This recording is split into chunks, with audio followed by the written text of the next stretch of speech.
Good evening, ladies and gentlemen. Welcome to another exciting episode of Super Old Games Saturday.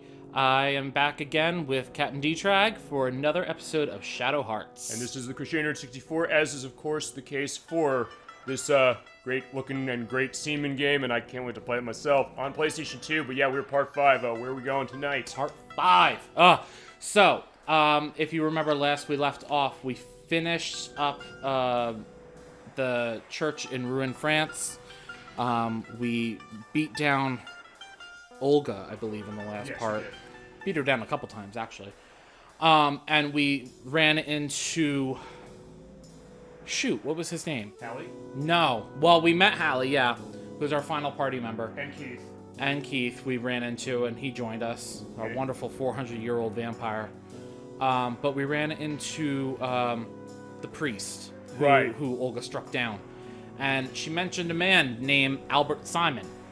Who is Albert Simon, you may ask? We're going to find out tonight, I think, yes? We will find out his true identity. But it is alluded to the fact that Albert Simon is the man that Alice's father was waiting for that night that he got brutally murdered. Which we saw at the beginning of the game, back in October. God, I can't believe it's been that long. So now we finally start to see all the secrets unravel. I'm so excited. Oh. I am too, so I think let's not keep our best chat on Twitch waiting. All right, so ourselves. So hit out. Where are we going? Real quick, before we go to Callias Mental Hospital, I do want to check. Oh, it's not going to show me. Is it going to show me? Item? No. Okay, whatever. Not important. What are you trying to find? I was trying to see if I picked up a weapon. I'm pretty sure I did pick it up, but whatever. Callias Mental Hospital, here we go. Yeah, sounds like such a happy place you were saying like 2 minutes ago, but probably not, I'm going to assume. No. So this is where Hallie's mother got taken by the Friar Knights of the Inquisition, which they were commenting is actually a strange thing for 1913, since this is more of a medieval practice.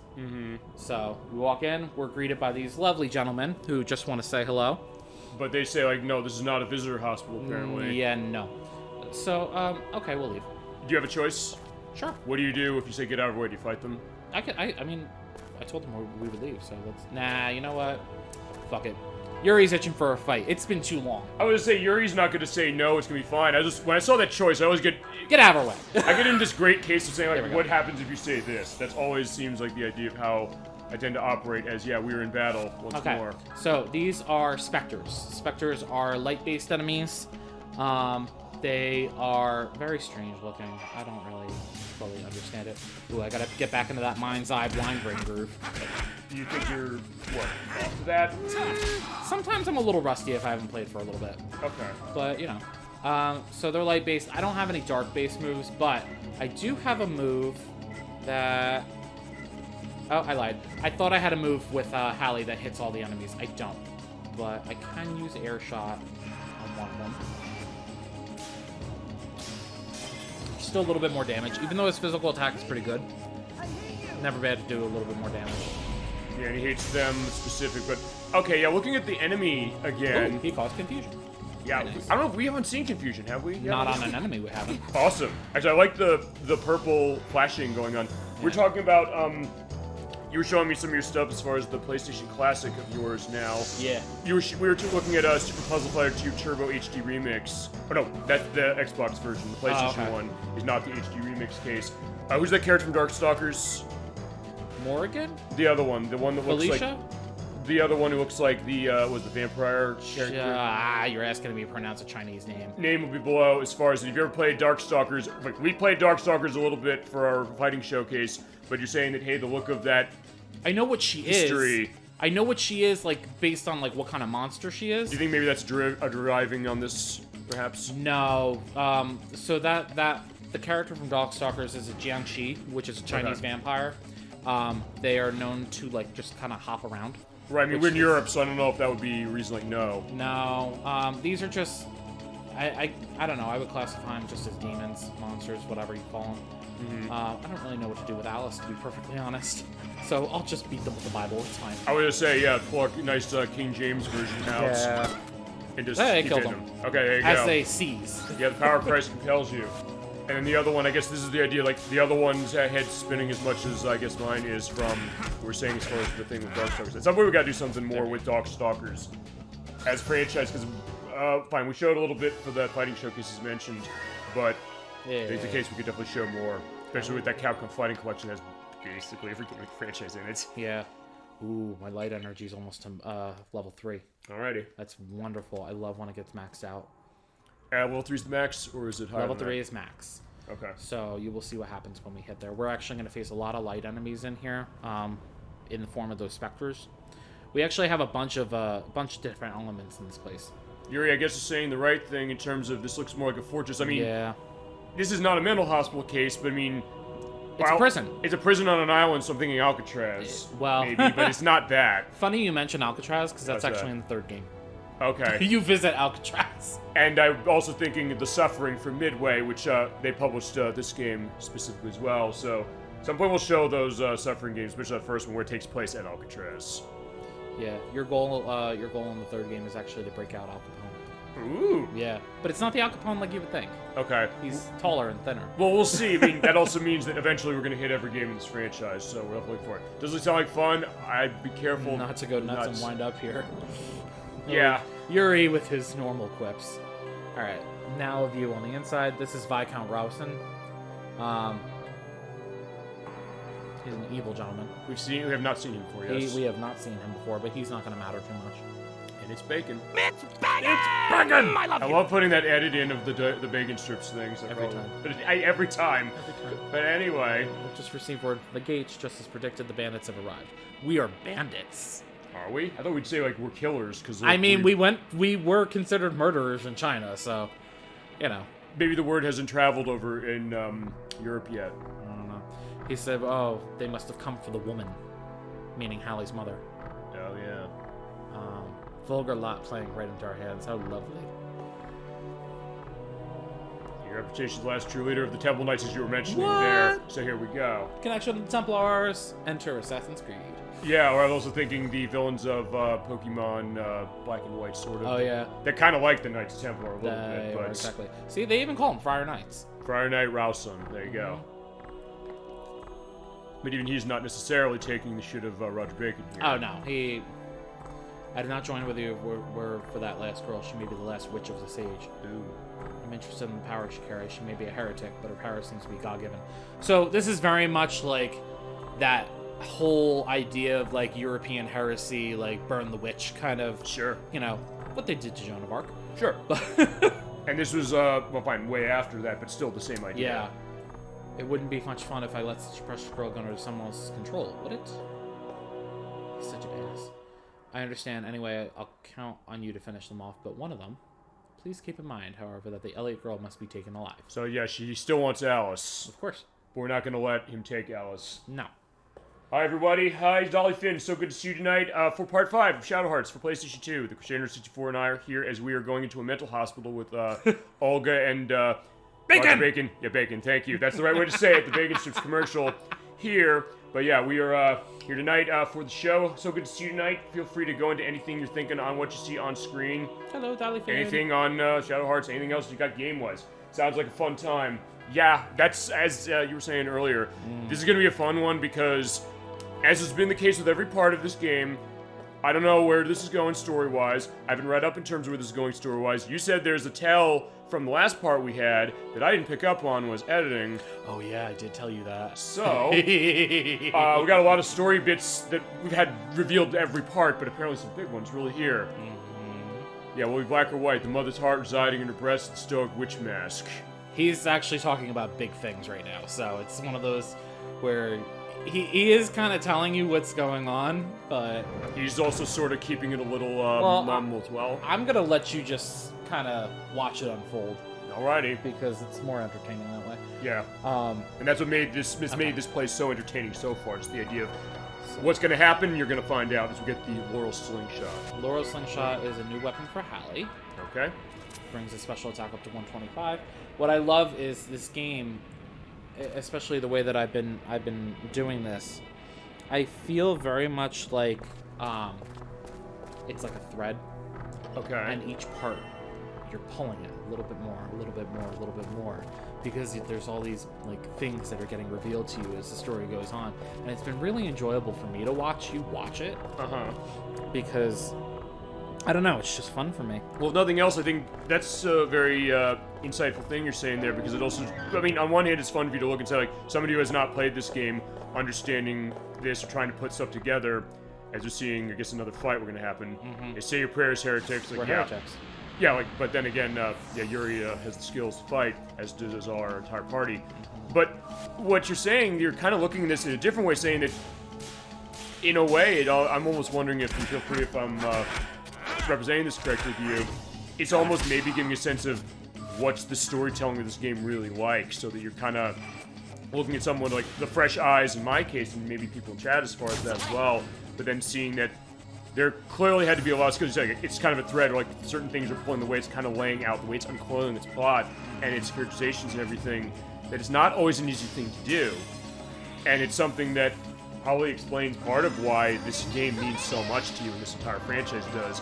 And I can see it. This is something that, of what I've gathered of it so far, this is unique how it's laying out plot. I mean, I still want to keep going through this. I'm not, in any case, saying I'm losing my interest. It's always like, well, always that little next thing that makes me say that, okay, I can't wait for the next part, which next part is actually going to be a little quicker in 2 weeks. But still, that idea of being able to do that follow through, and also seeing how well constructed the story is.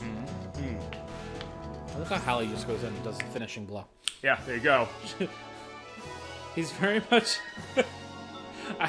I definitely get Dennis the Menace vibes from him. A little bit, yeah, like the perspective of... He's a little rapscallion with a slingshot. Yeah, I guess so. I mean, who would be the Mr. Wilson? Would that be Richard Bacon? Sure.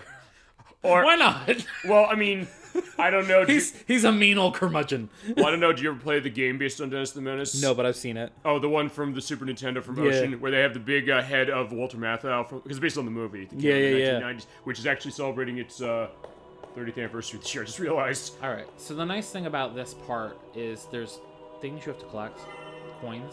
Okay. They show up as sparklies on the ground. Unlike every other hidden item in this game.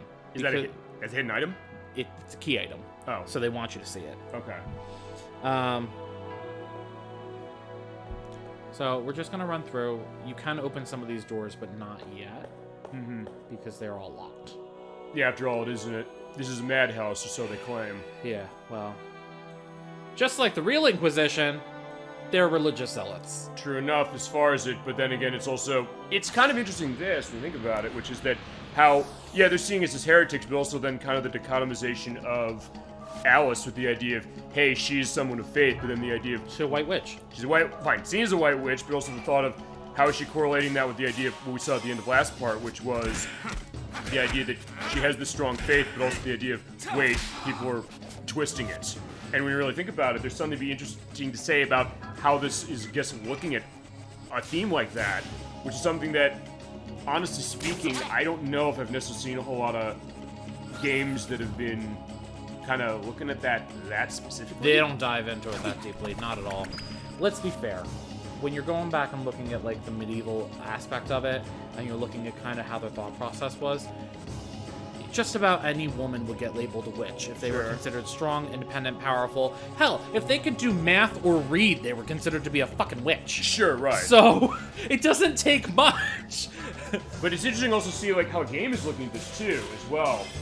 Hey, I want to show some love. Hey, Surrender Antonio, so good to see you tonight for Shadow Hearts for Part 5 on PlayStation 2.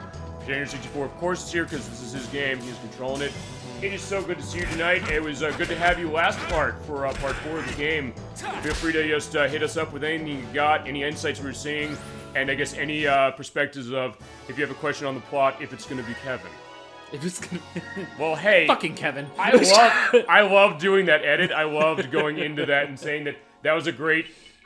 Watch. Well, you're not necessarily denying that maybe he's dead. He's fucking dead. Are you sure?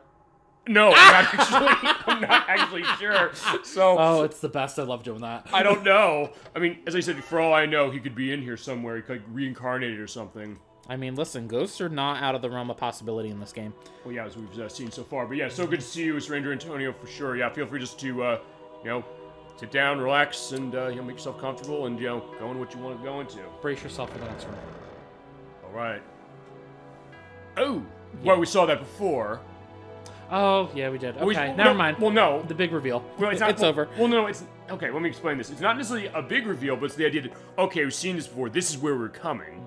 So that's a reveal. Yeah. I don't remember I think they set the electric chair up more than last time. Yeah. I might put a picture in the edit for this to get a sense of, well, as we're getting flashing lights, by the way, I'll put those in. But also, Did we get a voice? Did we? Yeah, we'll mute the mic as we mentioned on voice cutscenes, but yeah, we'll get an indication of that. Got my mother's spirit from this chair. What? Okay. Well, we know his mother's here.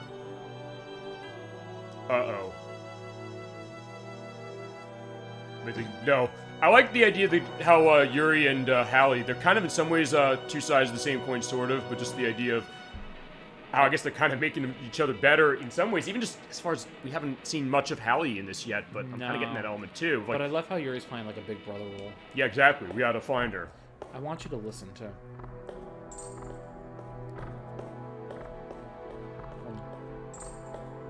The chain when you're walking over, that is a great attention to detail. Tiny little detail that makes it creepier. It's awesome. Ugh.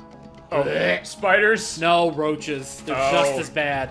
And Okay. these fuckers can cause instant death. Oh. I'm trying to remember, what was it? No, it was, I'm trying to remember, there was some game we were playing recently, I was playing with somebody as far as when I was running with roaches. Here's the Earthbound practice that, Jim in 96 I was doing. By the way, Stranger Terry also says, friend wants to know if you guys ever played Sly Cooper. For the show or in general? In general, I have played, you wanna field that one? Sly Cooper and the Thievius Raccoonus was actually my very first platinum trophy. Okay.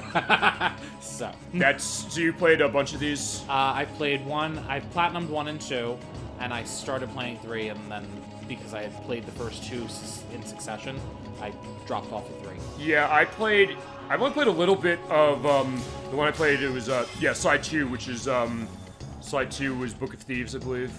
Yeah, and it was a huge departure from the first game. I played Not on in the a bad way. I played on the PS2. It's kind of more of an open world a little, and then I know 3, which is Honor Among Thieves, that went a little more open in some ways.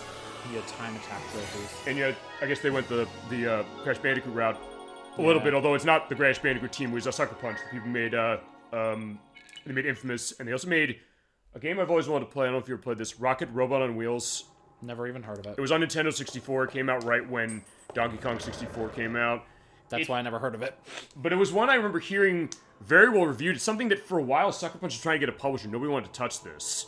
And then Ubisoft picked it up. They had like a triple threat that year with Rayman 2, The Great Escape.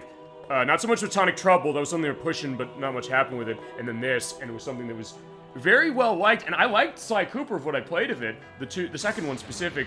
And it's one that we have not done them for the show. If that's a request from your friends specifically, say the word, we can make it happen. It's honestly a really solid series, and I love the way that they handle certain things. I also love the way they tell story. The story was phenomenal. It dragged in certain places on 2, I feel like, but it was overall very, very good. That being said, there are things that go... We were talking about a little bit earlier how this game is looking at elements, I guess, of the religious zealotry in terms of where we're at with some of the villains we're facing here.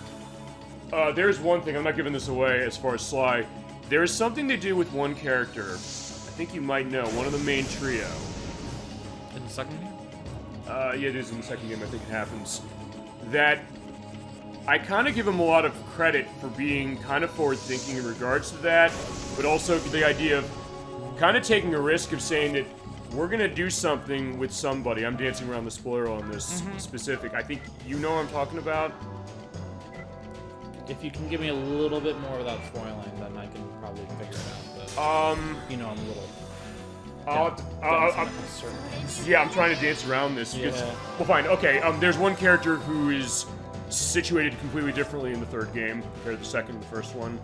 Only one of the 3 trio. Are you talking about the villains or the main? Main 3.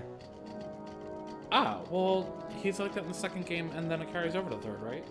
Yeah, because it happens in the second game. I thought it happened in the first game, and then the second game is where it started. Maybe. I might be wrong about that, but yeah, I Did think you play the first game? No, not really, not much. Oh, well, pretty sure happens towards the end of the first game. Maybe that's what it was. So the point is that it is something that is kind of surprising, and I thought that was interesting, but also how they turned that as far as the story elements. Oh yeah, it's still playable too. I was like, wow. Yeah, okay, you got it. So, okay, we're on the same wavelength. Okay. Have you guys streamed Super Mario 64 yet? We have not. We're going to be doing Super Mario Sunshine as far as our first 3D Mario game. Sir Antonio, you called dibs on that as the Crusader 64. I know Brick Sabri wanted to see that. Yep. We're going to try and start that June at some point, because we're summer game case of that one. We can figure out as far as schedule. For Mario 64, we will do that. That will go on the list. At some point, we're going to play that. The way we're going to do that is I'm going to run the Nintendo 64 version primarily, I think. And I don't know if I'll do the 3D All-Stars version on Switch. I could, because it also runs the controller for 64 on that as well. Okay. And then I'll also have another part. We'll look at the DS version, because there's exclusive challenges, exclusive stars that go to that. I'll have to figure how long that would take to do run of that part of the DS version. Because I have it on Wii U Virtual Console, that's how we'll do it. Yeah, heck yeah, I called dibs on it. Yeah, absolutely, for sure. As you said when we did Majora's Mask for Part 4 a couple months ago, saying that, yeah, it's going to be the duo. Yeah, it's like, as I said, I mentioned we're going to have, the viewer requests. We'll make them happen from you, from Brick Sabri, from anybody, from Crusader 64 as well. Make it happen as we get the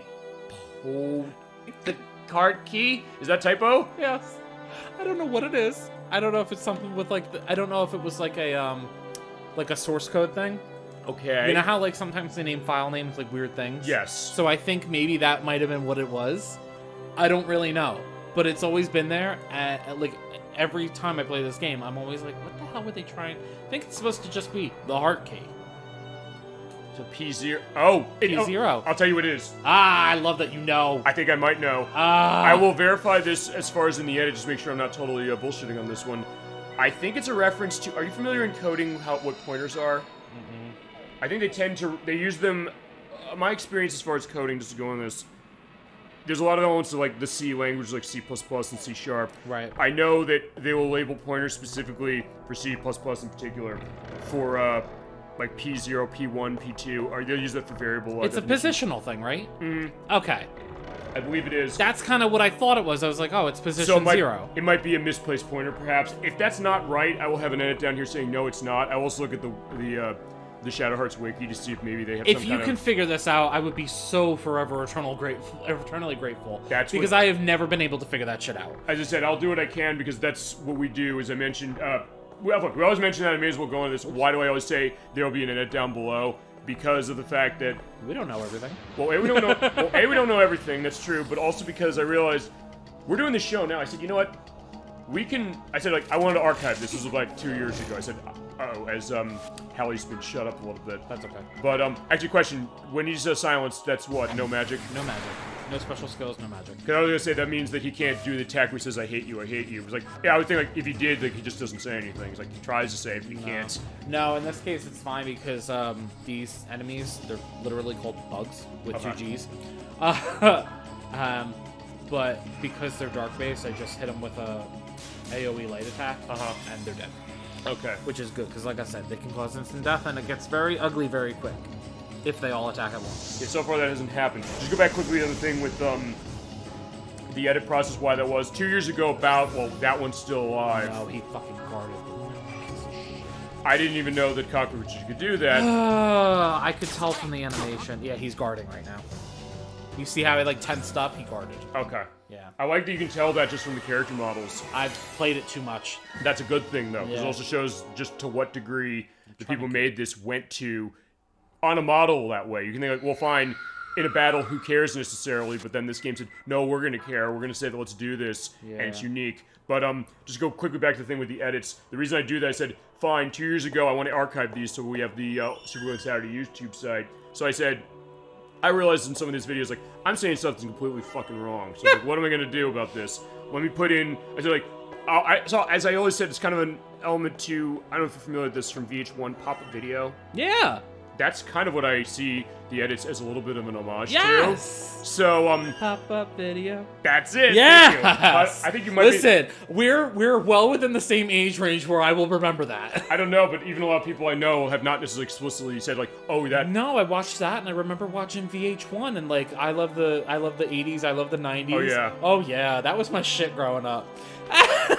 No, absolutely. So my point is I said, like, we'll do that, we'll have more value added as well. Also, another case of, have you ever played Looney Tunes Sheep Raider? A friend of next to is asking. I have played, I have that on the PlayStation. Have you played that? No. I know what it is. I referenced that when we sort of looked at Looney Tunes a little bit for the Dreamcast Racing Showcase we did back in November. We played a Looney Tunes Space Race for a brief thing, and with the showcase shows, we have a little bit of a run-through of a bunch of games in genre as far as like a preview. We can definitely come back to any of those that we have. I mentioned that at the time because those infograms were published that, and there's a line of stuff they're doing with Looney Tunes. It's a 3D kind of stealth action puzzle game of sorts. It's like, okay. I don't know if Splinter Cell is exactly the right way, or Metal Gear Solid, but you're basically Sam the Sheepdog from those old cartoons. Yep. Oh no, Sam the Sheepdog is who you're trying to steer the sheep way, as Ralph, the Wile E. Coyote variant. I have played it. I thought it was pretty interesting in terms of how they present itself.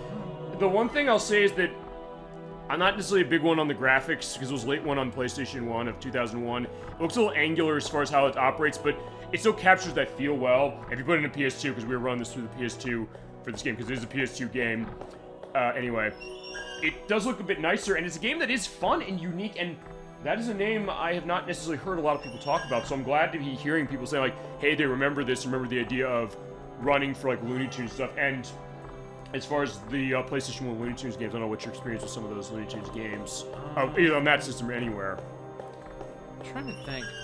I feel like maybe when I was younger, I played the Tiny Toons Adventure game on the Super NES. Buster Bust Loose? Maybe. It was the platformer, was that one? Yeah, there was you know what? It was one of those time periods where we were renting a lot of games from Blockbuster. Sure. So, you know how, well, at least from what I remember, they only gave you like 3 or 4 days. Yeah, and then they upped it to 5. Oh, and they upped it to a week, but that was way later. Way after the time of some of those. Yeah. Oh Christ, you're gonna hate him for this one. What? Mario Golf. Oh, well, I played Mario Golf. We're gonna play Mario Golf, for the show. Oh, okay. I will not be on that episode. Okay, do you want to explain maybe where that weird element of Mario Golf comes from for you? You showed it to me and I immediately hated it. I also showed you the Switch version where it has problems with the button lag, and I was as mad as you were. Because I said, wait, the button lag for, like this game, okay, fine, Mario Golf and this are similar in the sense that they're running off of a meter. You have to time your button press at the top in order to get your shot running very well. The reason I push the game, number one, is because, I think because he likes to get a rise out of me. I like to get a rise out of you, but also because I adore this game, and it's... That's fair. Oh, you shall be on the episode. Okay. 2-1 is not fair, sir. Well, okay, here's... Oh, see, it's funny. I do want to at least address one thing. So close. I've said this to Emetics. I said the idea, like, how do I get you onto an episode with the 3D Sonic game? This is true. He digs in his heels about that one, too. So, I mean, at that point, it's also... I mean, it might be... Well, here's the other thing. Just to go back to this quickly. When it comes to Mario Golf, we're going to do Mario Golf differently. I have it on Nintendo 64 specific. It has usage of the transfer pack with the Game Boy Color version. I'm going to buy a copy of it on Game Boy Color. I have it on 3DS Virtual Console. Did I ever show you the Game Boy Color version of that? Isn't it one of the clear cards? Yes. Yeah, because so was Mario Tennis. So is Mario Tennis, and like with Mario Tennis on Game Boy Color, it does have Transfer. It's transfer pack mode usage. There is more on Mario Tennis, admittingly, but also Mario Golf. They have the RPG mode. Okay. Or it's like Golf Story almost. Here's my thing, right? We've had this discussion in the past. I'm already not the biggest fan of sports type games, just because it doesn't really catch my interest. Sure. Mario Tennis on the Game Boy Color is one of the few that I played that I really truly enjoyed. And then I played it again, the Mario Tennis that came out on the N64. Also enjoyed that.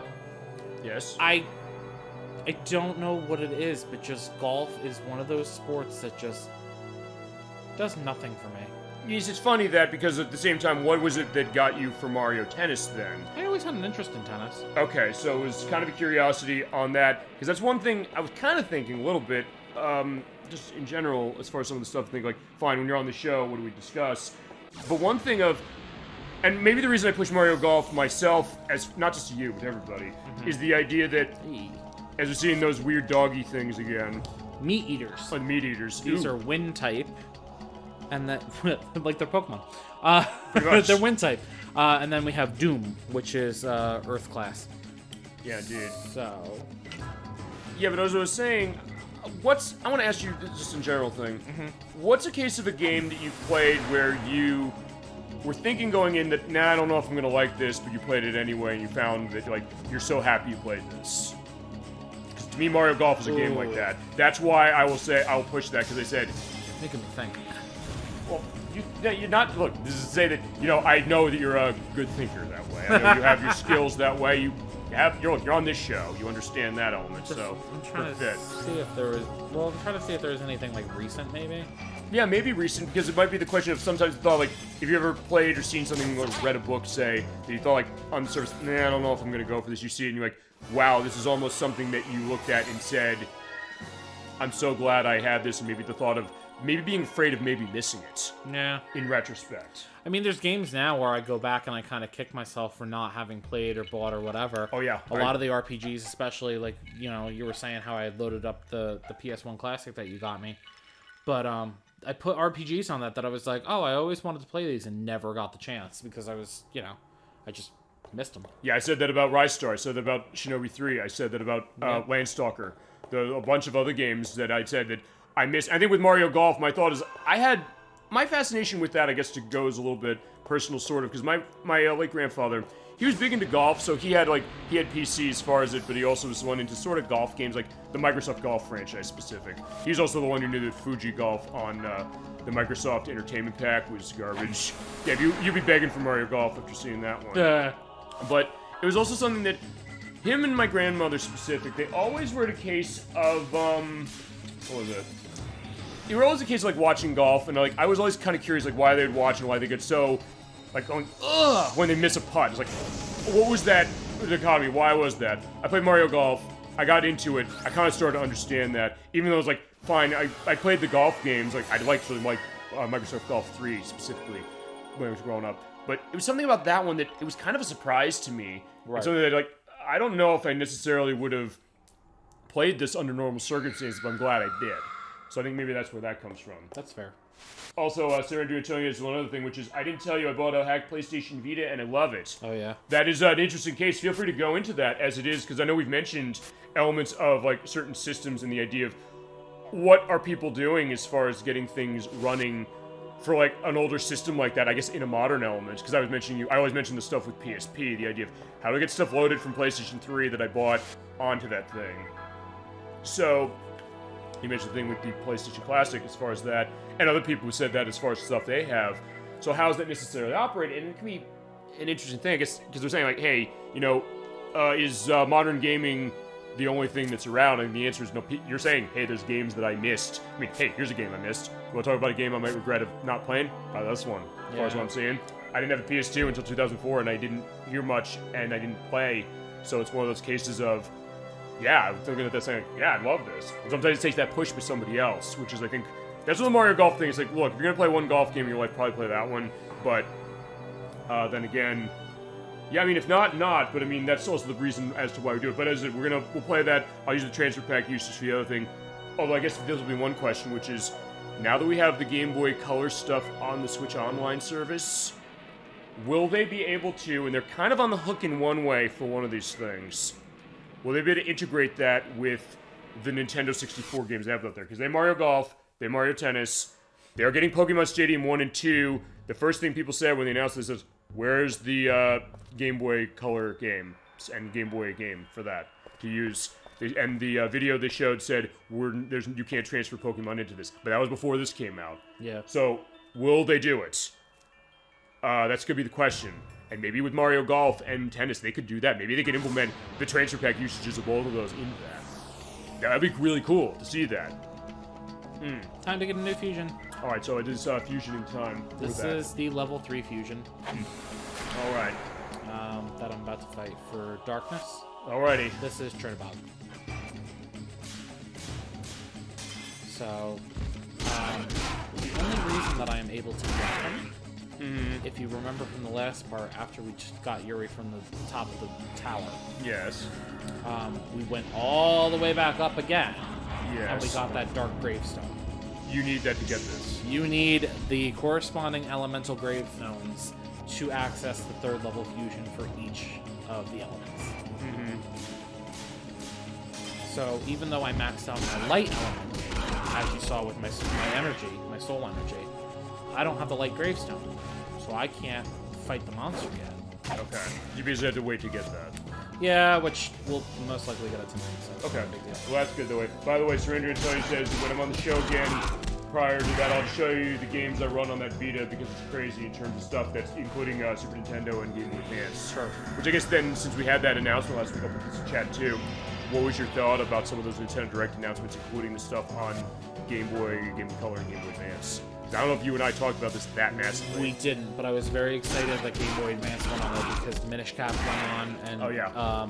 Mario and Luigi Superstar Saga came on, which I always wanted to play and never had the opportunity. So now, opportunity arose, so I'm happy.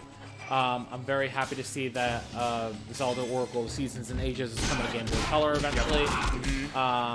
The fact that they put Link's Awakening DX on there, I'm very excited for those. Of course, I'm a Zelda nerd. What do you expect? Hey, I like all those games you mentioned as well. I Yeah. mean, everybody I know has been playing Minish Cap. I said, "Oh my God, Minish Cap is on this." I was ecstatic, and so were they. They've been playing that game nonstop. Yeah, I mean, the fact that they're bringing Golden Sun to the Game Boy Advance one is huge. How about the fact that they have actual Link support for this? Unlike the Wii U and 3DS Virtual Console version, some of the stuff they have that. So with the Oracle of Ages and Seasons, you can use the linkages for when you're done with game instead of the password. You can still use the password if you want to, Yeah. but you can actually use that for or do multiplayer with the games. Actually, Edwack and I were doing that specifically for Mario Kart Super Circuit, and like other stuff as well for like that linkage support. And as I mentioned to you off camera, the fact that the games that Game Boy Player Rumble supports, like Yeah. Mario Luigi Superstar Saga being one of them, it's implemented in that, That's great. which is awesome. And also, as you mentioned, some of the other games that are coming. The fact that Kirby's Tilt and Tumble's coming, you know that opens the door for Warrior Twisted, right? Yeah, I was looking at a list and it was talking about like what are some of the games they should bring to it. Wario Twister was on the list. Because they have the way they're going to use the gyroscope Switch controller, which I think is awesome for the Kirby's Tilt and Tumble, because that's how that operates. Otherwise, you know how you have to play that if we're going to show that for the show, right? And I own it. But the only other way I can play that for the show is I had to plug it into my Game Boy player on my GameCube. I had to turn the GameCube over. I had to hold it while I'm on the show, connected with all the cables, and tilt it. That's how I had to play that That's game. a lot. And I had to do the same with Warrior Twisted. If I had to do it, I would do it. But either way. That's a lot. All right, I had to drop because we just got the rest we're waiting for. I'll watch some more later, though. Enjoy, guys. Good to see you, Surrender. Antonio, thank you for stopping in. Bye. Giving more ideas as far as stuff on the show, adding to the show as you always do. We'll figure scheduling on other stuff you want to do, Mario Sunshine, anything else as well. Take care. Say hi to your friends for us. Thank you all for joining our show. And the show will be here, by the way, at the end of the night, and we'll do the edits with the stuff that is going to be additional as far as how we do that in the next couple days. So have a wonderful night, and see you later, perhaps, for tonight. But yeah, we'll definitely see you again. As yeah, we're taking down the stuff with the masks. I never found names, so you're right, like, where are they? Where do they connect? Yeah. There was no indication. It's just Gold Staff, Sword, and Grail. Okay. Yeah, but to go back to that thing with Game of Advance, the first thing I think people were saying, like, yeah, they released some other 3 now on this. I mean, they're releasing Fire Emblem The Binding Blade, the Japanese second one, that we didn't get. Japan's service is getting it. Ours isn't, but hey, if you have the Switch Online Japanese thing like I do, you can get that running. And I think the other thing is, actually, that's the one thing I didn't mention. One of the games, fine, I didn't mention Binding Blade that was going to be added to that for Japan. But I also didn't mention that The Frog for Whom the Bell Tolls, that's going on Japan's side, which is this very obscure RPG from the original Game Boy. But I don't know, they've never brought it out here. I did like references in one of the Smash Brothers games for it, I think. So, notice something different about this third level fusion that the other ones didn't have? Just explanation on what his attacks are. Well, everyone had this. I just never went into these screens. I mean, we'll do that. We have like the bestiary thing we're probably going to do at the end of the play. Eventually. Oh, fine, the end of our play probably in 2 months. Do you notice something different about his moveset? It has a question mark on one of them? Yeah. So that is locked. Locked. Locked. In that they didn't write one, or that you have to do something to get You it? have to do something to get it. How do I use question mark, question mark, question mark, question mark? If you just acquired a high-level fusion monster, some of the special skills may be displayed as question marks and can't be used. To activate these question mark skills, you must release the subconscious within the soul and fuse your body and soul with it once again. That means I'm thinking what happened at intermission. So you got to suck up Yuri again. In a way. Is this determining a bad ending? No. No, this is literally just part of the game. So what we're gonna do, just real quick, we are going to take this off of him. I don't know, I'll put something on. Where is it? There is a Small jug? Yes. It makes my SP decrease 2 points every turn. Okay. So, by taking off my flare brooch, which decreases my SP consumption by 20%, and putting on a small jug, which makes my SP decrease 2 points every turn, that means when I fuse into Chernabog, which takes 48 of my SP points, I can then wait until... I'll just show you. Alright. Hold, please. Yeah, we will. I just have to heal him because otherwise he's gonna get knocked out. So basically this is like a high risk in order to be able to get this? No, it's pretty simple once you understand how to do it. But having played this game for the first time and not knowing what the hell was going on, it definitely took some figuring out, and I'm pretty sure I did have to look it up online. Okay. So, bugs? Nope. Thank God, no bugs. Good, because they're dark class, and I'm about to fuse into something that's dark class. Also, as you mentioned, you don't want them to sudden death you. True. Alright, let's see how this operates then. Right, so we're fusing into Chernabog. I'm gonna just defend with everyone until it's time. Okay. And you'll see what I mean by when it's time. Alrighty. Yeah, because you're right, it did take tons of his SP off just by running that. You only have 5 to run. Although, does he even have magic that he could run, or is he like a physical run for how Chernabog's working? No, he has enough magic to use the move. Okay. Because it's a special skill, so it's going to use magic. So Gotcha. now he's down to 3 already. Okay. So 2 more turns. You want to wait till it gets to nothing? Is that what reveals the power? Okay. So when they're talking about releases the subconscious, they're talking about going berserk. Oh, you have to run him berserk. You have we haven't to not go seen berserk. berserk yet, have we? No, not even by accident, I don't think. Okay. I've been trying to avoid it as much as possible. So now you get to see it done on purpose. But you want to do it on purpose for this. You have to. Right. Yeah, you have to. Okay. There's no getting around it. I am going to get power just because I don't want to die for no reason. Okay. Because that would be silly. Yeah, indeed. Honestly, I don't know if anybody's really... I don't think anybody's died in this game yet. Or if it has, maybe it's been brief. Well, thank you. I pride myself on that. I'm glad to that, but I mean, it's also just something I'm more observing that. I mean, there's still time. Well, are we thinking it's going to get hard enough later on? Maybe. It depends. Alright, let's see. It's really all going to depend on whether... The only time we've seen somebody die is when it's part of the scripted story. Right, I was going to say. Alright, here we go. No? Alrighty. Come on. There we go. Yuri's gone berserk violently. Yep. Oh, this is the attack that was not shown, right?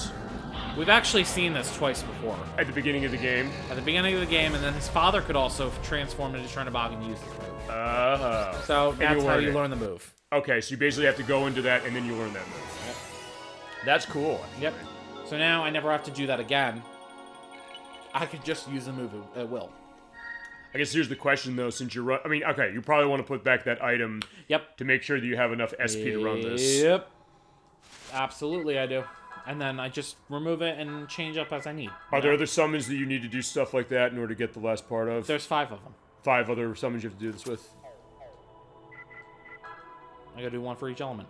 Okay, and each one has the case we have to go berserk in order to get the pass of it. Okay, gotcha. Actually, wait, I lied. 5, 6, 7. There's 7 more. Okay. 2 are not pictured. Okay. Which is fine. Well, they'll be pictured later.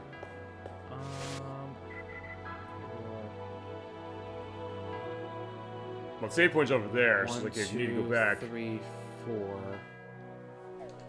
I'm gonna see really quick if I can get into another battle with 2 of those dogs, because that's gonna bring my wind energy up, and then I can get another summon. Okay. Fusion.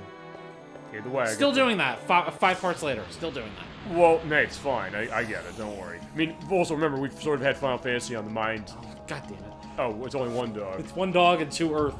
Ugh. Well, I mean, we've kind of had Final Fantasy on the mind a little bit today in terms of some of the stuff we've been talking off screen. Also, go look at the just released Theater Rhythm Final Power Line, which, yeah, I'm sold as far as what I'm looking on. Yeah, you're fine. And that's always the thing I've noticed, and going back to the thing with Mario Golf, like, why push something like that? like, maybe it's just me, but I get the sense that maybe the best way to get a game sold to me or sell a game to other people is show it to them. I mean, hey, it's one thing to say that, hey, I love Shadow Hearts, and give all these reasons why, which you do, but then also say that, all right, it costs $150, so then the question of, why is it worth $150? So said, okay, we do this show. You want to show this? Yes. Here, we're showing it. You're explaining myself and everybody out there, if anybody hasn't played it, why is this game so important to you, and why is it something that it is absolutely worth, spending that much money on? So, I mean, even then, it's not a horribly massive price, but still something that, hey, you got to manage a budget for a game case like that. If you're going to be spending that much money, you want to be damn sure that you're going to be getting something that's looking really good. And looking just like, yeah, definitely. This looks like something that's really good. So, I mean, yeah, the sell of game. And so in that case, you're right. Being able to just show off everything with it, it makes it easier to say that, yeah, just fine. You don't believe me? Here it is in action. And that usually gets to be what will get me to play something. I know you've turned me on to games for that very reason. I know there's stuff that I've sort of indicated. I had, we had our first preview show last night. We did, Pernerova and I did our first set of stuff for Game Dev Tycoon. I had that part we had for that. I'll figure how I'm going to handle editing that. If I'm going to edit that, or I'll wait till we do the Game Dev Tycoon play. It's it somewhere. Editing fodder, maybe. 3.5 4 hours worth specific. Okay. But I'll figure how I'm going to do that. But either way, we were talking about that. And it's also been that case of trying to figure, as I mentioned, being able to sell a game that way. Because I was some of my coworkers, I was showing that game before we did that preview last night. And it's like, hey, I played this game before, and also the kind of thing that I went back and played it because I saw it again. It kind of rekindled something. Yeah. And other people are like, hey, they want to see when we do the show, because it's like, what are all these interesting things we have going on, including what we had for that preview run of it last night, which was quite a sight. And I'm definitely looking forward to doing that. So sometimes that can be the best way to kind of sell something to people. I mean, hey, because but even you said, like, fine, you're not going to touch Mario Golf, which is fine, your choice to that, and I'm not going to say no. You've shown it to me. I can understand why you like it. It's just not the game for me. But you also said one other thing, and you remember what that is, I think, yes, which is, damn, you're doing everything you can to sell this. Yes. I think if nothing else, I don't know if maybe, sometimes there's an admiration of that, because when you know, like, you're fighting an uphill battle, and I guess that goes to one other thing, which is that maybe with gaming, it seems like, not just with you, but just in general, seems like the hardest battles to fight when it comes to some of these things, as far as getting people to play a game or something, sometimes it can be with sports games.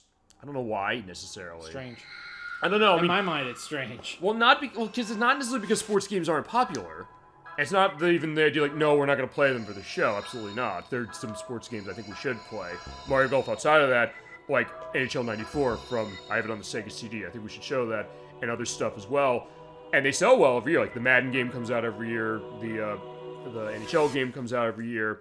The MLB, the show game comes out every year.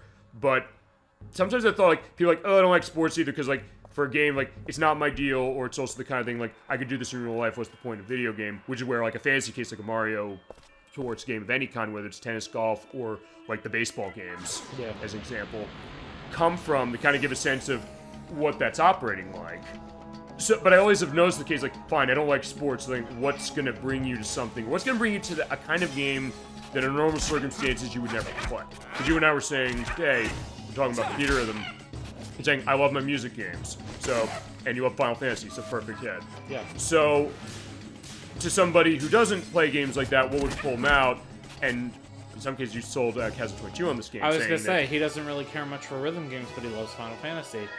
So I told him, I said, well, demo's free. I said, it doesn't hurt to try the demo out. He tried it. The next day he came into work. He goes, okay, you win.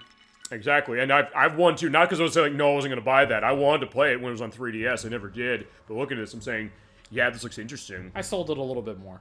And we were able to play the multiplayer mode, which was really cool. Which was unique for you, because you never yeah, I haven't like explored all the features in that game yet. So I was really excited. I was like, oh, cool.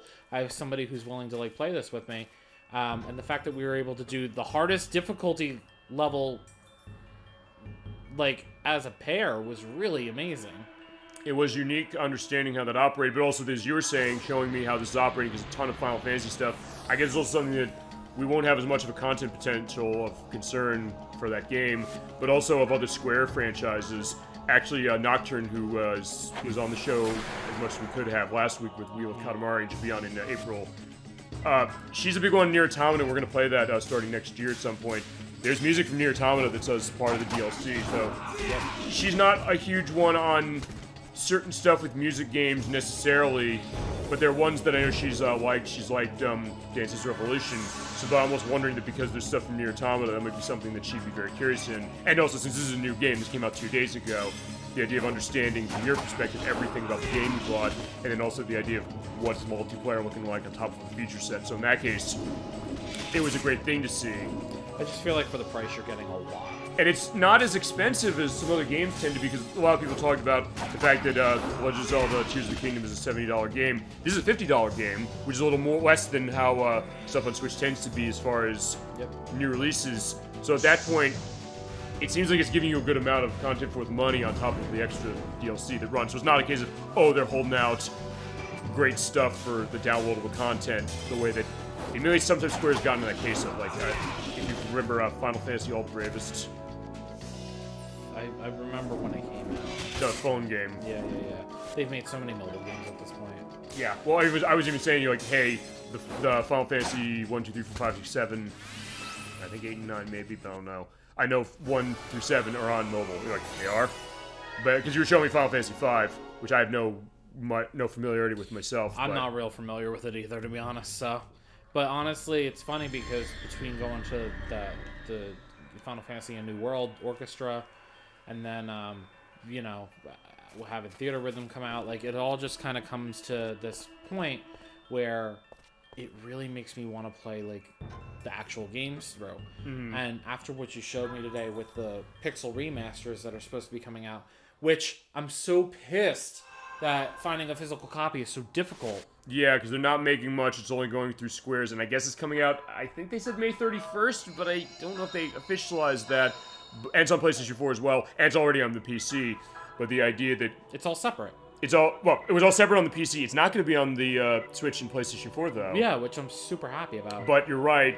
It's a $75 release, even when it was physical, it's $75. But now, because they said, no, we're only releasing it through ourselves, and there's no way to, they're not making it where I can't order one. I tried. You're like, can you find one?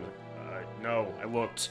But based on what we looked, we said, what is this doing as far as this pixel thing? Because I saw it, I was like, question, how's this handling? I've sometimes been at little odds when it comes to Square handling some of their classics with having to rebuild them for certain things. But in other cases, not. I mentioned I have Final Fantasy VIII on Switch now, or I got that a couple months ago for that. So, looking at this, I'm saying, yeah, it looks like they're just right, because that's what we tried the beta test, which is, how is 5 doing compared to because you have Final Fantasy Anthology? Was what that was in? I have, that was on the Anthology. I have the actual physical disc. I have Final Fantasy V Advance. Right. There's Advance as well. I think, isn't that all it came out for in the US? Nocturne has it on the iOS.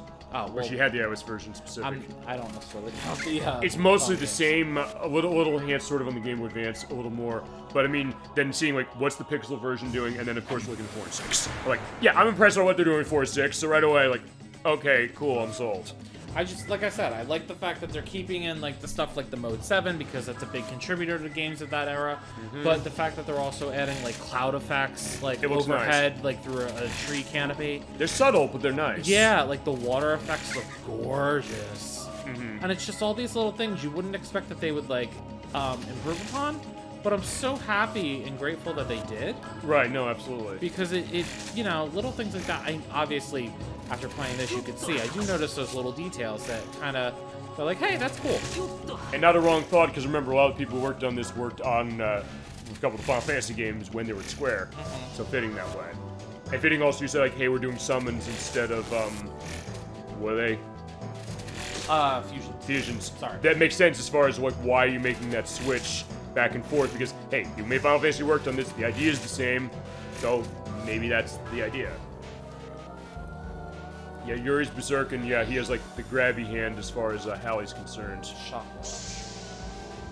that was the familiar, although I think we got hit by that with enemies who had that. Yeah, that enemy hit me with it when I was in the graveyard. Okay. That's why it looked familiar. I was like, okay, now it's finally, I finally realized, like, oh, that's why. You're gonna see what you're gonna get. Yeah. Which kind of sucks because it comes as no surprise to you, but yes! Arc. Hell fucking yeah! What does Arc do? Arc is amazing. It's a full fucking party heal spell that heals you 100%. Okay. Super handy to get this early in the game. Is it usually something that when you play you haven't gotten at this point? No, I normally get it, but I didn't expect that she would level that quickly like that. Well, as I said, also since you've been doing stuff for the for some of the gauges. That's so exciting. That helps that way. That is so exciting. How much of a spirit point pull is that? I'm gonna assume it's probably high. Do they? Yes. Are you talking about the fusion that I Yeah, just for Arc. did? No, for Arc. Oh, magic? Fighting magic, I should say. It's Sorry. I think it's 80, Okay. but worth it for a full heal. True. And you're managing how you handle magic recovery anyway, so probably not going to be much of a concern anyway. Zero issue. Okay. Alright, so I'm actually taking Sarabi off because there's really no reason to have Sarabi on there. Okay. You just want to make sure everybody's in line. Yeah, well, we're doing 100% as much as I can, so... Ditto. What's up? Alright, this is going to seem a little convoluted, but I'm still going to do it. Do what? I want to fill the bestiary really quick with one thing, and I need to go in here, clear the malice, go out, do one battle, come back in, clear the malice. Okay. Why is that? Because the only ghost that I'm missing for the malice clears is the very first one, and the only way to ever get that really is to do like 1 or 2 battles. Oh, Gotcha. never mind, I got it now. Perfect. Lovely. Yes. The Gustine. Gustine. Oh, Gustine. Gustine. Yep. Ghost 1. Okay, perfect. Never mind. I don't need to do all that. I have it right now. Isn't this And one- it's dead. I was gonna say. I just one shot of that fucker. Is this the case? Is this a case of, you know, when you say something as a joke and then it ends up happening, you will something to existence for yourself personally? And No, I was just saying what I was planning, and it happened to work out even better. I would say that's the good case. You're just like, oh, you're kind of annoyed by that. Either way, I still manifested it. I would say you manifested it this way. I'll take it. Either way, it's like I will take it. no, it was nice that way. I sometimes it works like clockwork, doesn't it? Well, I mean, it's nice because now I have Gustine, Guswai, Gusdrai, Gusvir. Very nice. So I don't have to worry about them anymore. Well, it goes back to what's one of the taglines of the show? We have like 8 million of them, but What does it say? the one is we play in the show. I swear to God. Yeah, that is a... I should probably just come up with a list of every single thing that we have a constant running with as far as like a line. The end of the show, beginning of the show, that sort of. But I mean that he ran in my knife thing from Chicago. Yeah, we play the show. I swear to God. There's got to be some other stuff that I'm missing. Yeah, we've got a couple with those. That one keeps coming up. It seems like when things go in ways we're not expecting. I'm pretty sure the quote that I say most often is "fuck yeah." That's fine. I get that. It shows also a natural excitement as far as that, because like, oh yeah, you're really into this, or like a frustration I'm potentially. just when it goes stoked that I got that spell that early. Well, because clearly I'm not referring to my notes or anything. No, I get that for sure. It's going deeper into the asylum or the mental hospital. Asylum, mental hospital, it's all one and the same. Okay. Okay, so I do like the sights in here. What you're saying? Isn't it so cool though the way they do this? Yes. So next move we're looking at is actually in 2 levels with Hallie. Okay. He's about to learn Black Hole. Okay. Which is a dark base move. I would say it's gonna suck enemies into his hand or something. You'll see. Okay. Mighty Victor. Yeah, but the key's not fitting in it. When did I get a key? Clearly I wasn't paying much attention. I don't know. Anyway, voices.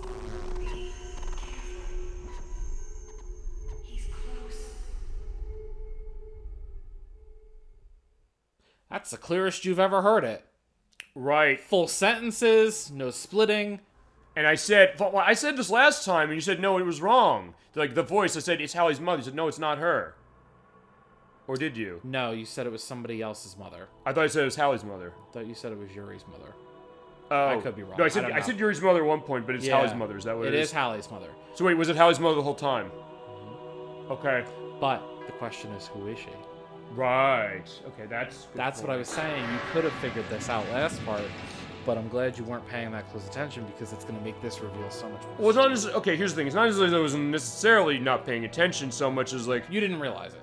Well, fine. That's the other thing. Maybe the idea of like the misdirection here is like, fine, you're focused on one element, but then you're not going to necessarily look another way. As far as the story method, which is smart, like, yeah, you're missing your mother, right? To be fair, I will take some blame for that because I feel like for a lot of the playthrough, I've been kind of like, hey, look over here, when in reality, like, what's going on is really right in front of you. I think in some ways, though, the way the story's going is that's Sure. kind of what it's doing anyway, so I don't think that's the... But yeah. I'm playing along with it, and I'm Right, I'm you're having on a lot of fun you're with on the it. game's wavelength, specifically for that very reason. Okay, this is our mental hospital. The patient's in that room and not ready to be released, but no, we're gonna release her. You let my mom go. Heretic slime. Yeah. I wonder what would happen if you use that as an insult nowadays. I don't know. We'll see. Yeah. Don't try this home kitties, maybe, but we'll see. Try to meet your maker. I love how they capitalize maker. That's probably a clue right there too. Well, I'm pretty sure it's alluding to like God. Oh yeah, I didn't know it was like his clue to something. Yeah. But we're fighting him, I guess. We are fighting him. But it's regular battle music, so he's nothing special. Wait, I would say he looks a little different than even how he had. It looked like he was. He's a monster, that's all. Okay. I'm getting almost like an Eve vibe out of Parasite Eve a little bit, sort of. I think it might be the red. And Maybe- and the floating. Yeah, you're right. Good point. Yeah, because you were on part 2, so you knew exactly what was going on when we saw that. So now I have 3 hit areas that I have to make sure I hit. Damn. Yeah. Oh, right, because now you get to show, you had to unlock these moves, which just happens automatically. Now and I now can you have to use run the Judgment Ring for them. Yep. But mega damage. Also, so oh shit, I gotta fucking switch back my items. Anyway. For what? Yuri's down to 5 SP, Okay. and he's gonna lose 2 points every round. Okay. So Yuri's gonna go berserk. Uh-oh. That's alright, we can fix it. So Viscount Rousen is fire. So, what? Water. Hit him with water. Hit him with water. Alrighty. Hopefully I poison him in the process. Because Aqua Blade has the added potential side effect of poison. I would say that should be like acid rain or something. Right? Those are fair enough damage. He's guarding against special attacks. Uh-oh. So you have to beat him with the Bible next. That's... Well, no. I'm actually going to do some damage control on Yuri. Okay. I would say if you're beating with the Bible, that's probably fitting, I guess, in terms of Alice for this character. Beautiful. I'm going to make this real easy on myself. Yeah, just restore him fully. Yep. Yepper! So even if he loses 2 points every round, which is no big deal, he's drawn from a large pool. Okay. Actually, saying it's you can recover up to 999. Can you even get your SP that high? Sure. I have not. What would you have to do for that? Probably get to level 99. Okay. Have you ever done that? Nope. Highest I've gone, I think, is in the 70s. Which is still pretty fucking high for this game. I was gonna say. The final boss is probably nowhere near that kind of level. We're gonna deal with that in 3 weeks in Parasite Eve, where I think you do have to be at level 70 bouts. But I said, I don't know. That's gonna be a medics tonight figuring that one when we get to the end of it. Arc. Alright, let's show it off. I love this. This move is actually very pretty. Alright, show it.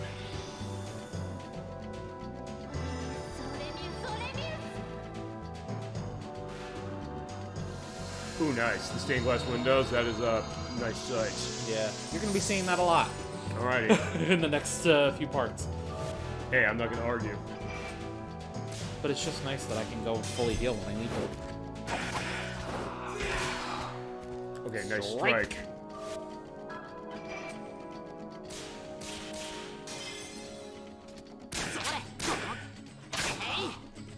Oh, so we were talking about in part 1 when we met Marguerite, that Marguerite has the Japanese voice acting with her, like, her voiceovers. When she does, like, her special attacks and stuff. She Allie- goes, like, Sode. Hallie has it too. I think Alice sort of has it too, doesn't she? Or I is that can't- just her doing a chant? I don't know. I can't tell if that's part of the Japanese voice acting or if it's some Latin thing that they put in there. I don't know. I mean, maybe I'll go with Japanese. Why not? I'm gonna go that way too, or lean that way, I should say, because I was thinking, you know, because as we mentioned before, Alice's voiced by Veronica Taylor, who's Ash from Pokemon, and I know some of the other voices she did. So usually when I think she's like the lead character in Ape Escape 2, I believe. But when you hear sometimes you'll hear a voice performer, you're like, you'll kind of get a sense of maybe it's them. We're going to have a reveal of one. You were saying, like, can I talk about who this voice performer is? You're saying this part we're going to be able to. Yeah. And you even said that last time when I said about the fact that Hallie's voiced by Wade Grayson, who's Joey Wheeler in Yu-Gi-Oh! You said, like, I kind of, I can't unhear that now. He's got to get enough money for his sister's operation. His sister Serenity. Serenity! Oh my god, that's amazing. It's terrible. But yeah, God bless you, Wayne Grayson. I'll probably put a tag in him in the video just because. Just love it. Like, the fact that he went full Brooklyn. Well, that kind of actually, I think I mentioned that with a lot of the 4Kids stuff. They sometimes do that, and sometimes like kind of was fine with it to some degree. I mean, I'm fine with it. I just find it hysterical because it's such a different like feel from everyone else's voice. well, it's like Which is good because he's putting a stamp on it. Well, it's like with I mean, we mentioned with Ojimaju Doremi. I mean, that's what Casey Rogers was from that show was Sea Mother. But outside of her, I know Mirabelle, like the other member of the team. She's like the way the dub of it works. She's kind of like a Southern girl. She's like kind of really angry, but it's kind of hilarious just the way that she's talking about that. So I kind of liked it though. It's like I can't just say like that's a bad voice performance, and it kind of fits like the idea of what that character is. Right. So in that case, I think it works. I mean, it's that idea of what we said with a lot of the voice acting in this game, and even games will say like, hey, is the voice acting cheesy or not? Sometimes the effort they put into, you get the sense that they're caring. So in that case, it kind of makes it so that you're more willing to go with it, and you kind of admire it that way too. All right, so go back home to your master. Idiot. All right, so we got the spade key for defeating Rousen. Yeah, he's like, yeah, I can't. He goes, ouch! Well, he kicked the door. You fucking kicked it, Yuri. Come on. Well, he does understand the shortest distance between 2 points is a straight line, but sometimes it doesn't work effectively. You know who else had that mindset? Yusuke Urameshi. Yeah, that's true. He actually said that in one of the early episodes with Genkai. That's probably when that came from, right? I'm sure it was a thing well before that, but I guess I'll have to see if like that's a proverb, because I think it was asked about when did the term shooting the shit happen, and I actually went back and was like it was in the 50s or something when we did Tetris Plus. never knew that. That's the other thing sometimes when it comes to the edit, it's like, fine, I guess I gotta explain some of these things. I find that's what the editing process tends to be. Are you controlling him now in here? No. I guess No. we get, But you can tell I'm kind of chomping at the bit a little bit. because we got a story thing. Uh-huh. Oh. This is so big. Okay. Mom? Alright, so here is Hallie's mother. Okay.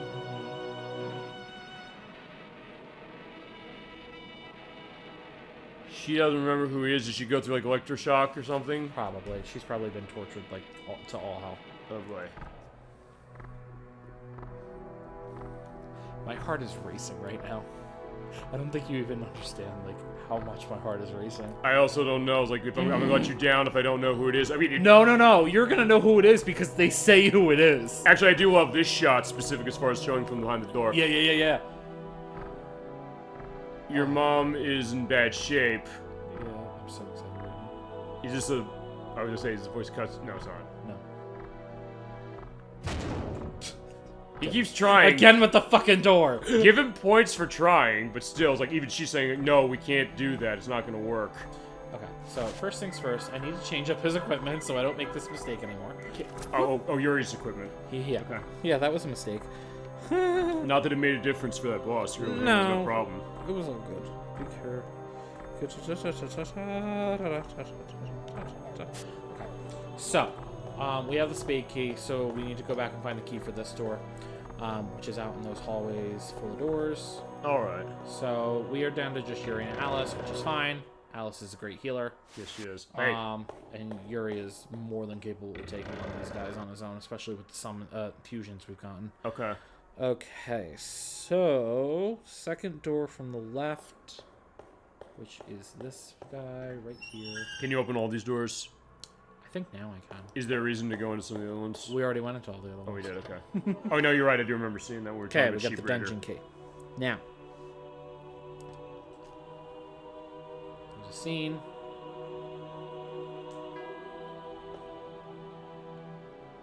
Yeah, Okay. so they do explain it. So they basically beat her to hell pretty much, and she can't speak anymore.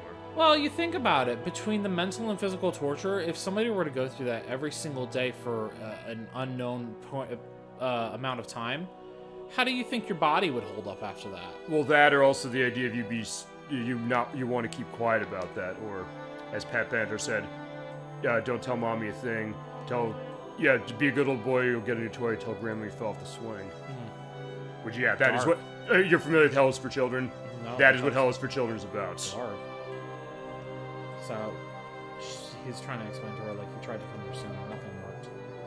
I mean, you saw this place was locked down pretty well. Yeah, you and his friends helped me out this time. They're weird but nice, trustworthy, which is true. We've seen that. Oh shit! I think it's bacon. My love. It's bacon. And Olga. Yeah, you're right. Now, Hallie hasn't met Bacon yet. Yeah.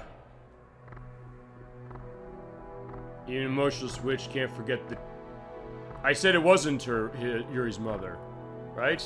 Oh, wait. I can't remember. Either way, this is Hallie's mother. This is who the voice belonged to. She could communicate with Yuri telepathically, because obviously she lost her physical voice from being tortured. So she communicated with him telepathically to make sure that he protected Alice, make sure that he found his way here, because it's all part of the one large plot point.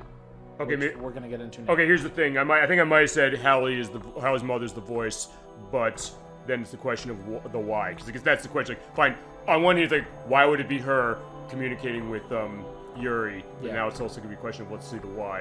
Okay. Even after such torture, human emotion has become to awaken just a small bit. Okay. Cool. She started to talk. Cool.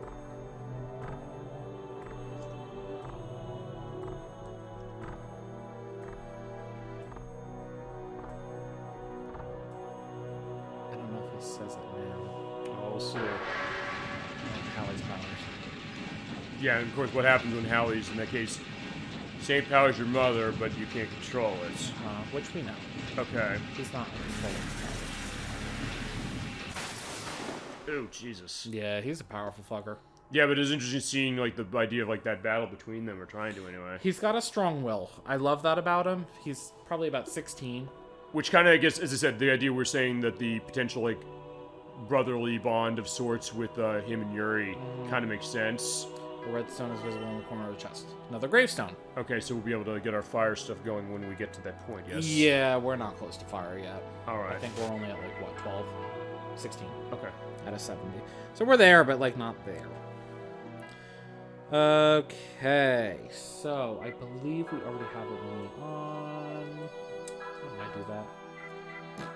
Actually, one thing just to go while you're doing this, I liked when you were focusing on the graveyard thing. It says you can only go on a save point. By the way, note, this is not a save point. Did it say It did, yes. Look at the oh! screen. That's cool. I never saw that before. That's hysterical. Alright, so we are going to go... Where was that? Oh, yeah, I forgot. You can actually... Take a rest? You can rest here. This is a makeshift inn. Sleeping on a dirty bed. Well, you say, like, yeah, that's filthy. Why do I sleep here? Yeah, that's gross.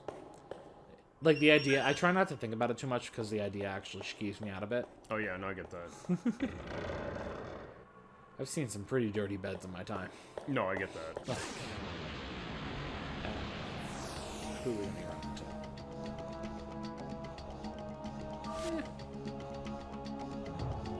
into? Yeah, sure, why not? Can't hurt. I can use the earth energy. Not as well. Actually, I also realized I don't think we've ever run from a battle. But hey, this battle system is fun enough. Why would you want to? Later on, You're gonna want to? there will be a need for me to. Okay. Is it... well, no, you Not said... because the enemies are different. I was gonna say no, because you said from the New World is where it's difficulty jumps, but not this one. No. Yeah, it's not difficult to do. It's just because I will want to run into very specific enemies. And fighting all those battles is kind of like... It'll eat a lot of time up. Oh, gotcha. Okay. Makes sense then. So... But I guess then if there's certain things... Well, you said... I know you said with this, there's not cases where you're going to really be able to do much off-screen level grind except for differentiating the good and bad ending. But Which, outside of that, yeah, which I found that file for the bad ending. I'm so excited. yeah. Okay. And feel free to tell me what part we're going to be editing that in, but that's fine. We'll see what's going on, because, yeah, I'm curious to see what's going to happen with this now. Alright, we used this, the heavy door opened. Okay. There's Roger Bacon, as he's now seeing. He's like, yeah, we didn't know you were here. I look back at that, it looked like the way that Yuri was doing the hand thing, it looks like he almost hit Alice in the face and it went through her. Yeah. I don't know. We have all members present. Yeah. Okay. Well, duh. That's true, not for Yuri and Alice, but you alright? Yeah, don't false move and I kill him. She ain't gonna do shit. Oh. Let's see. Okay, so he's gonna explain. Mm-hmm. So, Okay. so talking killer syndrome, but in a good way. That's okay. It works. I'm gonna say it's fine here. Don't make dreams. Yeah, you take this. To a deeply secret and arcane form of magic. When that is done, I'll be able to cleanse the world of its filth and help usher in a new age. Okay. So he's looking to form a utopia of sorts. Which he sort of said a little bit of this before, but nothing is explicit. Everyone wants a utopia. Between him, Lieutenant Colonel Kamoshima, all that good shit. Which I haven't seen her in a while, by the way. She's probably well, who knows? Anyway. More on her later. What the hell is the difference between that and Dehuai's plot? You're just another nutty magician. He's not 100% wrong, Yeah. but there is a difference. Your problem is that you think far too concretely. You must approach reality in a much more flexible way. Ad-libbing, apparently. Do not lump my dreams together with a child's play Dehuai is engaged in. Not wrong there either, technically, because yeah, Was what engaged Bacon? in. Well, Dehuai's dead. well, but he doesn't. I guess he doesn't care. But he's got a point. He's like, fine. He was thinking bigger than how Dehuai was. He has been from the start. Right, What but does this woman look like to you? his mother. It's Hallie's mom, for crying out loud. But he's like, no, it's Hallie's mother, right? Well, no, he's saying it's Hallie's mother. He doesn't lie. True value doesn't lie there. In the mundane dimension, she's inserted my goal of bringing forth a new Eden. She's the beacon to an approaching god. Okay. If Alice is the key of light, embodying positive magic, She's the dark key to do that. then but, she's the key of darkness. But It's way too complicated, so what you're saying is she's the key to unlocking your magic, right? right. In a word, yes. Yeah, Yuri's like, I wish I knew that before, but it's gotta be more than just that. It's more than that. It's Oh, coming. shit. It's coming. Damn you. Well, I suppose playtime is over. Take that. Oh shit, he's gonna kill him? I mean, you know. I don't know if you want to put a flashing light warning. I will. Yeah. I will. That's also why I do the edits. Yep.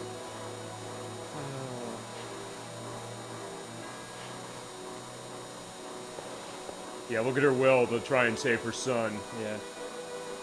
She can bear the pain in her own body, but she cannot bear the suffering of her beloved son. Shows that strength there. A As far fatal as, weakness. yeah, and he does see To Bacon's eyes. No question.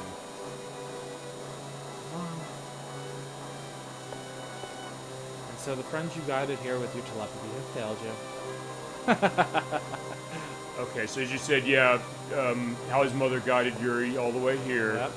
Not enough. Damn witch. Who's he talking to here? Bacon. Yeah, but yeah. Witch, warlock, it's all interchangeable. It's fine. Fair enough. Yeah. I'm amazed that you still have the strength to stand, monster.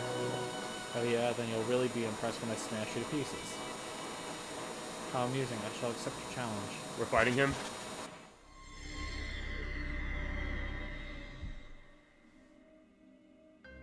Does you claim to be Bacon. Okay. I know, you're just waiting with bated breath. I forgot there's more than one big plot point here. Alright. So That's why I'm she's paying saying- attention yeah, completely on this. She's saying, you who claim to be Bacon. He's not Bacon.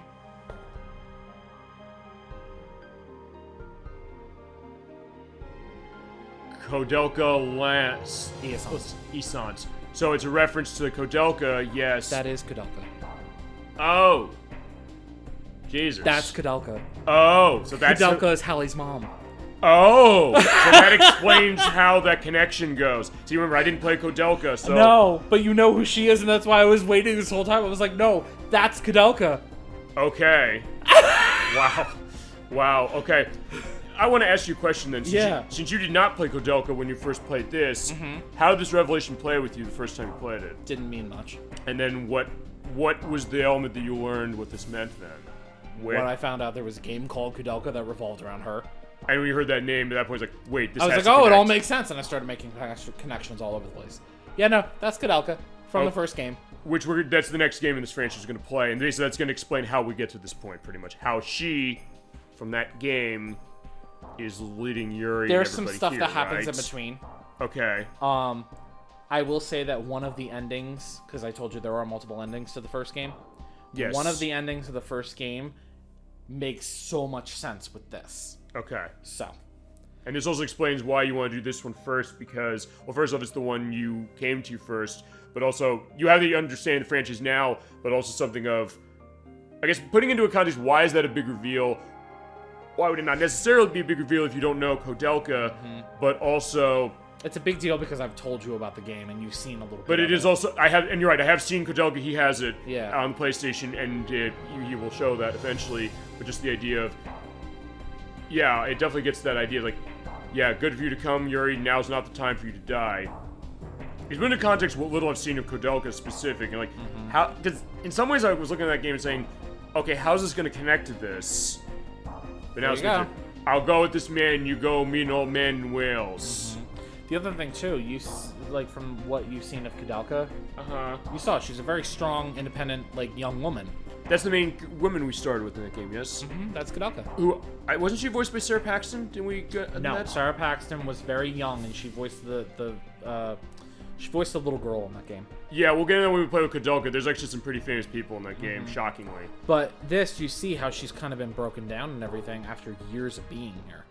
Right. Because Hallie was 16. He's about roughly 16 in this game. He's a teenager. He's roughly like 16, 17 in that age range. And you know, like Kodelka was taken from him when he was very, very little.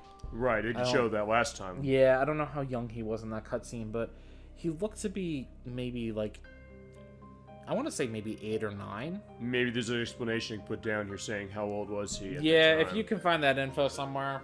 Sure. I mean, that's perfect. I like that challenge too, which is that, hey, if I can find something, I'll do it. I mean, listen, I never claim to know every single thing about this game. You There is know a full more than I timeline. do, though. You know more than I do, and that's why you're playing this one specifically. Yeah, there's a full timeline on this game, and I've looked And I into love it. it. But I love what I'm seeing in this understanding. As I said, as someone who's never played this before, I'm totally engrossed. I get exactly where that is, but fine. All of you take care of things while Kodelka is going. So yeah, that is the big reveal, or a big reveal. One of them. There's another one coming in this part. Is it coming Soon. immediately? No, not immediately. Because, you know, bacon. And Olga. We gotta kill Olga. We gotta kill Olga. This is the last time we fight Olga. Thank you. Because she's annoying. Right. Yeah, it's not going to be as simple as the Hey Arnold case of Olga, where you change your report card to the last one is a B+. It's like, no, it's not that, and she goes into a eternal depression. It's like, no, I changed your grades. It's like, no, you got straight A's as usual, so don't worry about that. But all right, fine. What do we do with Olga here? Wail on her. I wish I had a more creative strategy. No, it's wail on her with the new summon we had. Yeah, well, fine, I with, mean, with Sharon. he's stronger, so all right. might as well use him. All right. So, I guess this is her true form. oh yeah, this is what she's been doing. She's been running this shit the whole time. I'm trying to remember.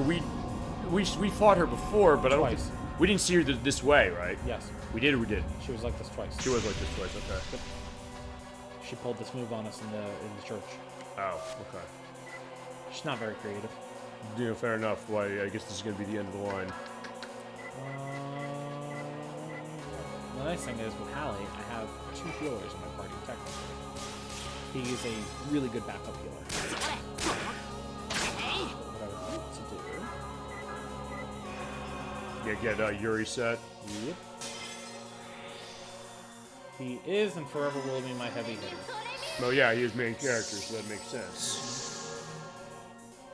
So, were you thoroughly shocked and surprised by that? Yeah, I didn't necessarily see that coming. I mean, even what I knew a little bit of Kodelka, I was not necessarily putting that part of it together. I thought you would have recognized her from, like, the cutscene and, like, from her portrait. Well, to be honest, I mean, you showed me Kodelka. We were talking about Surrender Antonio earlier, with him earlier.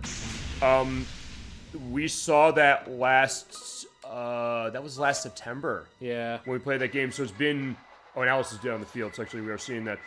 We saw that almost 6 months ago, so it actually has been a bit of time, Sure. admittingly. So, in that case, I didn't remember that part of it, but it is something that... What's the one thing I know I asked, I know I was asked this last time, which is, where's the connection with that other game? Of what we could tell, and you said, Father of Flaherty. Of course, I have to say it that way. Father of Flaherty. Yeah, like, I've been doing the same way, even Yeah. when I've just announced the fact that, hey, we're doing this part for stuff, or doing this game again for the next part. I just always say the name that way, you have to say it. But Gotta throw that Irish accent. that being said, I said, Bro. where is the connection with Kodelka? We're going to see something with this. So that was kind of the shock here, but then the question of... That's one connection to Kodelka. There's more. Oh, fine, we have two, I guess, right? Because of, There's more than that. no, fine, two we've seen so far. We have Flaherty, and we have... You just wait until we Kodelka. get to Wales. Alright, we will see that soon enough. Is that tonight?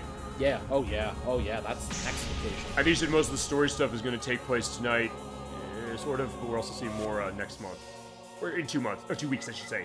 Yeah. So pretty much tonight is going to be pretty much the majority of the rest of the story. Okay. We're entering into Endgame very quickly, Right.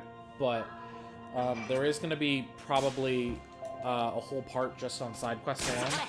Yeah, you mentioned that. Because there's a lot of side quests, and in order to effectively beef up your party, they're entirely necessary.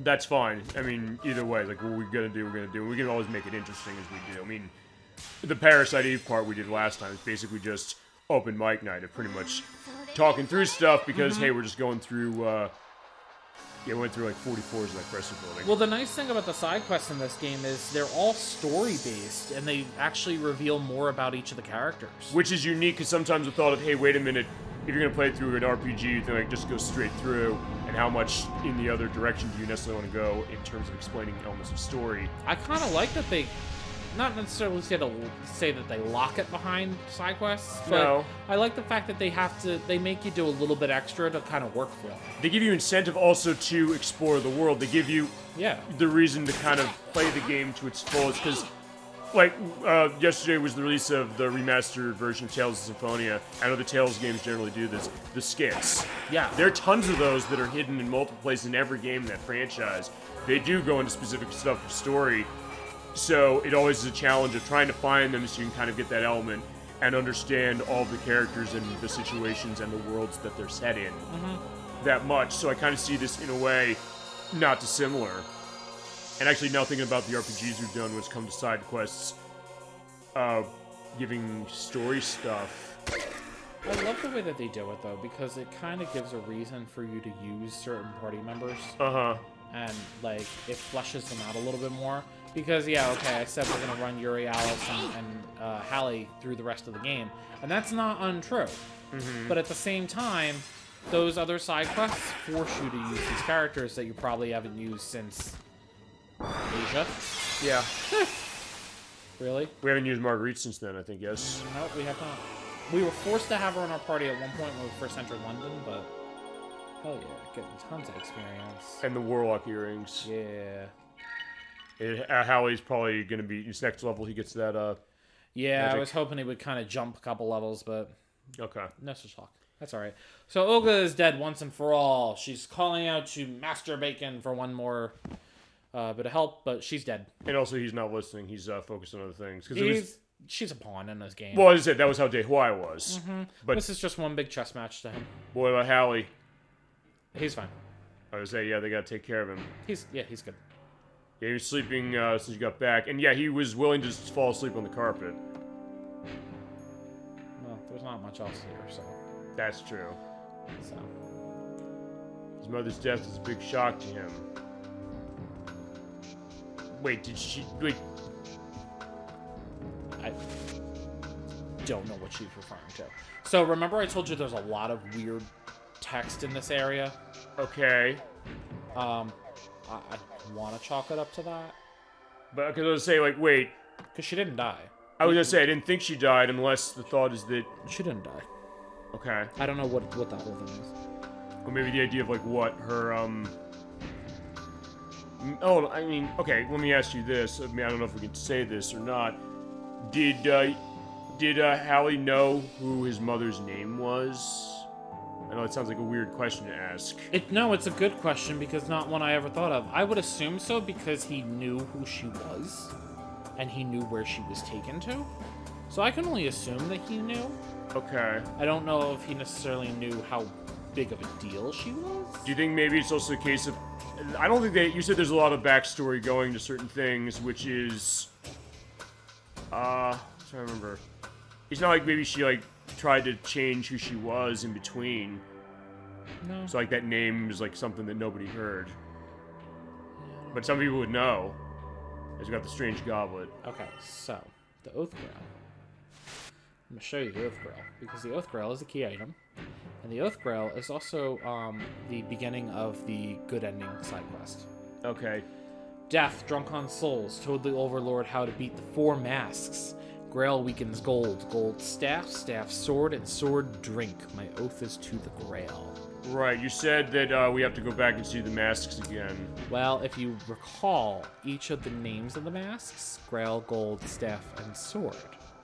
So it tells you how to beat these fuckers. So you have to basically beat them specifically according to this in order to do it. Uh-huh. Okay. It's a pain in the ass. But you know what you're doing, so... yeah.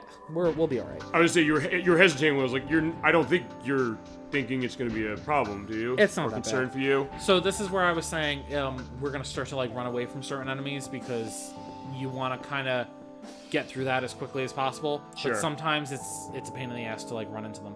All right. So do you remember the pit fights from Asia? I would say this looks like a different room, looks like that, but also wait. Oh, there's another room down from in this hideout. We're doing these again. Well, yeah, but not right now. So Sharon, this little girl, found out that she can summon monsters. Okay.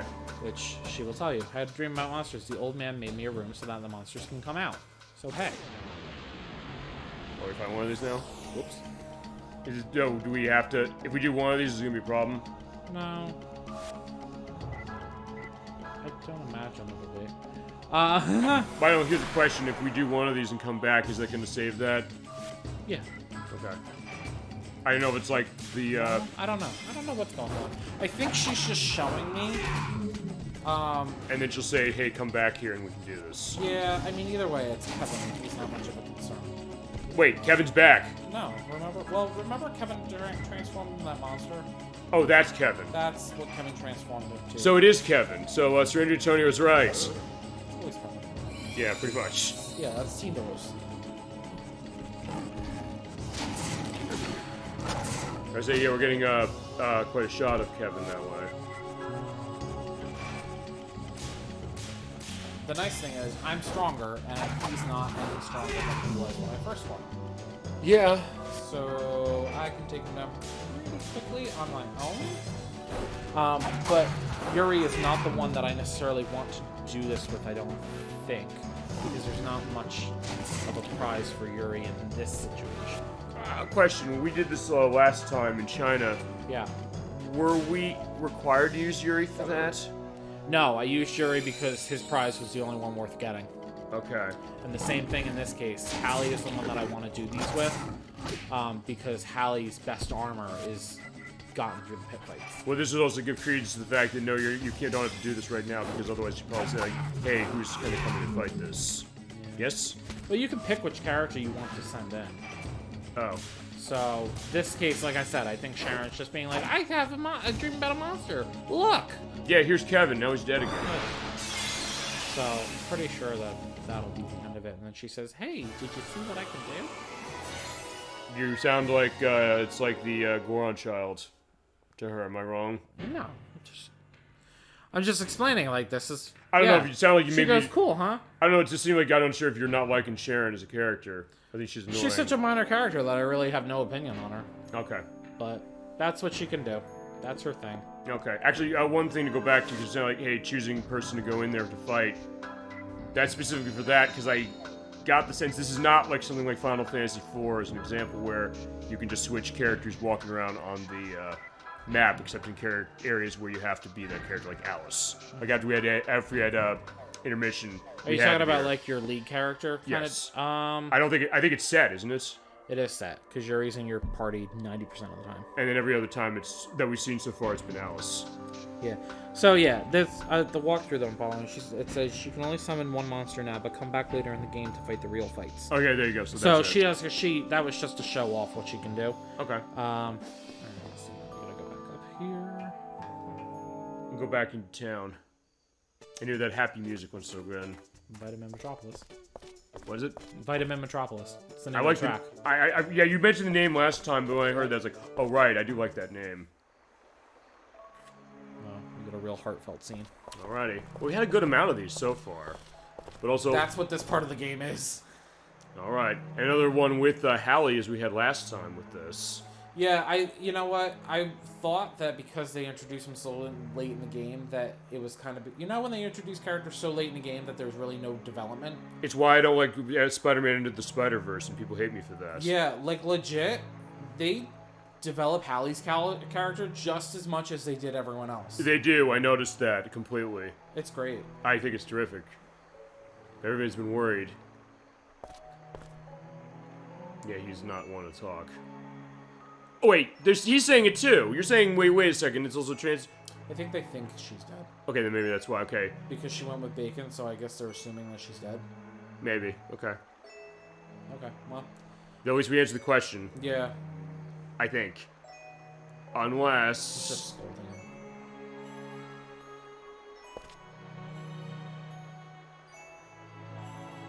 him. He would understand. That's the point. Yep. Chatting the God for taking place for 3 years, and I thought I finally rescued her. So he was old? He did not look 13 in that cutscene. Definitely, if you can find ages, please. I will. Because I have no idea how old he is right now. I will. Absolutely, I will. I think I found something as far as what his age was. I think I put that in the last part. At least I think I did. I'll dig it out. I'll dig it out. Don't worry. Don't worry. So that's also the challenge of the edit. That's why I love to do it. Yeah, cry your whole life away because that'll make your mother happy after all. And Yuri knows because, hey, he ran the case with his mother, but it also, I guess, is that compartmentalization of loss. It's really fucking sad. It's sad, but it feels authentic, too, you know? Actually, I'm not gonna lie, the fact that I'm able to, like, sit here and, like, watch it again, like, it's sad. You really, is it that kind, I mean, it's the kind of thing that it's that much of a heavy thing? Yeah, no, it's... But that's a good thing, you know? And I mentioned Metal Gear Solid. Oh, yeah, like, he said, like, no, I'm not gonna take this. I'm not babysitting a weakling, which... This is, I guess, Yuri's way of doing it, but you said that brotherly element, which is that... It's tough love. It's a tough love, but it's also the idea that, look, Yuri is also understanding. Like, in some ways, I don't know if even he knows what to do. But I was saying, like, hey, with Metal Gear Solid, that's a case where we have a lot of emotional elements that I was not expecting. You'll have a lot to look forward to playing that game, for sure. But I get that out of this game, too. You really get the sense that this is something that's very honestly developed and set up, that you are feeling this connection, and you don't get that out of everything, even when they try to make it work. And so I think it goes to what you're saying about how personal and focused this game is, that it is able to have that reaction on people, and the fact that people like you, people like Chasm22, a lot of people who played this, why did it have this following? Why are people still holding on to this? Why they want Penny Blood so bad and remake of this? And that's why. And I get it, 100%. Flashback. Alrighty, so there is Father Elliot. Father Doyle was the name of the guy that Olga offed. Okay, they didn't name him back then. Yes, they did. I just couldn't remember it. Okay. Father Doyle. He said he was going to go meet Cardinal Simon, as you mentioned. Has he not shown up yet? Right, which we had mentioned of Cardinal Simon last part. That's whose mansion was the orphanage. Okay. Haven't found him yet. But is he really going to come by?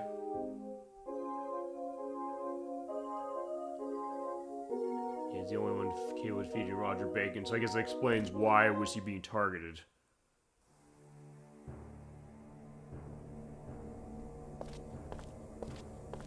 Speaking of which... It's Bacon! I love you!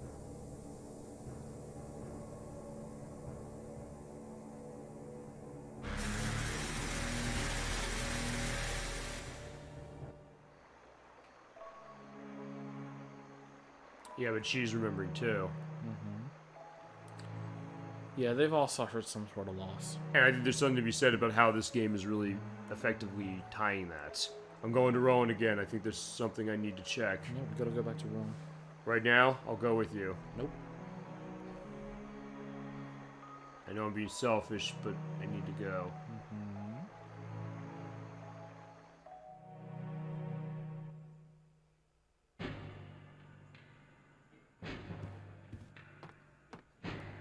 What, you let her go of herself? Yeah, by the way, hi, Zhuzhen. Yeah, right. Been a while. And Keith and Marguerite.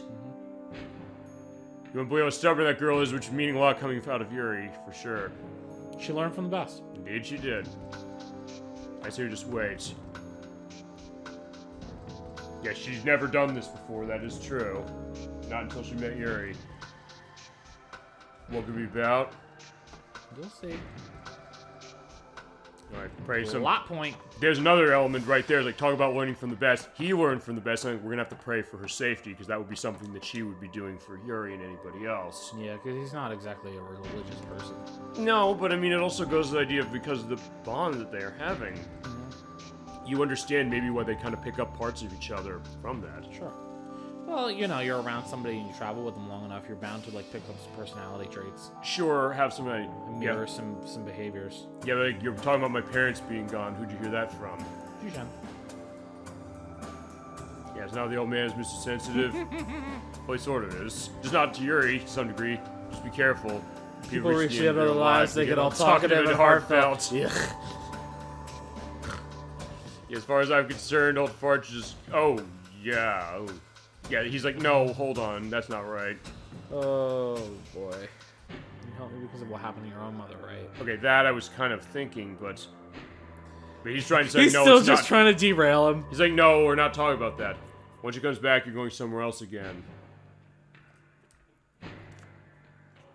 Gotta find this old man of Wales your mom was talking about. Yep. I want to go with you. Of course you do. Okay. That's that line again. You were saying, like, wait, Told you. thou hast not won even once. I looked up what that was. I think it was, like, maybe something of a proverb, but even then, I was Doesn't like... make sense in any other context. And I think there was thought of... I think I found something saying that maybe the thought of what it might have been, but never on 100%. Right. Yeah, don't do that for your mother. Do it for me. Because she did whatever she could. I want to do whatever I can.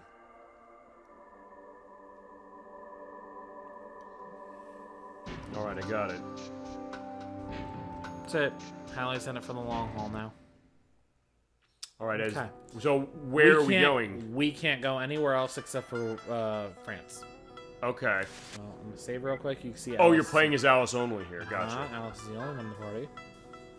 Alright. I'm gonna save real quick. Is this going to be a case where, because you only have one party member, you're going to be concerned about what the dynamic of that's going to be now? I'm not concerned.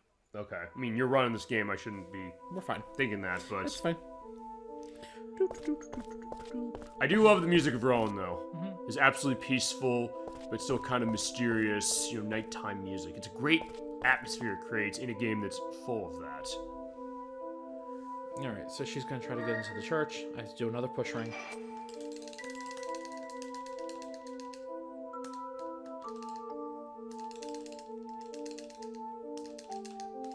Oh, you have to hold it in that direction. I think this is a little different than the last one we saw. Yep. Where it's like, because at first it said, oh, you just stop it in that area like you did last time, but in this case... It holds until the time runs out. Okay. Yeah. Those are a little bit more of a pain in the ass, but Okay. it's alright.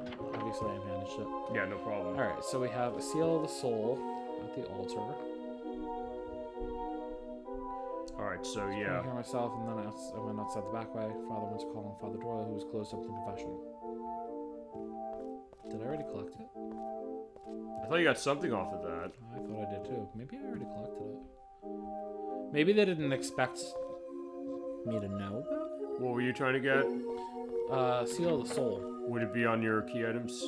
I have so many of them. It's not. No, it's a consumable, and I already got the cape because. Yeah, I know we came back in here for the couple last time. Find some hidden paper. What if Father Doyle was doing here? Yeah, because he was locked in. We didn't see this as Yuri when he came here, but why didn't he come with us?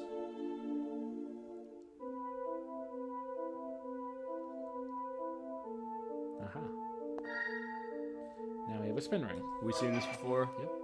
It's just a normal ring. Okay. Oh yeah, we have seen this. There we go. There's a hollow on the back of the shelf, a hiding place for Father Doyle's papers. I have committed a terrible, heinous act.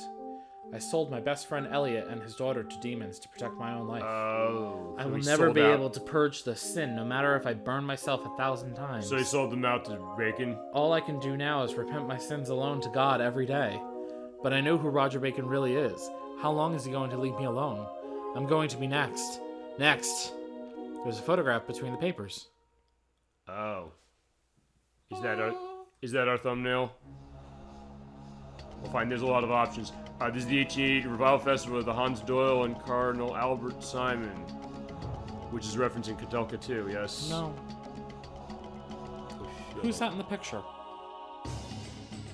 Isn't that the, that's the priest we saw last time here, right? Up there? Who's that? That's Roger Bacon. They were in cahoots. Is that right? No? Okay, so it looks like Roger Bacon. Who are they saying it is? Wait a second. Bacon took him over. No. Or he possessed him. Bacon is an alias he's been using that's actually Albert Simon, the guy they've been waiting for. Oh, shit. Oh, my God. Plot twist! Yeah, massive plot twists. I've been hiding this the whole time! It's been Albert Simon the whole fucking time!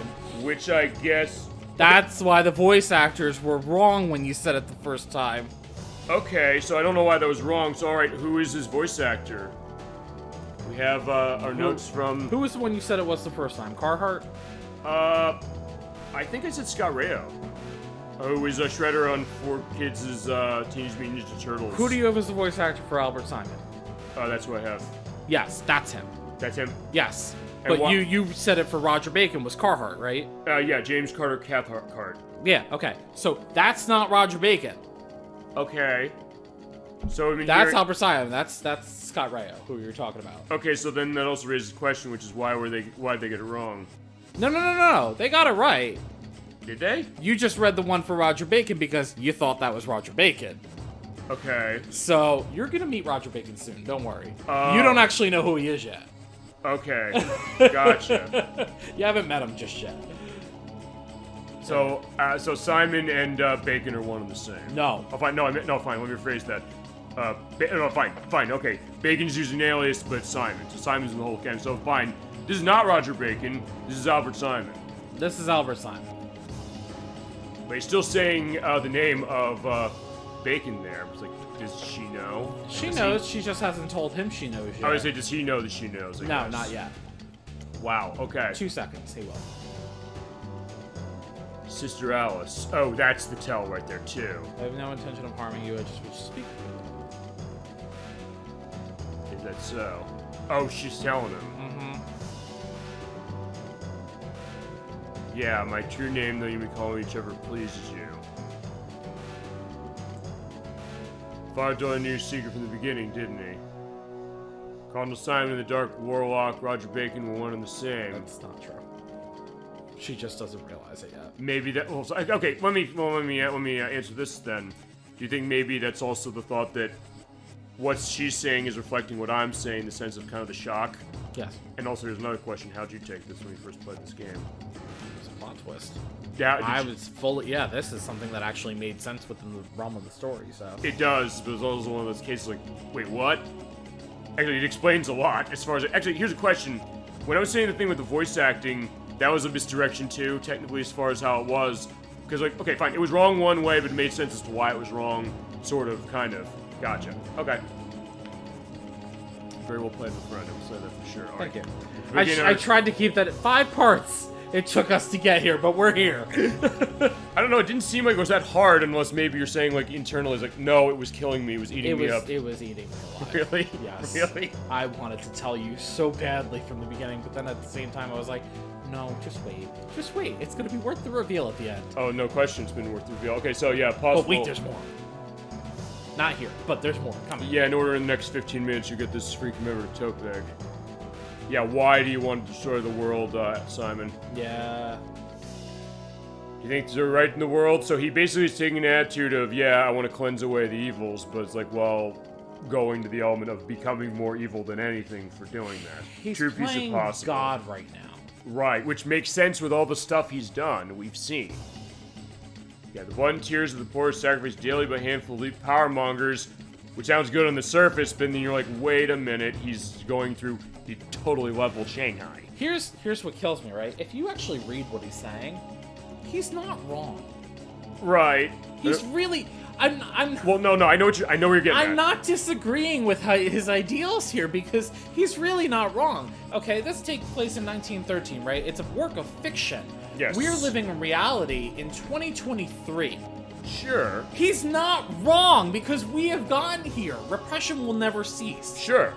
But, He's totally right in where he is. but that's an interesting thing, you're right, because that came up when Black Panther came out, the first one, which was, they say the villain you understand to some degree, while also saying, like, wait a second, what are they doing for this? But exactly, you're right, and that can be a fascinating thing, that you get a case like, instigators of the the full resistance of the elite will stop at night to keep their power, and that's a fascinating thing, because sometimes, here's the thing about this, sometimes you think about this when it comes to a villain, as far as sometimes it's obvious, like, fine, they kill somebody, or they want to kill somebody, so that's clear. But then the question of, okay, the why behind it, sometimes like, I want to kill him, but then again, for something like this, it's like, that makes sense, which makes it maybe more disturbing. It's like, ambiguous. Yes, because what I love. we are playing quote unquote the good guys, and we're fighting against this big evil.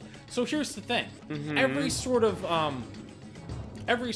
proponent for change throughout history has been met with resistance of the elite, just like he's saying, right? Sure. Here's the issue, right? It's not so much the ideas that are misplaced. It is most likely lies in the execution. Sure. It's a lot of the time it comes down to poor execution. Right. And that's an interesting thing to be seeing about this, because here's the other thing. One thing I'll say is that I don't think this is the perspective that we're saying that we think like Alice and Yuri are bad people because of this reveal, but it's also changing what are we like. It's changing our outlook. Because you're saying like, wait, it seemed pretty clear cut that what was Bacon as we know him now, Albert Simon. Why was he doing what he was doing? He's saying revenge. He's saying he wants revenge. That's the other thing, but also the idea of the fact that this is his reasoning, and in case of maybe a little more chilling, you think about that because of that ambiguity. And there's something to be said about the fact that the way that this game is written, that is very impressive that they're able to get that out. You don't always get that. You don't always get a case where you're able to come up with an ambiguous element of a villain, or any element like this, where you sometimes like, it just sounds nuts. Like they're not trying to just rationalize this off of nothing really. But in this case, it works. I don't think I've ever truly, like, empathized with the villain the way that I do with him. It's a complicated thing, because you're like, hey, you can kind of see where he's coming from, but then the question of... There's no black and white anymore. No, that's a fascinating thing. They threw it right out the window. They're like, oh, no, you thought he was the big bad. And yeah, he's the big bad, but at the same time, it's his motives are justified. It's complicated, I think that goes to sometimes the thought of a game like this, especially with, like, RPGs maybe at the time. Maybe there's the thought that... Fine, not that you don't see shading of great characters. We talk Final Fantasy, you talk cases of some of the villains in the games like that, where...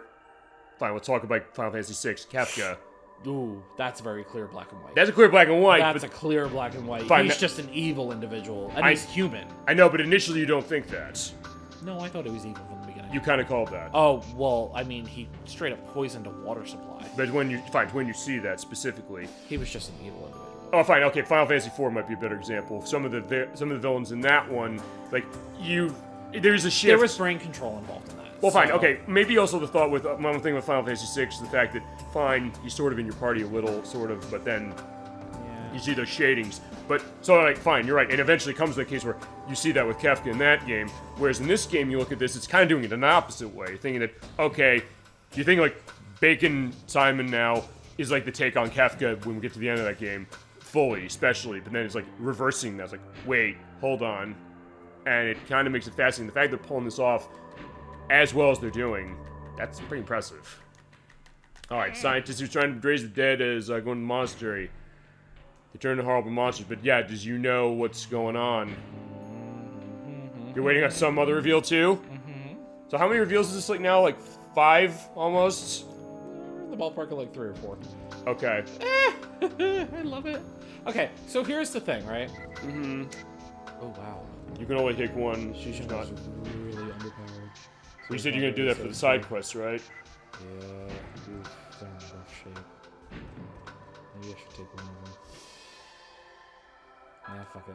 All right, fine. We'll run. Fuck it. Hallie is it. I don't care. He is the one. All right. Okay, so. He's funny. You almost seem more excited about some of these revelations than even I do, which is saying something. Also, you know it's gonna happen. I'd like to watch your reactions. It's fun for me. Mm-hmm. Well, it's also, as I said, you have the benefit of having read the script technically because you know where it's going. So the question of, okay, then this is coming, then this is coming, then this is coming. I have looked into every nook and cranny I could possibly think of in this game. Oh, absolutely. So, okay, so we have... You remember that slingshot we gave to Joshua last part? Yeah. He gave it back to us. Improved. So easy to use. Thank you. I wear shorts because they're comfy and easy to wear. We have to give you when we get to Pokemon Generation 1. So, we can go into Hallie, take off his Laurel slingshot, give him his approved slingshot. You just create this twisted weapon. Oh, wait. A slingshot is used to create this twisted weapon. Isn't it just a slingshot, though? Cause great damage and even petrification. Contains the tortured soul of a small child. So, I don't know, is it just a slingshot? Well, no.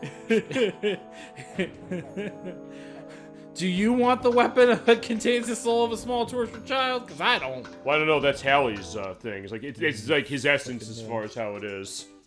Or I was thinking like if you're familiar with like Celebrity Jeopardy on Saturday Night Live, the idea is like, what is this object? Shows the hammer, and nobody can guess what it is. Like it's like, you know, when you're hanging in the square from those, you mean the stocks or pillory? Mm-hmm. It's like, yeah, that. It's a freaking hammer.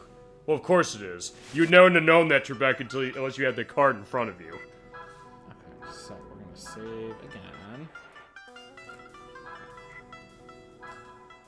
And we're gonna go backtrack a little bit to the mental hospital.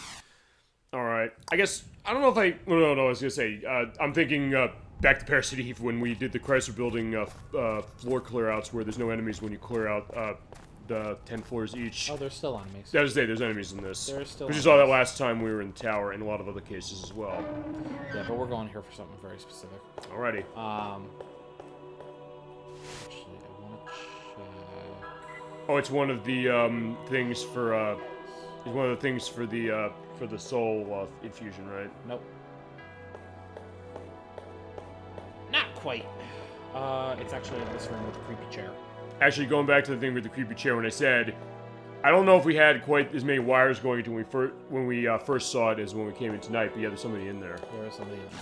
So I'm not going to talk to him just yet, because he is actually a lottery member. Also, yeah, there's nobody in the chair now. Yeah, well, let's just stock background. Okay. That would be interesting if he was still there, like, wriggling. But hey, he's a That'd lot... be creepy. I mean, it's creepy enough as it is. Like, fitting, I mean... Yeah. Oh, that's right. The hit areas, the strike areas on this are super small. Oh. Because you can do a petrify. Yeah, that which wasn't is just fine. that wasn't just for you know, stating. But that's a good thing.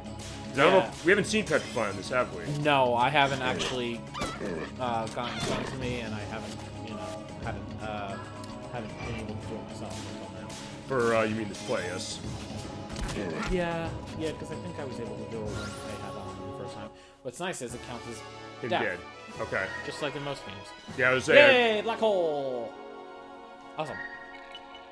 Well, because I was talking that with Gemini 96, who's starting our practice on Earthbound, which we're going to do in a couple months. But I said, it's a case like, because actually that has a petrification element too. I said, is it a case where all your party members have that happen in this instant game? I was like, yes. It's like, oh no, I'm scared of that after...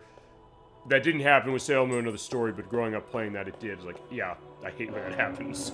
But thankfully we didn't have it happen here. Okay, so For I'm us. Go here. It's actually a weapon for Keith. Deathblade Jiru. Yeah, it's a weapon for Keith. I never actually equip it on him because it's not good. But Why not? it's just not good. It fucks up your stats. So wait, they just drop, is that the idea? Well, that's always there. I just wanted to pick it up for completion purposes. Okay. So I'm going to save because this is the closest save point to the lottery member. There's probably something really good off him we want to take. Alright. Not that I'll ever, but May as well have it. good to have. I don't know, maybe there's going to be a case we do end up using it. But we'll Maybe see. wants to show it, but Well, we'll see what happens. I get nervous using it. Okay. It's another point card for shopping. Okay. It's actually the last point card. Okay. Where you can get a 50% discount and 25% markup. Yeah. So it's fantastic. Yeah, I love Sailor Moon, so Dolly Finn says, yeah, we had that window. You were involved for the Sailor Moon story play, but I was like, I didn't want everybody petrified when we played that. At some point, as I said, I gotta figure how we can show some of those other ones. I want to see if I can find the reproduction cartridge of one of the fighting games from the Super Famicom. Because about the people who made Blaze Blue and Dragon Ball Fighter Z. Because yeah, it looked pretty interesting, specific, and we have kind of that industry thing when it comes to that company. In fact, Electverse, who comes in the show, he tends to indicate them a decent amount. We're gonna do Blaze Blue, planning to trigger on his take eventually. And I know he also indicates something I didn't know, which is that the Sonic Drift games on the Game Gear were developed by them, the racing games. Which I was kind of surprised, like, really? That's kind of neat. And they also actually, I was talking Contra Hardcore that we're doing in a few months. They did the sequel to that game, which was actually not called Contra, though. It was called Hardcore Uprising. It was on Xbox 360 and PlayStation 3. I have it on the 360. It actually looks like Blaze Blue in terms of what the graphic style is. I don't know why they didn't call it Contra, even though I think Konami published it. But it plays a lot like it. Let's see how lucky I can get. If I'm lucky, I can get from that save point all the way to him without running into a battle. And Alrighty. Introverted Chopin. I was gonna say, is it supposed to be a reference to the composer? Maybe. Couldn't tell you. Yes. Well, fine. Doggin's not saying yes that that's it. I don't think, but maybe. But just the idea of like the understanding of some of the stuff.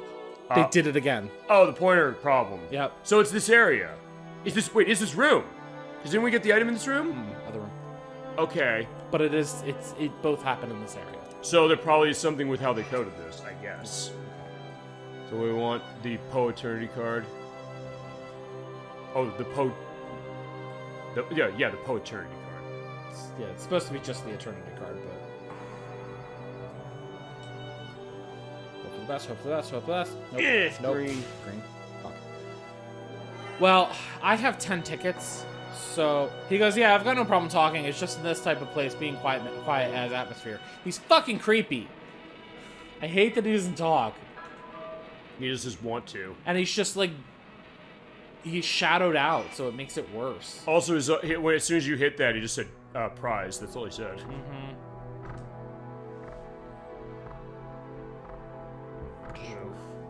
Alright, after 2, I'm gonna reload. So it's funny, with your upscaler, I can actually see more detail on him than I've ever been able to see playing this game. So it kind of does make it less creepy, which is nice. But I could never see that he was like wearing a suit.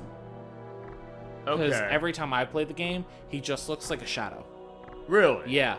So that's an interesting distinction. We mentioned that when it's come to running retro systems this way for this show, and also because the other thing is like not only are we using the upscale, I'm using the component cables for this, but it is interesting getting a sense of because I think I might have asked you this part 1. I'll reiterate this again just in case. How much, especially since we've gotten 5 parts in now, how much do you think that running it with the tech we've been running, has it been a case of maybe a thought of almost I think we said this when we were going to do this game before we actually started playing it, that this was something that you were saying that it was almost like looking at this game anew? Yeah. Oh yeah, no, it still looks... I still love how it looks either way. Obviously, if I have the choice between, playing it in its natural state or like having it upscaled, I would like to see it, upscaled a little bit. It definitely makes everything look a little bit cleaner.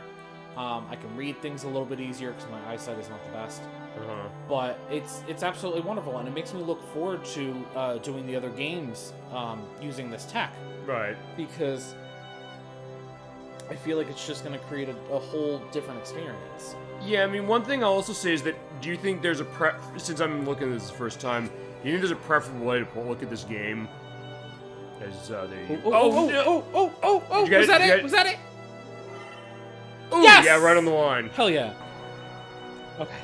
Okay, as I was saying, do you think there's a preferable way to look at this game, looking at, I guess, from... I guess then when you played this, then you played it on the PlayStation 2 with, composite cables connected to a CRT. Yep. Well, Television, basically, not yes? necessarily always to a CRT. A little later with that, I guess, now, right? Well, right now I have a hookup. My 55-inch TV actually came with component cables, composite cables, whatever. And it doesn't look terrible, but it looks better here. I mean, it's definitely different, because, I mean, sometimes... Because we mentioned this before, the idea that the... when it comes to a high-def television, whenever you're running it, it's going to look different when you plug it directly into it. For certain things.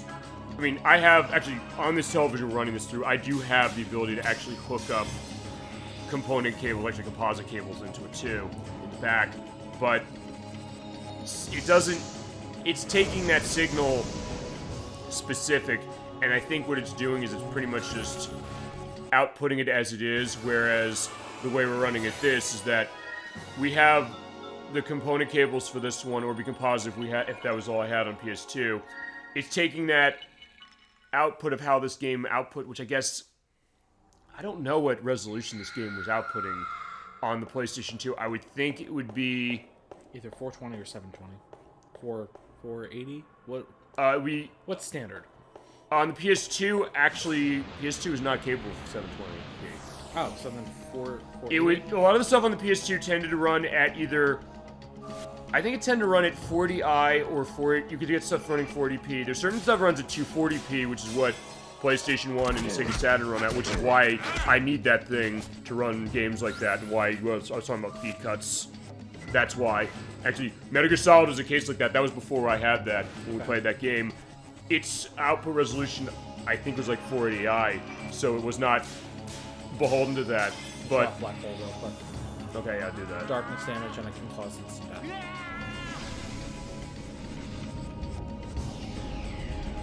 I like that sight. Cool, right? Yeah, going to the planetarium of death. How do you know it's an instant? Oh, it says death on the screen if they get an instant death. Right? Yes. Yes, and it also tells me in the little description that it can cause it. Okay.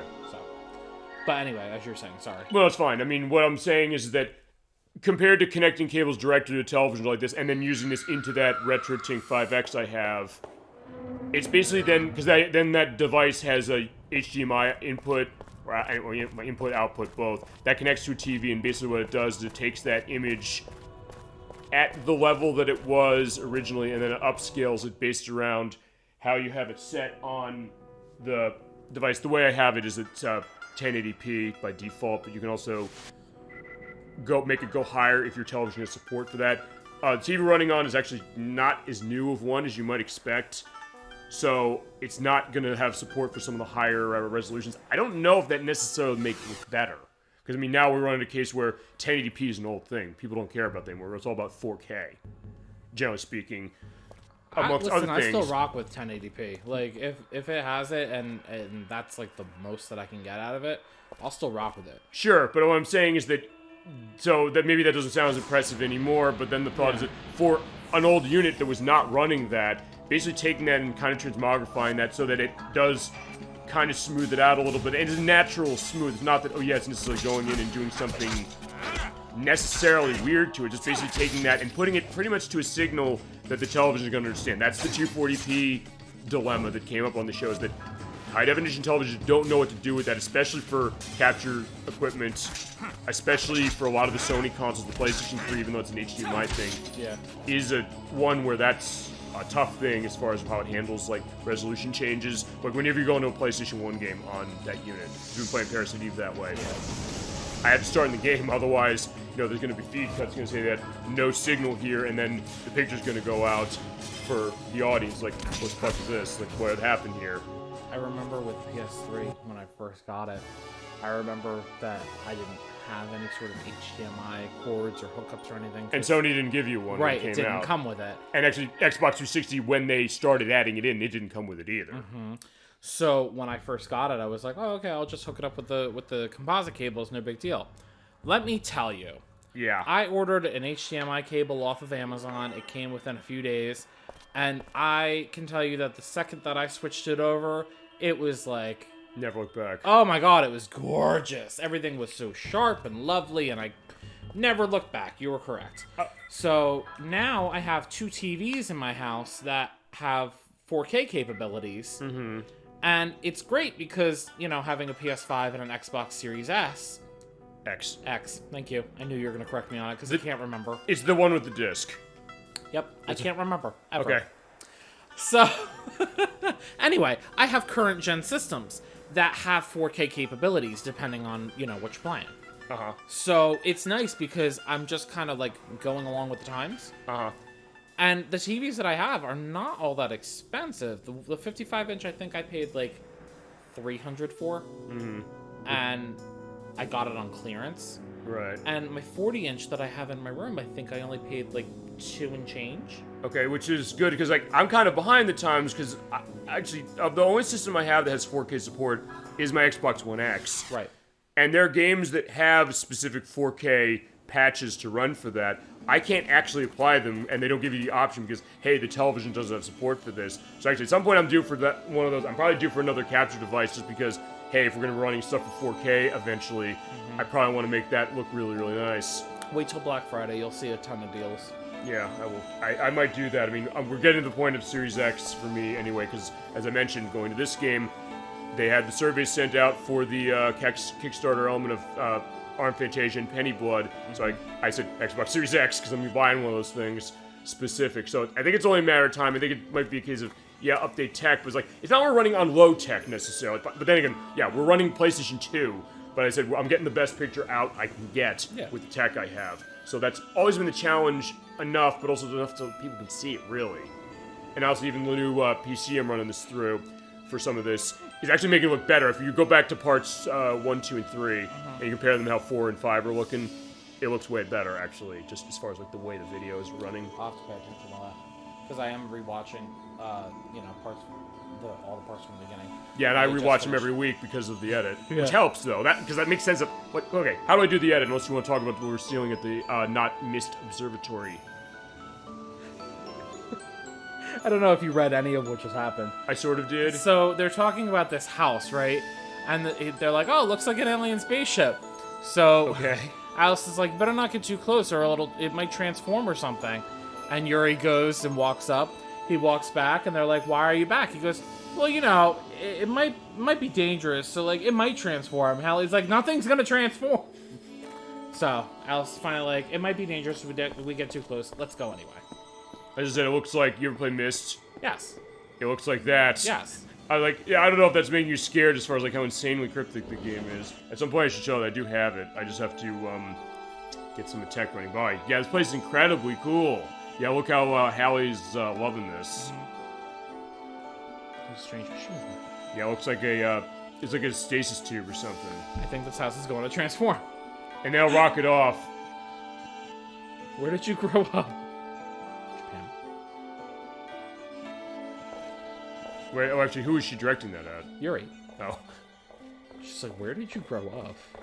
Like, because he's thinking like a child. Or you're saying like space or space. Did you say space? For, you know, the Sonic Heroes thing. Alright, so there's the schematic setup. So I have to go here. Got the light gravestone. What's that, color thing out there? Or that door? This purple thing? Yeah, that. You'll find out. It's Okay. it's a vending machine. A vending machine. Okay. You'll see. See, it's funny. I was also maybe thinking we were talking Bioshock sort of off at one point. It does look like one of those machines that you get one of the vials from. No way. Kill your craving at the Circus of Values. I don't know if you played far enough to see that. I've watched a full playthrough of the first one. I love that game so much. We should definitely show that. Alright, so what I'm doing right now. Hey, that'd be a great one to run Halloween, although I know I'd need multiple parts of that game. Oh, yeah. So, we are gonna go to the graveyard, because now we can finally get the light fusion. Alright, let's do it. Yeah, walk towards the light. It's safe. Trust us. So So this will make number 3 for us. All right.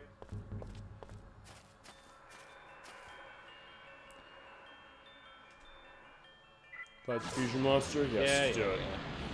Let's do it. Let's do it. Alright.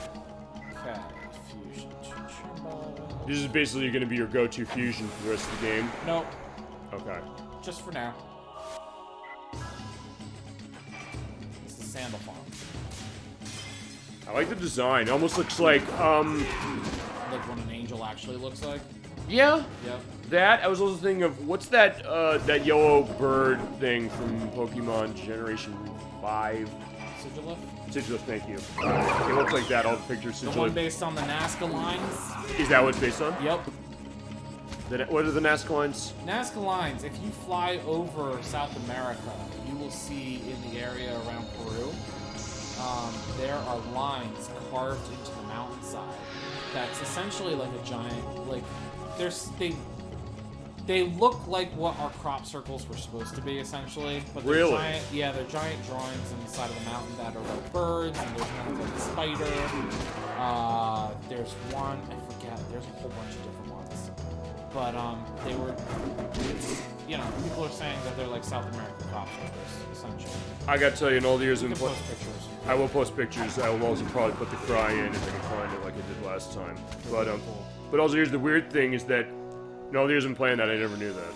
So thank you for giving an indication. Oh, that it was based on Nazca lines? I had no idea that. Oh, yeah, I got you. I never heard that. I got you. Also, I guess one other thing I guess I'll say is that since Generation 5, which is black and white, and then black 2 and white 2, they were set in what's supposed to be Pokemon's equivalent of America. Yeah, New York. Technically, New York City. I would think maybe it would make more sense it was in Scarlet and Violet as far as the fact that that's Spain? Oh no, you said South America. Yeah. So wait, there's nothing in South America specific for Not yet. Pokemon yet. That might be Gen 10's idea. So first it's like, okay, that's probably why as far as it's in that one. It's like, okay, fine. Because yeah, they've said specifically that each of the regions are based off of a certain part of the world. Kanto is based off of Japan. Johto region in Japan. Yeah. Johto, specific. I forget which region it's based off of. It'll be down here. Yeah. Gen 3 is Hoenn. It's also based off of a region in Japan. I thought one. Okay, and then Gen 1 through 4 were based off of different regions in Japan. I thought Generation 4 was supposed to be Europe. No. No, that was Gen 8 with UK. Gen 8 was, but and then 7 is Hawaii. 6. Oh no, maybe 6 was supposed to be Europe. No, 6. is Paris. 6 is Paris. France. Okay, so 6 is Paris, and what was the name of Gen 4's region again? Sinnoh. Sinnoh. Thank you. Yeah, that's based off of another region in Japan. Okay. All right, so fair enough then. What was that? Magic attack that just missed. But he used it on me. So it's very dangerous that I transformed into the Dark Fusion. Why is that? Because I'm facing the Light Fusion, so any damage he does to me is increased. What was your choice? What was your reason then to run that fusion He specifically? was the only 3rd level fusion I had. Gotcha. Okay. That's alright, I got him in the end. I would say you understand this, so yeah. If it's like Maybe if he didn't use a healing move that healed 600 of his HP, true. it wouldn't be an issue. But, you know, Well, things can't always work perfectly. But then again, it didn't. It sort of did work perfectly, I guess, because you're able to manage it no issue. Okay, So there he is. Okay. pop him on. I do love that design. Right, he looks exactly like how you hear aliens actually described, or angels actually described. Yeah, I could see that. Pretty much. So, again, he has his question mark moves. So we're which gonna get it. we saw was actually the move Pulse. Cleared out Malice, so we're good. All right. So yeah, next time we'll get a pulse. We're going to Remington Monastery. Yeah, Nematon Monastery. Or Nematon Monastery. Next. Is it Remington? I said Rematon Monastery. He's like, no, it's Nematon. Nematon, Rematon, Nematon. Nematon. Okay. Is it? It does look like it's something out of Mist, but yeah, probably easier to manage. So, But I do like the actually, yeah, okay, it definitely we're sort going of up is. here. This is the monastery. What a sight! We go over here. Oops. We got a gravestone. Mm-hmm. Oh, that's Father Flaherty. He's dead. Yes? Or wait, no, maybe he dug up. No, he's dead. Oh, he is dead. So based on this information that you've gathered tonight, Okay. the fact that we've met Kudelka, the fact that we have found Father O'Flaherty's grave, and the fact that we're at a monastery, where do you think we are right now? Where do we think... Oh, I was going to say... What is this monastery? It's from the beginning of Shouter's Covenant, isn't it? Oh, no. This is where the events of Kudelka took place. Oh, this is it? This is the monastery where Kudelka takes place. Wait, wasn't that... It wasn't on the... But it wasn't on the water, was it? Yes, it was. Did we not see that part of it? No, it's in there. Okay. All right, that is Maybe kind of... from the angle, but this is where Kudelka takes place. Oh, this is it. Awesome. We're here. For some reason, I thought it would be bigger. Well, fine, it is Well, big, I guess. you gotta think in, you know, you're seeing like a cross section of it. Gotcha. So, oh shit, I shouldn't have done that. Why not? Get story running. That's alright. Doesn't matter. That's alright. I love... Okay, yeah, actually, now... Okay, fine. From this angle, I see it more.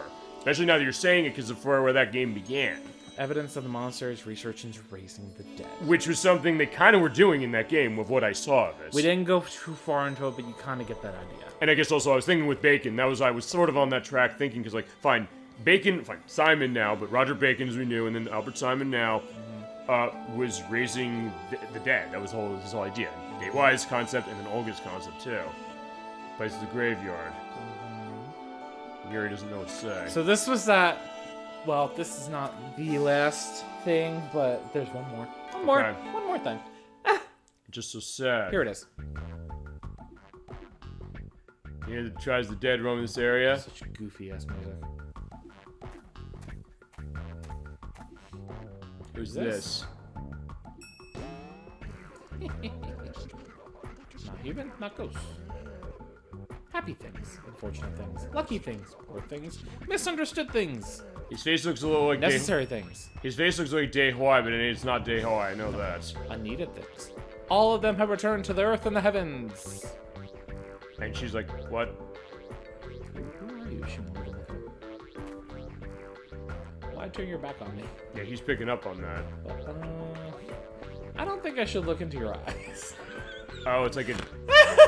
I think this might be like She feels very uncomfortable around him. she's like a demon case. Like, yeah, maybe the kid. No, she just feels he's uncomfortable. Well, wasn't that blow a singer? What's it called? Verbal abuse? The one that always spars for freedom of speech. Bada boom, bada bing. You get my meaning? No. Does he know what that even is? Hey, now, just what is with you? Me? He's a strange creature. He's a party And now all of a sudden he's in front of the camera. I love that. Made you think you can name me? Thought I'd be your new friend, huh? Oh, here's a question. Does it matter? Well, sorry. Does it matter what you change his name to for this? Can't change his name. Okay. Maybe if we had more time, then we could have been friends. I'll barely finish on schedule even as is, but boy, it would have been fun to adventure with you. Fourth wall break. Yeah. What are you talking about? It's like, what are you babbling about?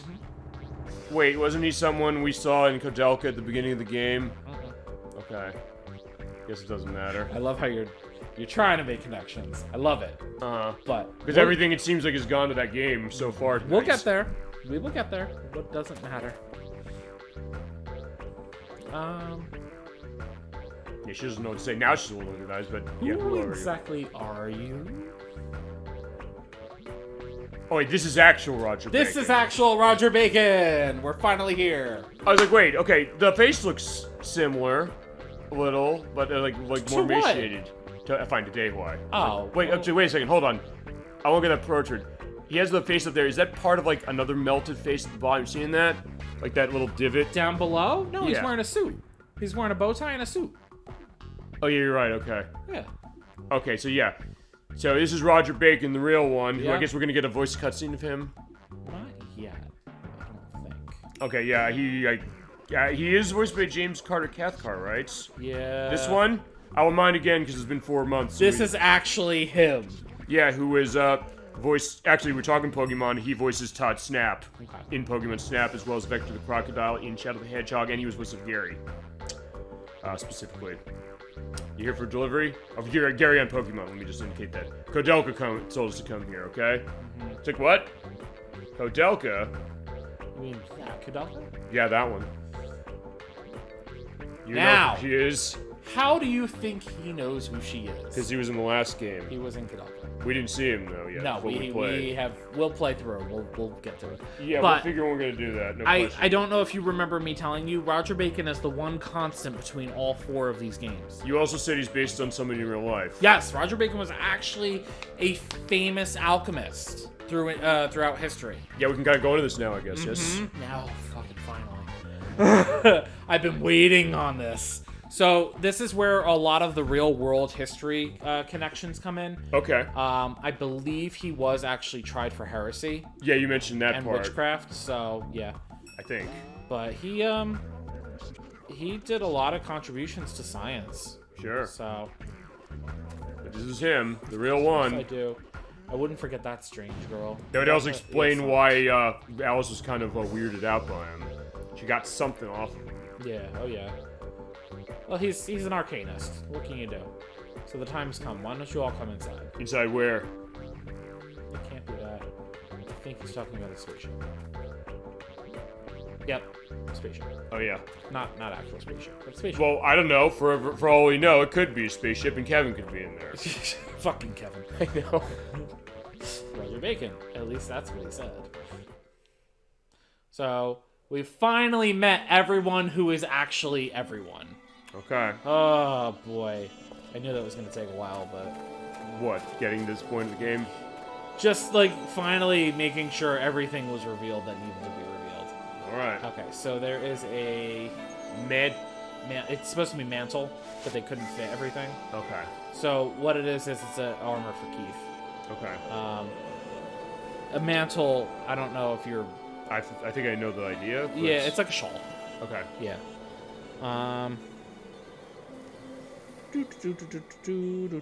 Actually, Sarandri Antonio is back. Hello. Another question also, would you ever stream GoldenEye 007? We did. We streamed it last year, although we could feasibly have a rationalization to look at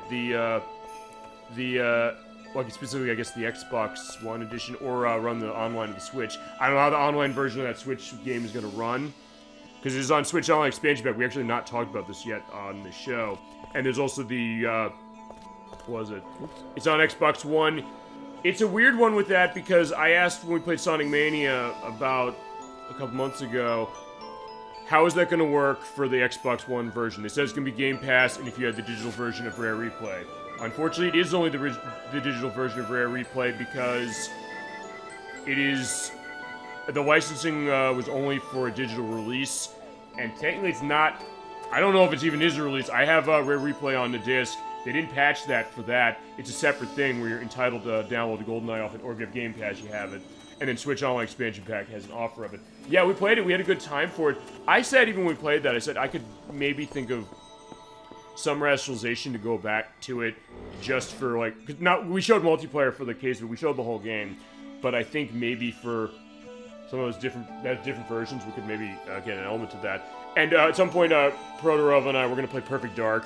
I know he called dibs on that one. Actually, as far as GoldenEye, we could also play the other 2 GoldenEye games, if you're familiar with those are. Well, wasn't one like Die Another Day or Tomorrow Never Dies or something? Well, those are the movies, but the other games of GoldenEye, which are one that has absolutely nothing to do with it, which is GoldenEye Rogue Agent, which is on the PS2, GameCube, and Xbox from EA. James Bond dies in the opening of that game, and you're blamed for it, and so you then go evil and you jump with Goldfinger. It has nothing to do with it, but they actually also remade GoldenEye.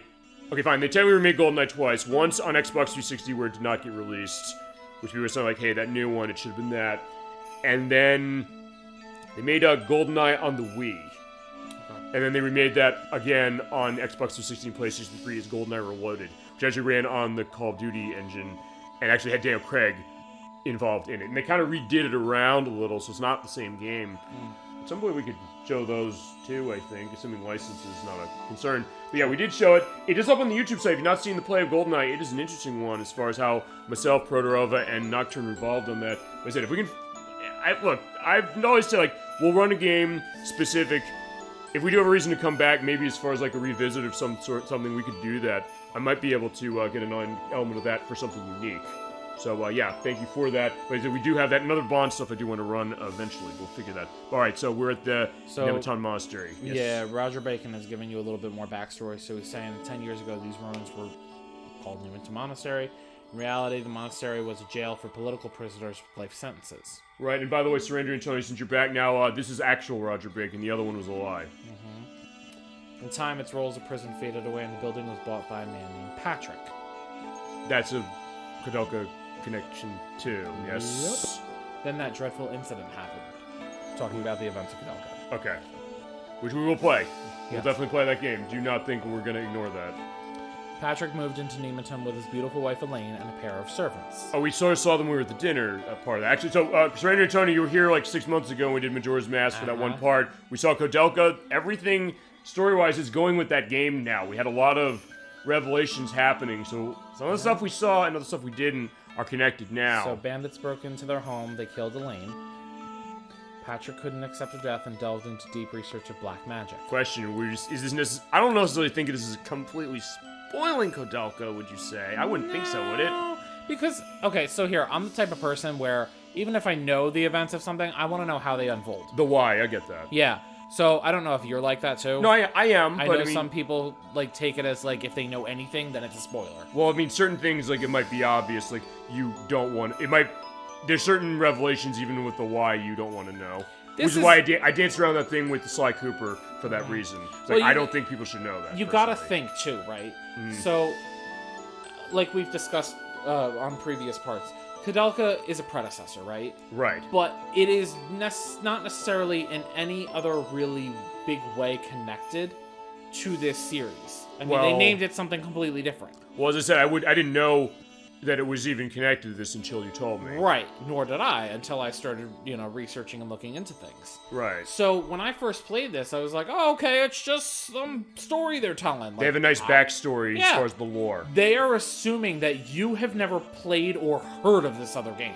Okay. So that's why they're telling you all this. Which is interesting, I guess, because, well, fine, the game came out, Koudelka came out a year before this one, in 2004, the PlayStation. It was SNK who published it. It was very limited release, from what I understand. It costs a lot of money. It runs, you bought it for $300, which is about how much it is, as far as cost. So double the price of this game. Story's the same as Jack's The Orphanage. But, I mean, it goes to what you're saying, which is that the idea of you not knowing this, and me not knowing this either right away, the thought that, hey, look at this lore, look at the thought they're putting into this. So that's pretty impressive, too. So maybe you got a point saying that, no, it's not necessarily going to be something that is going to necessarily ruin a game that you don't know about that other game, maybe. So I mean, when we end up playing Koudelka, you'll see the why, and you'll see that it goes so much deeper than just what they're talking about here. And honestly, by the time we play it, who's to say that you're going to remember? maybe not, but I mean, also that's the other thing, and I think this is also, correct me if I'm wrong, this is the reason why you said we're doing this one first, and then we do Koudelka as the second, yes? Instead of going to Shadow's Covenant. Yeah. Because I think that one ties to it. You're right in the way my thought process was working, but there were times where I went back and forth and I was like, what, is my thought process correct on it? Should we have done Koudelka first? Does it really matter in the end? I mean, for this one, no, because... We're having fun, we're enjoying it. That's really all I care about. Well, that, I think, but also for the reason you said, I would say no, because of the fact that...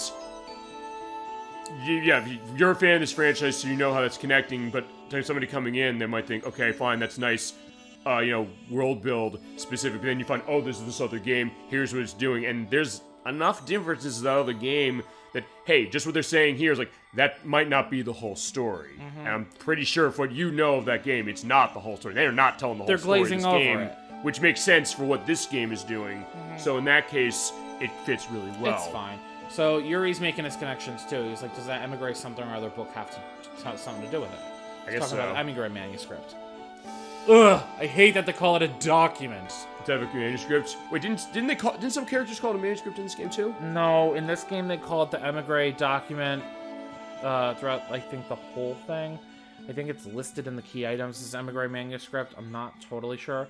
But throughout the rest of the games, they do call it the Emigre manuscript. So the fact that they changed it in here, I can only assume it has something to do with a translation thing. So wait, it was in Koudelka and they changed it to this? I think they called it the manuscript in Koudelka. Don't quote me on that. We'll find out when we play it. But Perfect I know, sync yeah, there. I know with Covenant and From the New World, they do call it the Emigre manuscript for Okay, sure. so this one they did. So he's There's also a typo there. Where's that? Roger's saying Patrick's used it in his research extensively in his research. How's that typo? It should say Patrick used it, unless he's saying Patrick has used it. But it wouldn't make sense because Patrick's dead. It shouldn't be an apostrophe S. Or Patrick had used it. Yeah, but why would it be an S? Good point. Yeah. Okay. It's a typo either way. Fair enough. Okay, I just want to get a sense of it. Okay, Anyway. so Surrender Toils was saying I picked up the Parappa the Rap remaster for the PlayStation 4. Yep, and as a result, I got it for free. Have you? Yeah. I Well, haven't touched it yet. I don't know. I have it on PlayStation. I was thinking maybe run that, but I guess I want to ask your opinion on the Surrender Toil. A, how are you liking it, and B, how is the button? How's the button sensitivity on that in terms of the timing? Because if it's better than Parappa the Rapper on PlayStation, I might say we'll do that. Because I was going to do that last year, but then Inherit Knock, my brother was visiting. I said we're doing World of Illusion instead. So we're going to do Parappa the Rapper eventually.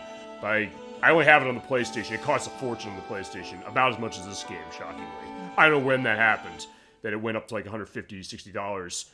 But I was going to use the PlayStation 1 to play it for the show, but if that's a better option, we might be able to use that. And if you want to call dibs on that, feel free. We can make that happen. Alright, so we're getting more with him, because, like, wait. So they were asking like how Patrick came about the manuscript and everything. He's good. I'll tell you one thing Roger Bacon is doing here is he's kind of speaking as if he is still alive. So maybe it's not a typo. I'm saying that he's kind of wanting to deny it, or not. He's talking about Albert Simon right now. Oh, Albert Simon, okay. Yeah. Because they were saying like, oh, Albert Simon probably sold the book to Patrick. Gotcha. So, no, I can tell you for a fact Patrick's dead. No, but does he think so? Oh, no, he knows he's dead. Does he want to admit that he's dead? It's not that deep. Okay, he's not that deep that way. Gotcha. Yeah, no, he knows he's dead. Gotcha. He was there when it happened, so. Okay, fair enough. Yeah, I haven't played it yet, but I will, and when I do, I'll let you know. Well, thank you. Appreciate I know it. he hasn't given up yet. So, yeah, Roger Bacon and Albert Simon go way back. Yeah. Which you'll get more of that backstory eventually. You know him? I do. He was a student. Maybe we are going to get a voice cutscene this part. I never know anymore. I can't remember. Just to go into that, whenever we have that, we mute the mic because it's not dialogue or not subtitles. Mm-hmm. But yeah, we will get to that when we get to it. You're a student, huh? Mm-hmm. 300 years. Okay. At the time period we followed the Crusaders and fought against the Ottoman Empire. So wow, it goes back even further than that. But since we're doing necromancy, the idea, hey, how would he live that long? That's how. Cutscene. I'll be back. Of all my disciples, he stood out as the finest. In fact, he was too good. Having come from the lowest and poorest class of society, Albert lifted himself up and applied himself diligently to study so that he could change the world. I saw great promise in him, and I taught him everything I knew. Law, philosophy, science, astronomy, alchemy. But in time, he began to question certain contradictions he saw in the world. The ruling classes and the subjected masses. He came to reject a world in which a person's place was determined by his birth, and he lost patience with me when I attempted to moderate his views. In the end, he brought me up on charges before the court of the Vatican.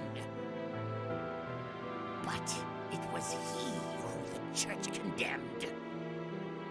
Of course. In an age of absolutism, anyone who called for the granting of rights to individual citizens could do nothing but anger the powers that be, whether in the church or the state.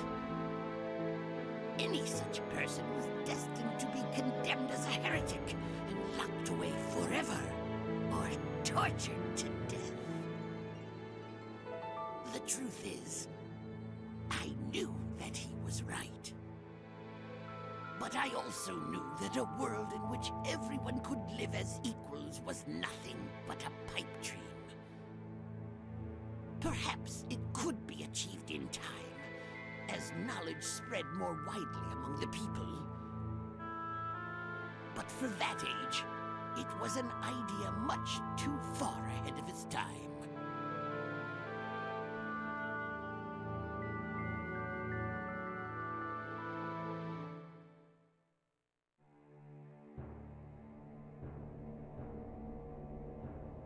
And we're back. Yeah, that definitely was an interesting case. You're saying like not being able to not hear Joey Wheeler for Hallie. I'm kind of looking at that. I can kind of sort of hear a little bit of Gary from Pokemon in him, but I like that element, and it kind of goes to what you're saying earlier. You said that, hey, the complexity about what Albert Simon's plot is, and the idea of saying like this is an age of absolutism, and why that was putting into context a lot of what you said, and I loved kind of how they presented that, and also just the way the cutscenes are operating. It just looks terrific, and it is very well put together. Yeah, and it's interesting the way Alice comes in here. He plotted revenge because his ideas weren't accepted. So essentially, if you want to boil it down to its most simple parts, pretty much Albert Simon is throwing a tantrum because he was told no. I guess so, but it's even as he says, like, hey, I thought they were going to say, no, I'm the problem, but they said, no, he was. Yeah. That changed him. His cynical smile did a little hide the darkness behind his eyes, so he basically went the whole way, saying that, fine, I'm going to turn against, as you said, the elitist, as he was saying, elitism that was going on, as he indicated. Yep, so he's looking to just tear down. Dismantle the establishment! Board by board! Oh, that was SpongeBob. I was thinking it was where that came from specifically.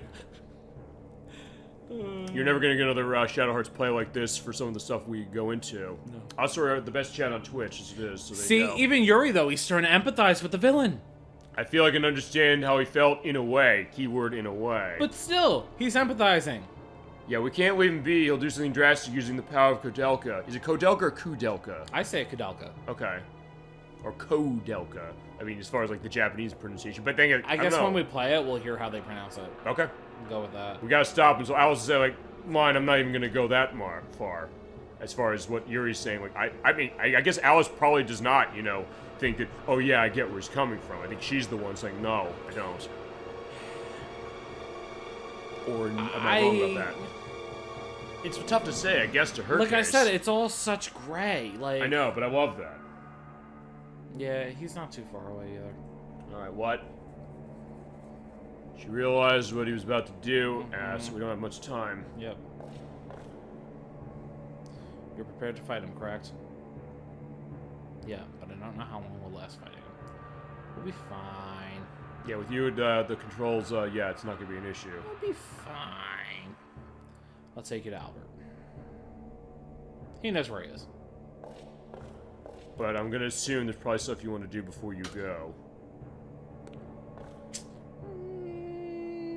Okay, that's why. Some stuff, yeah. As you said, yeah, that vending machine. The teleport isn't complete yet, but the vending machine works fine, so use it. Alright, well, this stuff is super expensive, but this isn't the point where we're good on money. Yeah, I was gonna say, look at you. You have almost over 250,000 We're good on monies. money. That's cash. There's a strange machine. Actually, I like the idea, like the lottery balls in the center. It's great. Touch it? Yeah, touch it. Don't touch it. Touch it? Yeah, touch me, baby. Slot machine. Continental Zero. Alright. New weapons. What do we want to run? Just get everything new? Not necessarily. Yeah, you're right. I think we can afford everything that's here. If I never was there. But you don't want to. We can. The only reason why I'm saying no is because the next dungeon has new weapons. Okay, they're better So than it would, these. it would kind of be pointless. Like the weapon we got from Joshua is way more powerful than anything we can get here. I will get the new armor. Okay. So we'll get. We'll get 3, just to be on the safe side. They run on not all the Males. characters? Oh, they're on the male characters. On the Gotcha. males. So in case I have to have Zhujian or Keith on my party for whatever reason, I'll have a 3rd one. Gotcha. Just for funsies. Okay. So, And you have your better point card right now. yeah, as to whether we're gonna get out that high, questionable. Is it that hard when we get up to that? Oh yes, the slivers are very tiny, Oh, let's see. and I get very nervous the higher it goes. See? Oh. So now I have to buy it at 44 grand. Boo.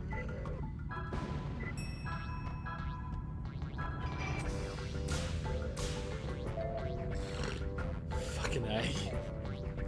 I don't know, is that a good... I'm glad I have so much money. Okay. Yeah, you gotta manage your business that way. Damn it. We have some of these. I have these are so important. The willpower. Willpower. They, you know those SP lowering moves that we've been getting hit by throughout the game? This does nothing with those anymore, yes. This makes them beneficial. It's perfect. Spares. And then items. I need some items, like, for real. I was gonna say, you haven't really had cases where you've had to buy items recently, but I guess it's been a while. It's nice to have backups. No, yeah. Let's do 30 of those.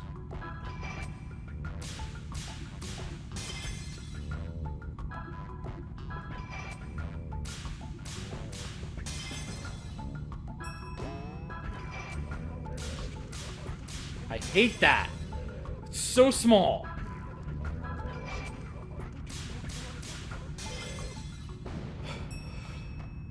Should I do it? Do you want to do it? No, but I'm gonna do it. Oh, you want to do it? No, I don't want to do it, but I'm gonna do it. Oh.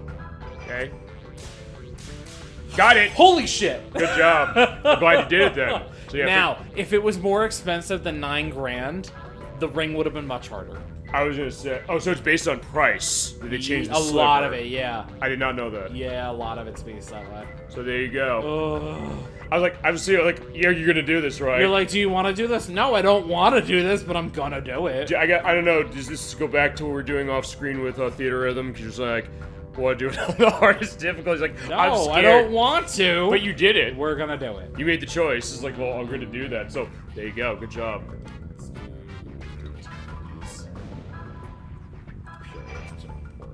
All right. Who knows? You could just be buying shit for no reason. I don't know if I'm gonna need them. Well, you got to be set. I mean, fine. We ran into that a lot of times with a lot of the other RPGs we played. Listen, I'd much rather be over-prepared than under-prepared all That's the time. true. No, that's true. I mean, look, I've ran into that. Well, fine. You're going back to the thing with the items or the weapons here being cases where you can get better stuff later. I mean, I did that all the time with Super Mario RPG, which was, hey, you could buy items in shop which you didn't really have much of a use for because they're better weapons. I mean, fine. Mario has the Masher, using that for most of the game before it's something more powerful comes around. So in that case, like, all right, if you know that, but then when I first played it, no, I didn't know that. So it's like, okay, it's a little bigger as far as what it is, and also in the case of that game, the Masher's not easy to get. You've ever gotten that? What is it? The Masher? Yes. Oh yeah, doing that jump off of the block in Booster Tower. Mm-hmm.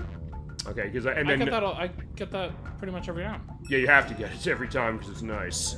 But yeah, making that jump down, it's tough to make that jump. And of course, yeah, I love how the cutscene of that works. Like Mario should have died when that came down and slammed him in the head. You would think. Yeah, you would think. Because like, yeah, he does with the power of the Mushroom Kingdom to that. Booster Tower is just a fun area. Yeah, it's terrific. Really? Ugh. It's one of those cases like, fine, we played that game already, but it's like, well, maybe if they ever like, I don't know if they would remake that or whatever, or if that'd go on Switch Online. They still haven't, but Yo, I wish they would. Yeah, as I said, it's weird because I was sort of talking about this with Protorova yesterday, which was that when it comes to some of the Square stuff, actually, we're like, hey, we want to be re-released. But also, Square's not contributed really anything to any of the Switch Online apps. With one exception, and it's not technically theirs. Final Fantasy stuff. That's not up there. But I mean, there's one game that you put up there that's not theirs. Isn't Final Fantasy 3 up on up on Switch Online? None of them are up on Switch Online. Not a single thing Square's made is up on Switch Online, with one exception, because it's not really theirs. It's from Capcom, Breath of Fire. Because when that came out on the Super Nintendo in the US, Square published it. Capcom didn't want to publish it. Said, Squaresoft, you go publish it because you were having success with this. It did well enough for them. They said, fine, when 2 comes out, we publish it. Interesting. I don't know why I thought that the Final Fantasy games were up there. You would think, though. You'd think, though. Okay, I'll tell you another reason why you might think that. Because remember, the Super Nintendo Classic Edition unit has Final Fantasy VI on it. So, and a lot of the stuff, I think, a lot of the stuff I wanted is on there because you put it on there for me. But I'm saying as far as just the base unit when it came out, Chad, feel free to correct me if this is not right, or I'll correct myself when I edit this. Okay, fine. There are 2 games on that unit that are not on Switch Online, and that's it. Super Mario RPG. Oh, fine, 3. Super Mario RPG. Oh no, 4. Because Super Mario RPG, The Secret of Mana, Final Fantasy VI, and Mega Man X. Because Mega Man X is a collection that's on Switch. Yes. It has it. Although, it's weird because there's collections of other stuff and they're all over the place. We were talking about Super Puzzle Fighter 2 Turbo. There are like 2 versions of that game on Switch as it is. Not just the Capcom Arcade Stadium 2 release that has it, but also the Capcom Fighting Collection that has it. So it's like they have it in separate places. And a lot of Capcom stuff is even on the Switch Online stuff, because they have Super Ghouls and Ghosts. They have Ghosts and Goblins for NES. They have the Breath of Fire games specific. Which is good because I just put Breath of Fire 3 and 4 on PlayStation Classic, so now I can play. How are those games? You play them? No, but I've seen gameplay and I like the idea. Actually, to be honest, I don't. Even though I've had the Switch Online elements of Breath of Fire 1, 2, I don't think I've ever played them, but I've heard people love those games. I've heard people raving about 3. Yeah, I remember hearing that. And 5, I know, was on. That was the PS2, I think. Dragon Quarter. Oh, actually, you're doing it for selling now. Yeah, so remember I said Deathblade Jiro isn't as great as it sounds? Look what it does to his physical attack. Jesus Christ, it cuts it. It goes from 122 to 67. Jeez, wait, is there like some benefit for that? It brings up a special attack. By 15, but you're losing like almost half your attack it's power. not even worth it, so I would much rather sell it. Well, it says Ghostly Essence, then maybe the other thing I thought, hey, cursed. What? It's cursed. It's cursed, but I think the blade causes instant death. I was gonna say that might be something, but like, is that worth it? No. Okay. No, it's not. I do just fine on my own. And besides, you also have other stuff that can cause instant death anyway that's better. So, but that also creates an interesting challenge, I guess, as far as how to play a game like this, really. I would think there might be people like who would run that just either as a challenge run, or perhaps saying that, hey, I like being able to pull out instant death, and it happens enough that they can rationalize it, I guess. To be honest, it's not something that I ever rely on because the chances of me actually getting it are very low. I mean, I would think usually it wouldn't. I mean, going back to Super Mario RPG, I mean, instant death only goes with one thing. And even then, there's only one boss in the game that you can actually use it on, so usually you're not going to use it. Right. And it took me years to understand what the timing of that was. I was like, how do I get that Geno World running so you can kill something in one hit? I still haven't gotten it. You wait till it goes off screen. I showed it when we played it. You wait till it goes off screen and you hit the Y button very specifically at a specific time. That's the tell. But it's one of those things that it did take me a while, and even with that game, there is one thing I definitely can't do with that game, and I don't think I'll be able to do that for the rest of my life. That is the super jump stuff to get it to 100. You ever tried doing that? No, and I forget what it unlocks. You get 30, you get the attack scarf. I've gotten that before. I didn't do that when we played the game, but I have gotten it once before. The other one is 100, and you get the super jackets, which I believe is I think is an accessory for Mario that boosts his stats insanely. So it breaks it. It busts the game entirely from what I've seen, but the way the timing of that super jump works, when you get to I'm trying to remember, I think it's when you hit like 13 jumps, the timing of when you hit the button for the time of it changes. And I'm trying to remember maybe I can dig this out for the link list. I probably should put this in when I wasn't doing link list for Super Mario RPG, so I guess I'll do it in this one, which is there was this speed run I saw done of this game where she understands how the timing of that super jump works for 100. She said, understanding the way that timing was, it's something I kind of had to understand and learn, and it's something that now I can do it, but I was like, how is she doing that? I was just fascinated by seeing that, because I think maybe the one thing of that game that it's so complicated. Ooh, no, almost there. Just missed this. Though, as you said, you're not really in a problem with money, because, No, but it would have been nice. Yeah. Well, honestly, when it comes to timing jumps in games and everything, I don't even bother. In that game, or just in anything? In general, because if you want to look for one that's just absolutely fucking infuriating, go to Final Fantasy IX's trophy list. Oh, Fucking jump rope game. And remember, I noticed pretty significant button lag playing the Xbox One version. It's every version. Every one of them has It's every fucking version that has it. So what I tried to do, actually, is I tried to run a script. On the PC? Wait, you have it on what? Oh no, I had it on the PS4, but I tried to run a script to force my PS4 to do it. Can you do that? If you have a very strong internet connection, you can. Really? Yep, and it worked for about 150 of the jumps. It's like 10,000 that you need to do for that? 1,000. 1,000, Which is just as bad. See, on the PlayStation, it's probably easier to do with PlayStation 1 because there's probably not a lag. I didn't have a strong enough internet connection. On PS1? No, it was on the PS4 version. Okay, but I'm saying on the PlayStation 1, it probably doesn't have that lag, so probably something you manage. No, it's still bad. Did it give you anything outside of that in the actual game? The trophy? No, not the trophy. Oh, you get a shit ton of prizes for doing it. Okay.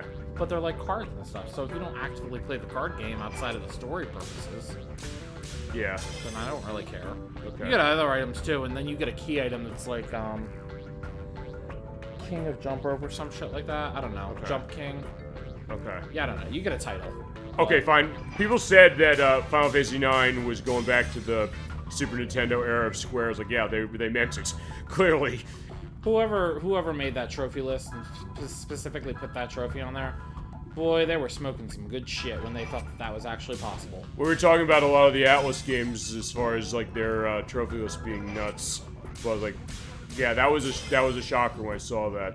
But also it's like, hey, the button lag is off, because I was not like, hey, I'd like to just do that, could be fun. But I said I can barely do the button hit because I'm hitting it and it's not reacting correct. He flipped off the screen, by the way, if you're no video case, but I don't mind it. I've done it before on this show. I do it all the time. I indicated on the show too. Oh my god. It's how I express my frustration. Well, I've done it too. I mean, I've Okay. been in cases like that. I'm trying to remember what it was. I think I did it. Fine, I did it vocally, and I did it with that way. I think when I was doing 18-wheeler American Pro Trucker for the Dreamcast for that racing showcase. Because I don't know if you ever played that game. You have to race against this trucker Lizard Tail, and he's cheating like crazy the entire game. But it's also because of the way the game is operating.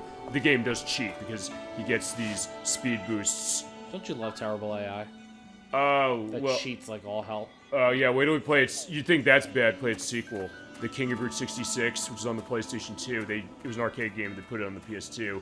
I heard that one's even worse. Because the idea is the game you can finish in like 20 minutes. But that AI is like, no. I mean, it was an arcade game first, it was like, whatever, but still, it's a case of, it's infuriating because it seems like if you run a perfect race on that, make like one mistake, boom, you're done. Yeah. And apparently that King of Route 66 on the PS2, the loading is so bad, like, you have to like 20, 30 seconds between that to like try the race again. It's like, oh no. Alright, so there's something here underneath this I guess thing. At the door. Yeah, he's doing a nice dance and getting the DualShock 2 rumbling. This is your next dungeon. Our next dungeon, correct? Yes. Okay. Go ahead and It's in. a very special one. Alrighty. It has some of my least favorite music in the game. Least favorite? Mm-hmm. Okay. Feel free to let that rage flow. No, it's not rage inducing. It just creeps me out. Oh. So it's doing its job too well? Yeah. Oh no, okay. It's good music, but it's creepy, yes? Yeah. It just fit in.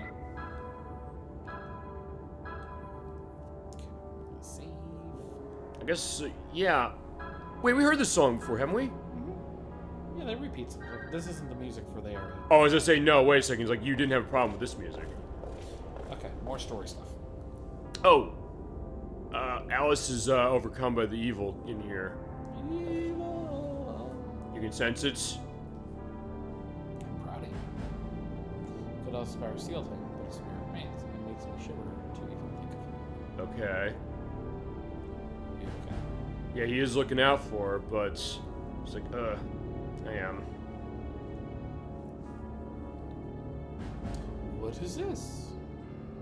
Which part of that is create a human who shouldn't have existed. So they were doing their experiments. Elaine's body without her soul turned into an inhuman entity. Patrick didn't intend for that. That's usually the idea, like when you play God, you lose usually, but then you now think about that idea. Since ancient times, this place has been called Nîmes. It contains a mysterious power. There are other places like this as well. Let's see. Such as Easter Island, the civilization of Atlantis, and the lost continent of Mu. So basically, All of those places were situated upon the Earth's nerve points. Okay. Earth's nerve points? You mean like an acupuncture? Right, because we haven't seen, That's right. The stars have a strong influence on this location. Unusual powers build up here. Powers builds up. Damn it. Typos. Is it? Oh yeah, Yeah. powers builds up here, okay. So this is a special place on the planet? Yes, it's where a certain something is sealed in place. You'll find out what this certain something is. Alright, but yeah, we have a door to go down. Somebody opened it here. Oh, they got here before we did, or I guess it was opened in Kodelka by somebody. No, they did it. Okay. The store was made in ancient times to seal the Romans. You've seen the seal before, haven't you? This is Uh, an illustration of the soul that is called the Judgment Ring. right, yeah, I was gonna say, wait. Those three eyes drawn here describe motive, action, and outcome. Motive is the conscience of life. Action is the possibility of life. Outcome is the destiny of life. Receptacles of our souls. This is a common principle that all humans share. Okay. You're following your will to grab your future on your own, and you'll see the outcome of your action on the other side of the door of judgment. Uh-huh. Door of judgment. Yeah, she's just like, yeah, alright, I'll roll Saying it with with this. reverence. Yeah, well, At that's the end true. of this path shall you find Albert and Kudelka. They will be there without fail. This is the furthest I can go. You must decide on your own if you want to walk through the door or not. Well, duh, of course We have we're to gonna go. You think we come this far just to turn back? Fuck no. That was the right reaction. Going the ends of the earth a long time ago, that's true. Buddy. Close enough, buddy. Yeah, I'm not your buddy guy. I'm not your buddy. I'm not your guy, friend. You're right. That's why we're here, after all. I made a promise to rescue my mother. Indeed, so yeah, Rescue not, her, you shall. Let me open the door of judgment for you. Wait, he's doing it? Because didn't you say it's judgment ring controlled? Yeah, like, yeah, he can't open that shit. We have to do it. Or we're gonna have a flashing light. Okay, Nah, so never he's a mind, he will. magician. He's fine. All I'll right. be here. I trust that you'll be back. Yeah, we will, I think. Thank you. Okay. So the other nice thing is that if you talk to him, Full health, yeah. full health. So we open the door. He's gotten fully healed. We're gonna save, And then off we go in. and then off we go in. Alrighty, so yeah, we're going well, I guess. Is this around where you're thinking you were gonna be so far for this? Oh, we're getting past us. No, I'm saying as far as where we're at for like 3 hours so far. Yeah, we're doing all right. I didn't actually think that Callie's mental hospital was going to take that long, but that's all right. What are we gonna do? So the music is good. Oh, the sounds on the I soundtrack. hate that shit. The laughters. It's like a fucking. Well, Ugh. we had that sort of when we played Sonic CD for the show. I mean, because you did you say you played Sonic CD or not? I can't remember. I think I might have played a little bit. Because remember, they have different soundtracks. I mean, the boss music always has like the laughter of Robotnik into it, but it sounds much more terrifying in the US version. The Japanese version is like this, like a kind of a goofy thing with how Robotnik is, but then in the other one, it's this. Oh, I think I remember that. Yeah. But then the English version, it's the deedle deedle deedle deedle, and it goes whoa. It's like okay. It's like yeah. Robotics is more scary as far as the U.S.'s continuity was concerned, sort of.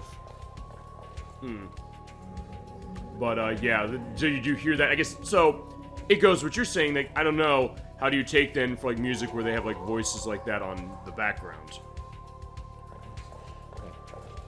Is it something that it's... There's a puzzle that is gonna be throughout this whole area that I have to match directions very easily, very specifically.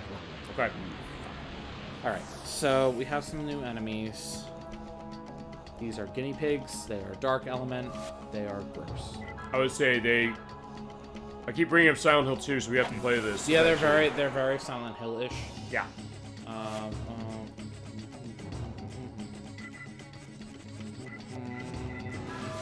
Oh, wait, we haven't gotten that out yet, right? No, we haven't. But I don't have the right ability. Let's see what it does come out. I don't know. They're dark, so we'll see what it does. Is there cases where when you run that, the instant death wouldn't work on certain types of enemies? I don't think it'll work on them because they're dark. They'll still get damaged. Probably not much.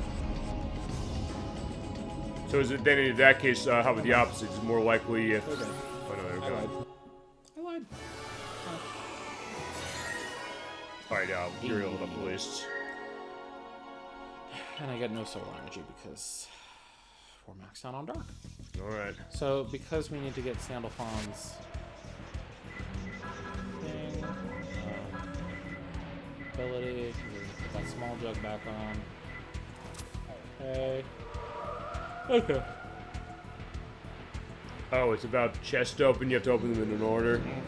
Chest repel one of the first chest repels the second, and the second repels the third. Third chest repels the first and second. If you open all three, the whiteness barrier will open. You have to basically solve that puzzle. Yeah, which I have the answer here. But... Okay. Is this something that is, how much of a complicated thing was this when you first played it? Oh, I don't think I did a walkthrough ever. Well, and you said there's three you have to open. There's like, there's, only two. There's three. The mist. Oh, it's behind the mist. Okay. Yeah. Oh, there's three. So, it's sealed. So you have to open But it's super important and we need it, so. Can you fail this and not get it? Yeah. Oh, so you... It's not, like, important to the story. It's just really useful. I thought you have to... There's something you have to do for, progression. No. Did you save before, I guess? Oh, yeah, we did. Yeah. It's not hard. It's just... I have to follow what I'm... You don't want to avoid it. Oh, there's more of them up here? Yeah. Ah! Okay, so that's the weapon for Yuri that I wanted. Okay. Okay, perfect. Throughout this area, that explains, but the premise is that there are 3 switches, blue, red, and green, and 4 seals. Switches control the color of the flame. Go east twice to find the blue switch cut off. First chest is the one right by you. Okay, so I wasn't right area. Okay. I don't know if I saw how the blue switches cut off. Did I miss a blue switch? It's this one. It's this guy right here. Oh, I see you're looking as far as the top of the chest. So open him. So that closed the other one. And then the second one opens the third one, and then that gets rid of the mists. First chest is the one by the third chest is the one by the switch, and the second chest is out of reach. Okay, so I have to go west,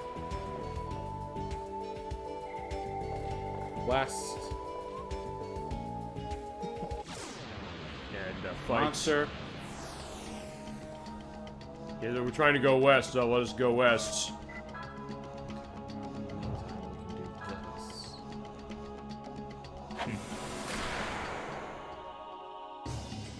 Just let him get, or we're gonna try and get his thing now. Yeah, we can get it because it's Okay. gonna deplete by 2. So 4 times we'll have it. Yeah, that guy's a gun. Like, oh shit. I could just hang upside down. It's like, yeah, just keep shooting.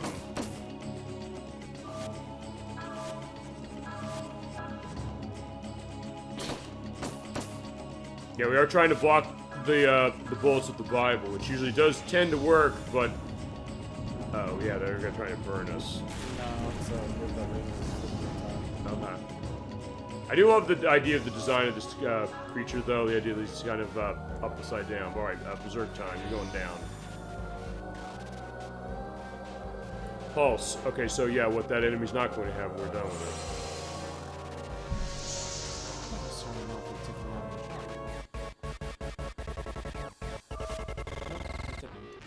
What was that with the music? Was that intended? Yeah, that's part of the music. That's the berserk music. Oh, it's the berserk music. It's like, wait, hold on. I didn't know if the CD was skipping or the DVD was skipping. Nope, that's part of the music. There we go. Okay, I do like the idea that you finish off with the slingshot, so yeah, it fell off the ceiling. He's Earth-based, so Okay. that was actually good for us to face him. Okay, so now, so I don't forget. You said going west. Oh wait, I'm putting that on. Yeah, I'm not fucking around with that again. Alright, so we went west twice already? Twice. Oh no, we went once, I think. Twice. Oh yeah, because we went west the from there, first and then round. we went over here, and then This we're is 3, yes. and this is 4. Okay, so from here, There's a box, but I don't know if that's that's the right there. It's a weapon from Marguerite, we don't have to worry about it.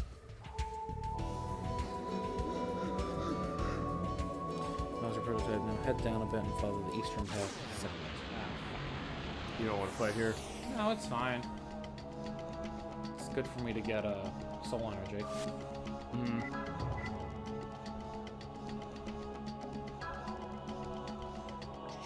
I believe these are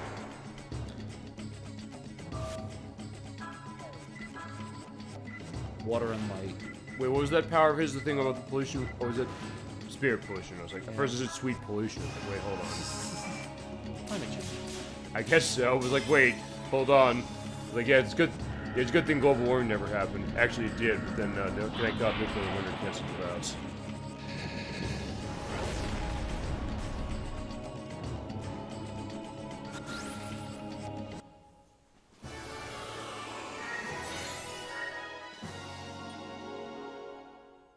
So our light energy's full, so we're only gonna get water.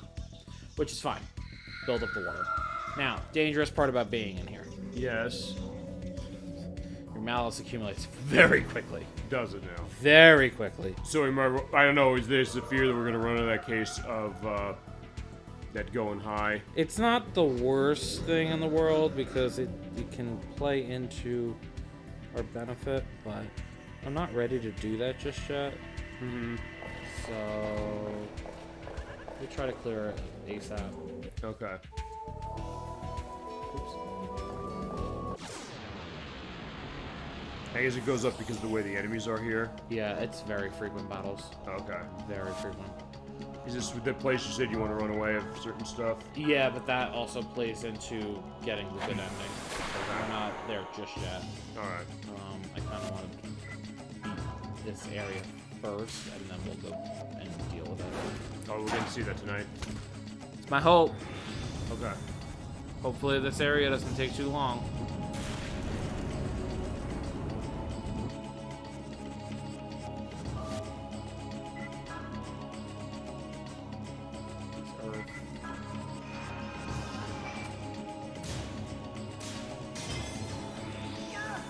I hate you!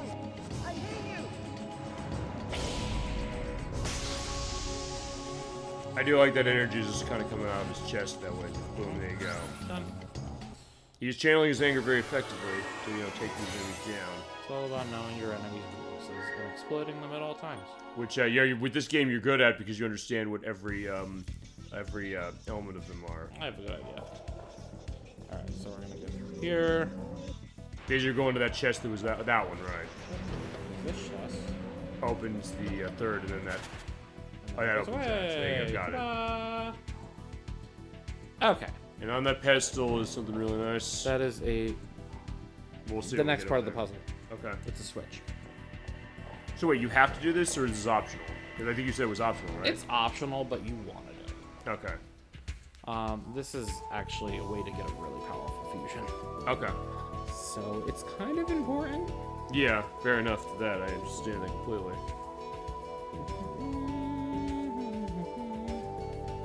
Okay, so we have to go back to that switch.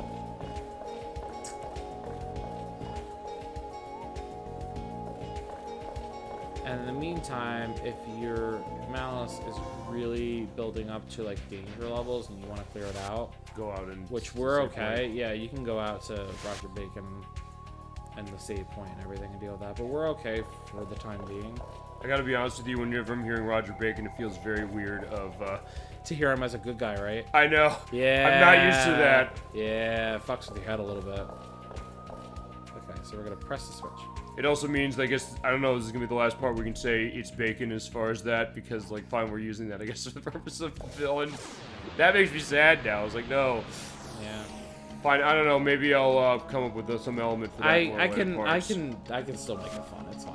No, it is fun, I get that. We'll It's become such a, I'll tell you, it's become such a part of this, fine, there's a lot of things that have become part of this play, no question. You, of course, running the game, but just some of these little intricacies on this one. And I said, that's been the fun of doing this game, but also when it comes to a lot of the games to do for the show, especially when it's multiple parts like this, where, and it's all we always do on this, there's always going to be that feel that you get from a game, for the game itself, for sure, but also when you have other people involved, for either they're running it or they'll be involved with the play, that it's been fun to kind of go back to some of the shows that we've done for games in long form and see that, okay, what's the feel that they come off with for what we play, and sometimes even for like the one-off shows or one-part shows, you get that too.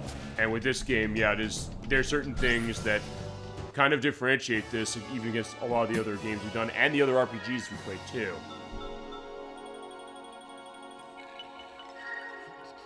Alright, so yeah, we can hopefully take care of this now.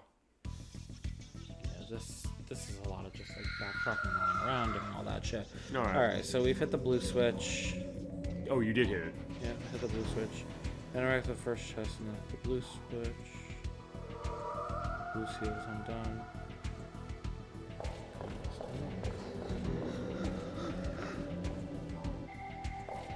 West. Oh, that thing with the boxes up there. Yeah, you're right. Is it more frequent here? Is that the thought that the random battles just happen more? They kind of explain it in terms of story, though, with all, like, the spirits of the dead and blah, blah, all the experiments. Yeah, and, makes sense. yeah, they kind of, like, explain it away through story, so, okay, it makes sense why you're experiencing more battles. Yeah. It doesn't make them any less annoying. Other question also, I know we're seeing like the way the monsters are designed in this. Is there other cases where we see like monsters like this that come out of Kodelka as well? Okay. Actually, I want to say there's a direct tie between these and something that you see in Delta. Okay. I could be wrong. Well, you know, I'm taking your word for it because you played that game and you've seen it, so you probably can get a sense. Well, also the fact that they're called guinea pigs is very curious. So we'll see. Don't know. Well, maybe they were something, and then well, fine. Okay, either they were that actually, or they were guinea pigs as far as the tests that they were running.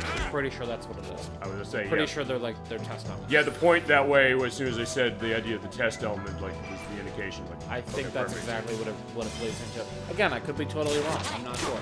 I'm wondering. Okay, so whatever. I'll just say what it is. I think it is. So the fact that Patrick is trying to bring back his wife Elaine, I have a feeling that those are all the failed experiments. That would make sense. Yes. 'Cause wait, we had something like that last month when we were at the orphanage, right? Yeah. Well, Jack was trying to resurrect his mother using the orphans. Right. So honestly, there was that was kind of a foreshadow of what we saw tonight. Then. Exactly. Awesome. Exactly. Which Yuri pointed out. He goes, "Oh, it's just like Jack at the orphanage." Right. Hey, look. A mind's eye. Oh, we've seen that before. Yeah, I think we have.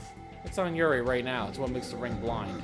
Right. You want another one? Yeah, we have another one. So if I didn't get the one way back when, I would have had to wait until now to get it. Okay. So smart for you to do it when you did.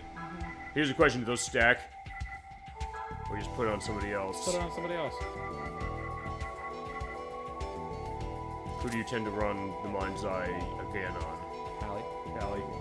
Or Keith. Depends on who my strongest physical attacker on my party at the time is. Alright.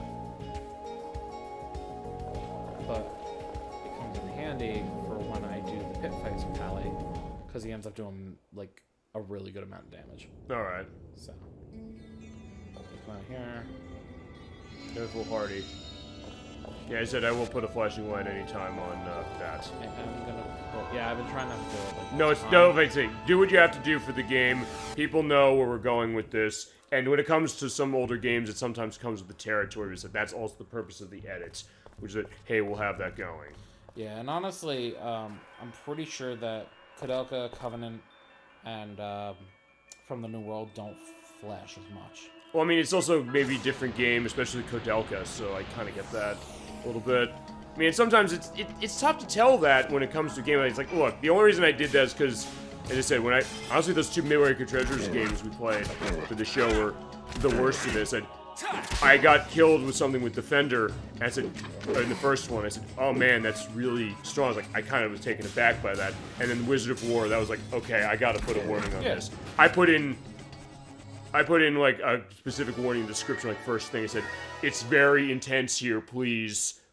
If you're into this, it's right here. So that was the reason I did it, really, above anything else. And I was saying about Skies of Arcadia, I don't even think that game's as bad with it, but it has some intense stuff. I mean, they give you the warning at the beginning of the game for that one. And I told you the GameCube version cuts it down, but it's kind of a little bit of a yin-yang for some of it, with some of the how they got the graphics down. That might be the other thing when it comes to what is it going to be doing for like a modern re-release or something like that. Specific. Bye everyone, I'll catch the rest of this recording. I have to work tomorrow though, but thank you for a great show. Sure, no problem, Dolly Finn. We'll be back, by the way, next week, Friday. I have to do a Friday show next week for Mystical Ninja starring Goemon for its finale. But yeah, thank you so much for jumping on the show tonight, and thank you for watching. Bye.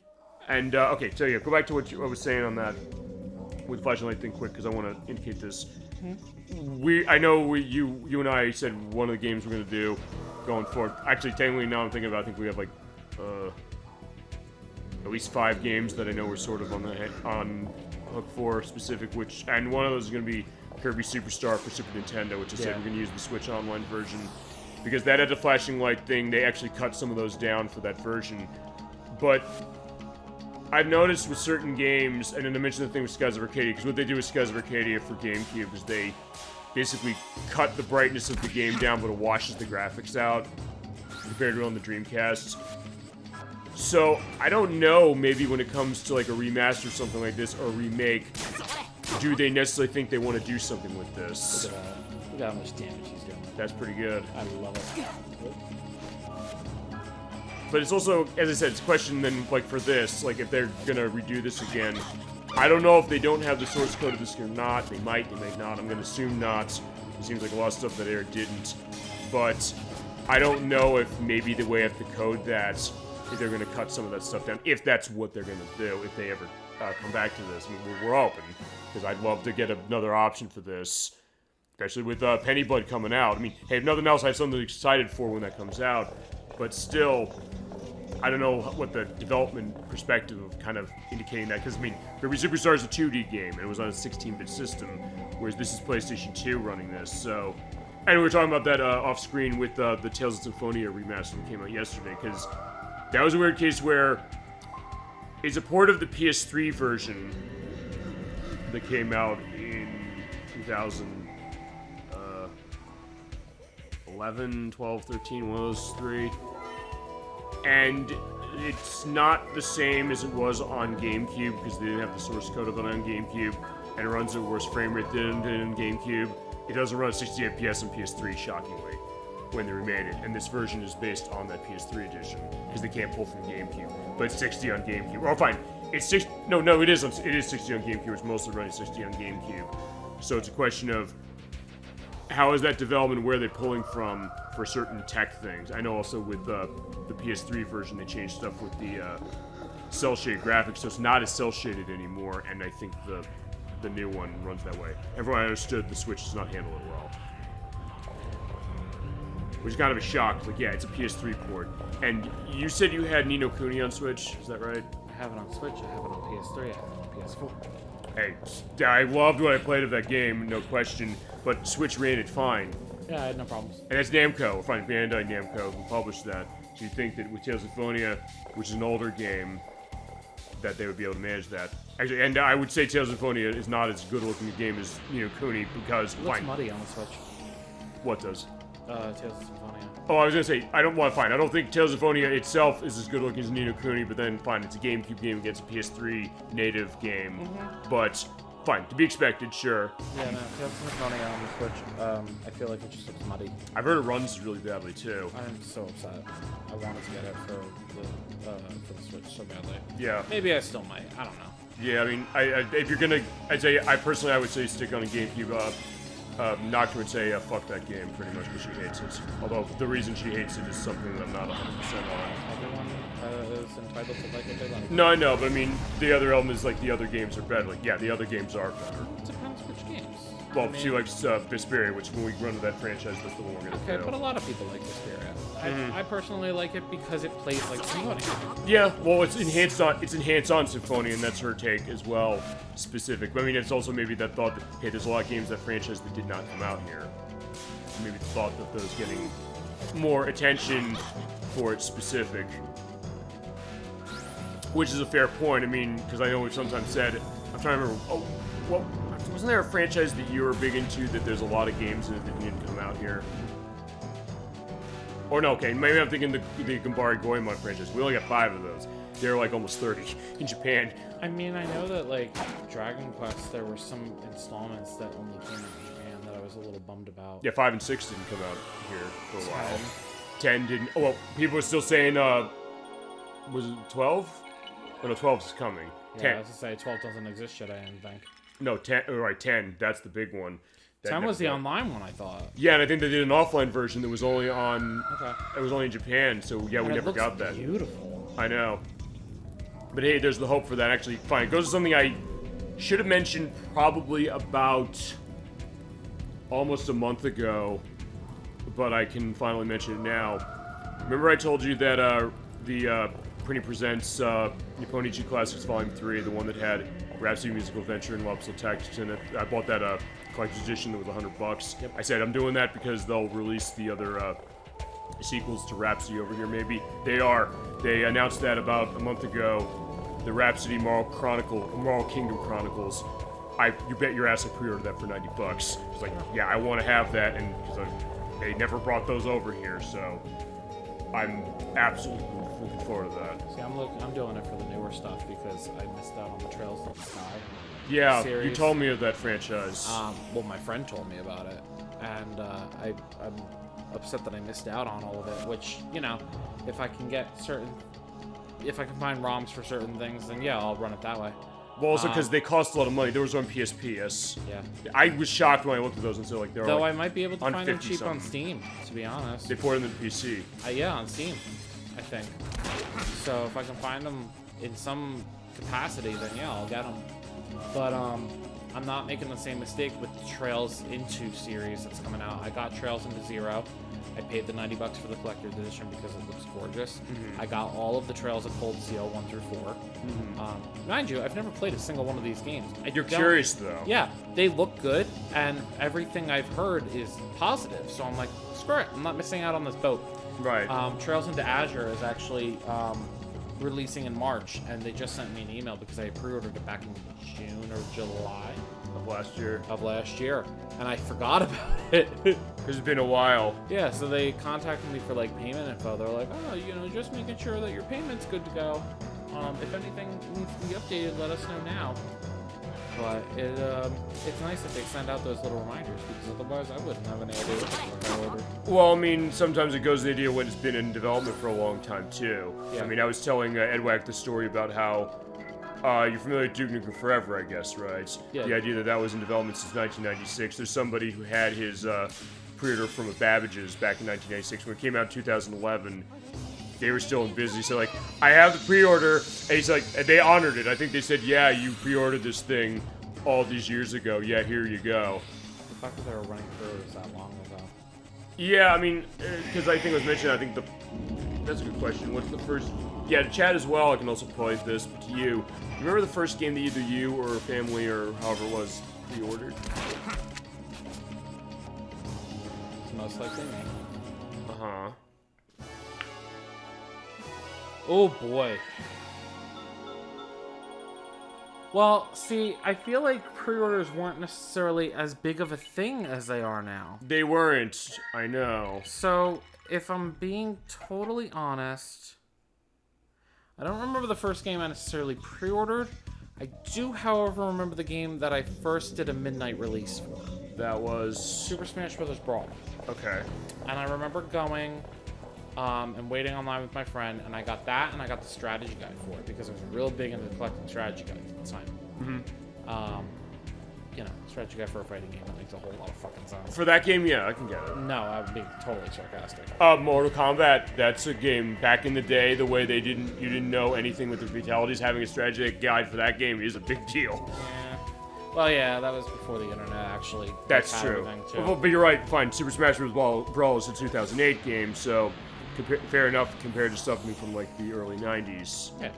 So that was the first game that I ever did like a midnight release for, and it functioned, I guess, very similarly to a pre-order. Yeah. But no, I don't necessarily remember the first game that I ever pre-ordered. I think the first game that I'm aware that we pre-ordered was Mario Kart 64. Okay. Because it was a question of, actually it was also like, I think we did buy it off of a Babbage's Electronics Boutique or a Software Etc. It's all in the same umbrella technically for that, because that was like, when's that coming out? Like it was February of 1997 when that released, but it was also the kind of thing that we got the Nintendo 64 when it came out at launch, but I was just renting games because, yeah, you couldn't find one of those things that year, as far as anything. I mean, when we played Donkey Kong Country 3 a couple weeks ago, because that was a game I got as a Christmas gift, because, like, nothing again for N64, but hey, Kirby Superstar and Donkey Kong Country 3 made me very, very happy. The games were awesome. So, that was the first game I remember specifically doing. As far as a midnight release, actually, I don't think I ever have... I don't think I've actually been at a midnight release of anything. The closest... You're better off. Well, right, not have the experience. The only thing I sort of did in a weird way was actually when The Legend of Zelda Breath of the Wild came out. I did pre-order that game on the Wii U because I didn't have a Switch at the time. Right. But it was launching with Switch. The Switch was launching the same day, so I heard people saying that, I'm online waiting at the Best Buy waiting to get my Switch, and Legend of Zelda Breath of the Wild said, Best Buy got my copy today, so playing it right now. I was like, you bastard. I was like, yeah, you're right, I deserve that. But it was weird that way. They fine, they had this game, like, I had it that way, you know? I guess I felt very kind of special, the idea that, hey, the game was sort of kind of not out yet, but I had it, but then it's like, well, it wasn't like a completely wrong thing exactly. I don't know. And it's also not the case like they broke a street date necessarily. It's like, I don't know, maybe it was technically the day before. Or the thing is that I think maybe the idea is that Best Buy shipped it out on the thought that, okay, no, by the time it'll be there, it'll be out where the street date is, but just was like a day early. Or like the day like before the midnight before it came out. People just hate.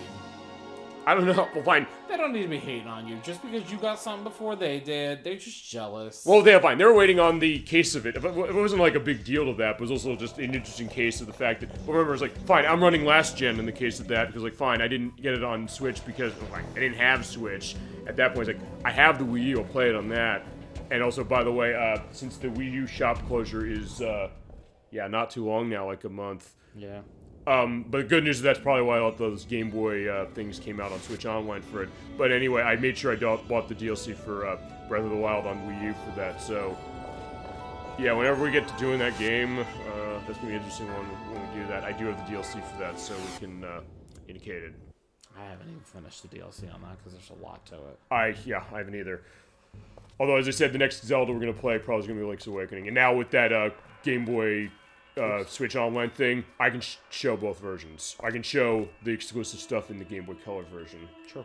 Specifically. Although I still have to do, and I mentioned I was going to do this months ago and I haven't, see if I get a content question on just uploading that Switch version, because Nintendo gets persnickety about that. But I think it's been a while, so maybe not. And I don't know why it's just that one. It's not any of the other ones. And fine, here's the other thing. Maybe they're getting persnickety with other elements of that because... Fine, we said this before, I'll say this again. This is never a show that is, I'm not doing this for a living. This is something we do for fun. This is something I do as an appendment to my actual day job, or our actual day job in the case of both of us, and pretty much that, fine, it means that we can be independent. We don't necessarily have to answer to other people in terms of certain things. I mean, as I said, we have to have the content license question, stuff like music and stuff like that, but hey, when it comes to something like this, we're not stealing their money, and I guess in some ways we're trying to, give enough of an indication that, okay, we want to show our love of the game with this, and especially for something like this.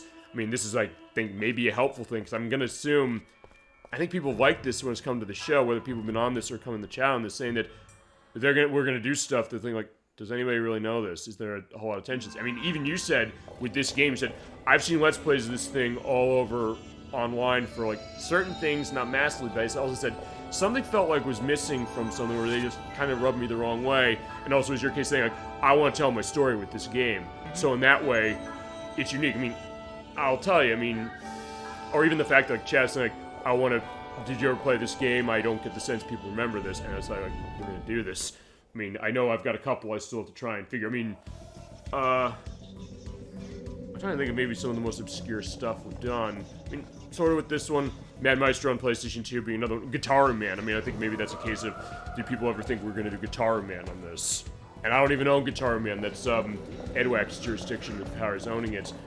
So at that point, we're able to kind of branch out that way and show stuff that say that they like the idea that we'll show stuff that's popular, stuff that people would really want to see, but also stuff that people's like for said this, and I still have to adhere to this one. A game called On the Ball. Never heard of it. I hadn't heard either. It was a game. Actually, it's a home port of a game called Camel Tree, which is from Taito.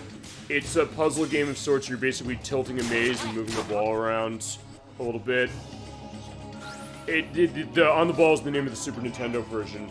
He said, like, have you ever played that? I said, no, I haven't, but it was also the case, like, that's a game I get the sense nobody knows. I'd like to see it, and I want to do that, just because I looked at it. I think SNES Drunk, a channel I watch, did a look at it. I'll put a link to that in the link list. And I looked at it, this is actually kind of interesting. It's a case of, you were saying before, and I was saying this too, games that you think, like, where was this game, or why did I never hear this? And you look at it, it's like, this seems like it's something unique. We were doing that as far as, like, the PlayStation Classic stuff you were showing me earlier. Yeah. And it kind of is a bit of a fascination, really, when you think about that, kind of coming back to some of that stuff and saying that, hey, I missed this back in the day, but then having another shot to take a look at. I mean, we were looking at Alundra, which I was like, okay, Alundra, what was this? Who made this? Like, oh, it's Remnants of Climax. People made Landstalker. I was like, Landstalker was another game that I didn't play growing up, and I played it a couple years ago. I thought this game's awesome. We sort of previewed that game a couple months ago, a little bit. So I've always loved that, and I guess same with something like Shadow Hearts that way. So it's like, hey, we're covering the harbor, really, when it comes to the show on what we're going to play. So there's never really a limit. I mean, even a lot of the stuff that's been indicated, I mean, the Sheep Raider thing, that was kind of a surprise to hear that. I mentioned it before myself, but not the case, like, people have a memory of that, and that was a late one, as I mentioned, for that system, so it's kind of interesting to see that. It's like, okay, I have it, like, why don't we show it? And I think other people said that, like, hey, there's the instant death right there. He's falling down. Like I said, it's very rare that it happens, but when it happens, yeah, it definitely makes you feel good. Like Protorova, because he's going to show Lunar as far as the RPG we're going to do after this and Parasite Eve. And he's like, does anybody remember this? Nice, perfect hit. holy shit, that never happens on that one. Yeah, you got to reward it with a nice strike. Or I find it fun. We're looking at a lot of the stuff of, like, working designs. Well, Lundra was released by them, specific. So, as I said, it's filling kind of a little bit of a hole, some of the stuff of saying that, okay, here's stuff what this is, let's put this out there and maybe get more attention. And sometimes companies will say, like, hey, we'll do another version. Sure. And bring it out. Or make it easier, like, hey, something like Guitar Man, for my case, like, I'd love to buy that. But it's also something like, it's a lot of money, but also something that, looking at it's like, I'd like to buy this, and same with Shadow Hearts. I'm still holding out hope for this.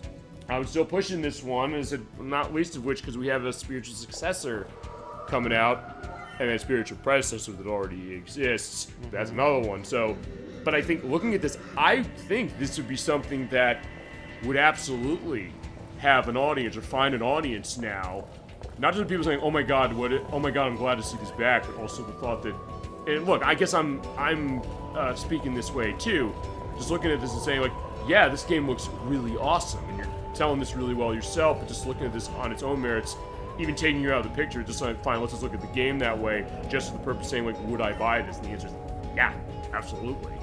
And I think that since a lot of these things are coming back, like, they wouldn't ever. That's why I was so excited about the Nintendo Direct we had last week. Because, like, the fact that Sonic Amigos coming back, I was very happy to see that. Because, like, hey, you know, we haven't run anything with that franchise in a while. Maybe that could be a sign of something. Maybe it's an opportunity for us to buy. If I'm my case, I'm going to buy that, no question.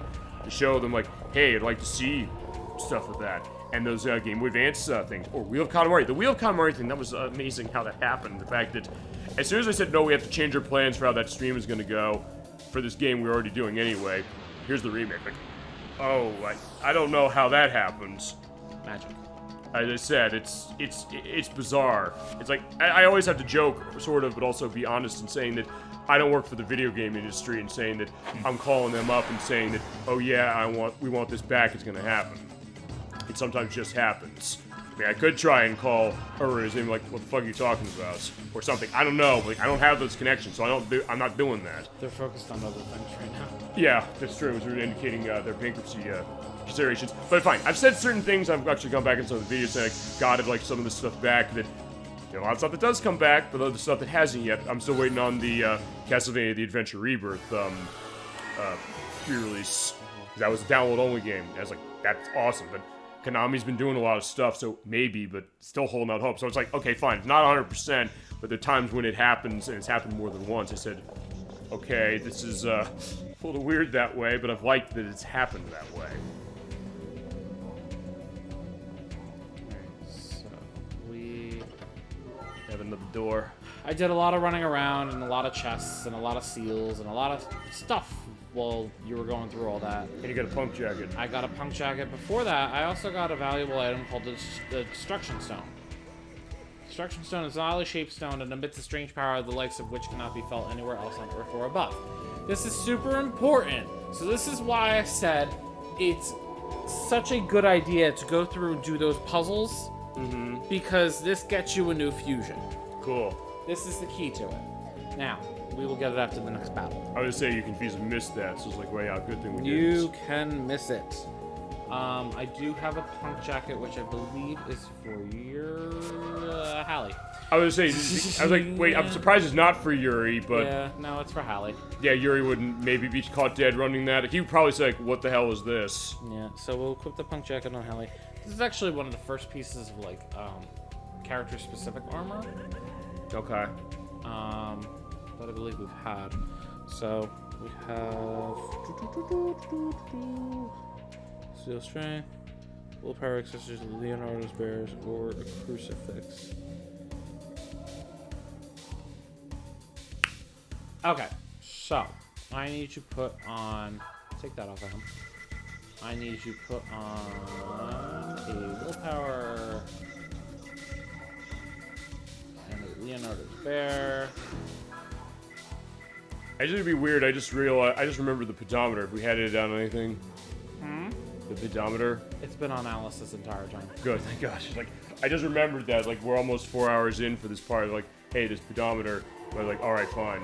No, it's been on her this entire time. Okay, so yeah, we've probably been getting With the close. accelerator. So we probably hit our 10,000. I would say, since we're going to be doing our side quest stuff eventually, that's probably where we're going to go and run getting the 10,000 reward. You're correct.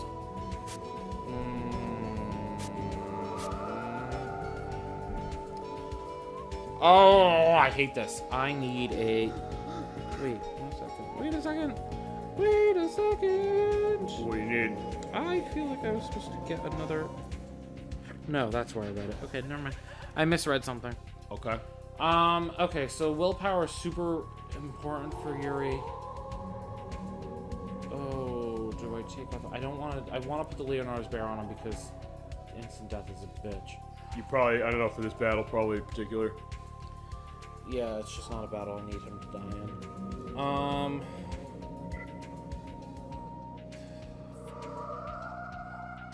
This is the trouble in, like, running him a certain way. Uh-huh. This is like 3 accessory Yeah. problem. Yeah, it's... struggle is real. Yeah. I wanna keep his physical attack doubled up. But I also don't want to remember this because it takes off a bunch of stats. So if I put the You have that running on anybody. You have the Leonardo's bear running on anybody else. yeah, I have a crucifix on Alice, which prevents instant death, and then I have the Leonardo's bear on Hallie with the willpower, which is good. But neither of them have resurrection spells, and I don't have any items to. I do, but I have very few items that'll raise from the dead. Okay. Because I don't generally need them. Okay. So If Alice was 2 levels higher, I would have a resurrection spell, and this wouldn't be an issue. okay. So in that case, I don't know. You might want to do that with Yuri then. Take a cut on something so you can prevent that. Yeah, and the willpower is super important because it reduces his SP from being lowered in the first place. Because I know it's going to be the first thing they fucking do. Okay. So, fuck it, we'll take off the Mind's Eye because I'd rather have the SP reduction on. All right. Yeah, it lowers a couple things, but it's not crazy. Yeah, you'd probably be able to run it anyway. It's worth it. It's worth it, you know. Okay. Just have to tell myself that. It is worth it, and he's fine. I don't need like a ton of like damage dealt on this, but Gotcha. any little bit helps. All right, so we have that. Save.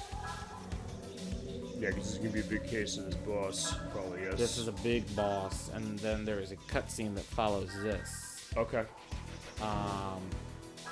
So mic muting will be imminent. All right. After we defeat this boss. All right. Yeah. Just give me the signal. Yes. Ready to go? Yeah.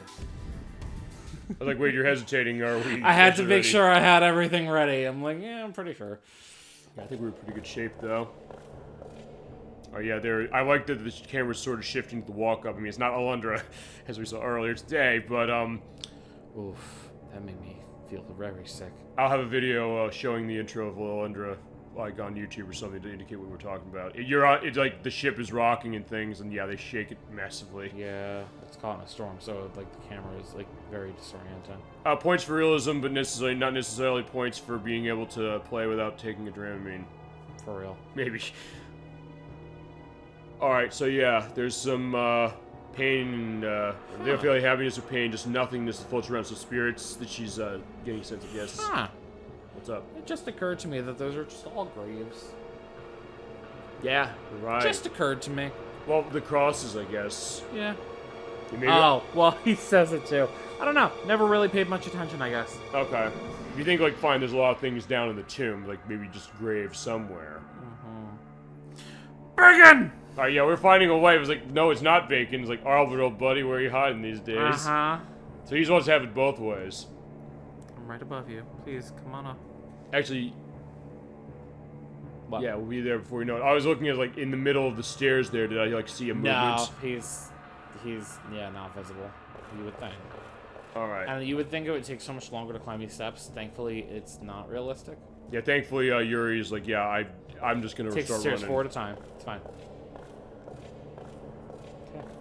Yeah, so this is the first time we're fighting him without... Yeah, Roger Bacon was certain the door judgment would open. This is all part of your plan too, eh? So you're not planning on running this time, then? Nope, we actually get to fight him. Oh, we do? Yeah.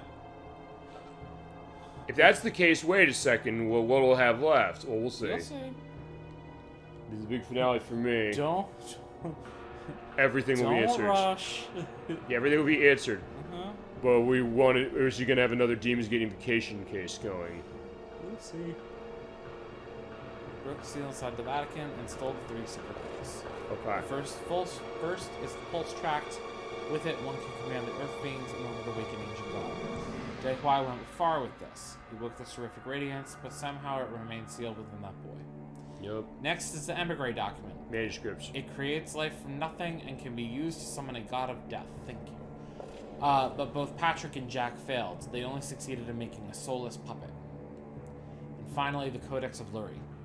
It tells how to summon the other god, which I am now attempting. Alright. An omnipotent god from the far reaches of space shall descend upon Earth to cleanse us. Alright. Hey now, you quack magician, I can't let you do that. Yeah, can't you let you do that, Albert Simon? You can't hurt others just so you can play this game of misplaced vengeance.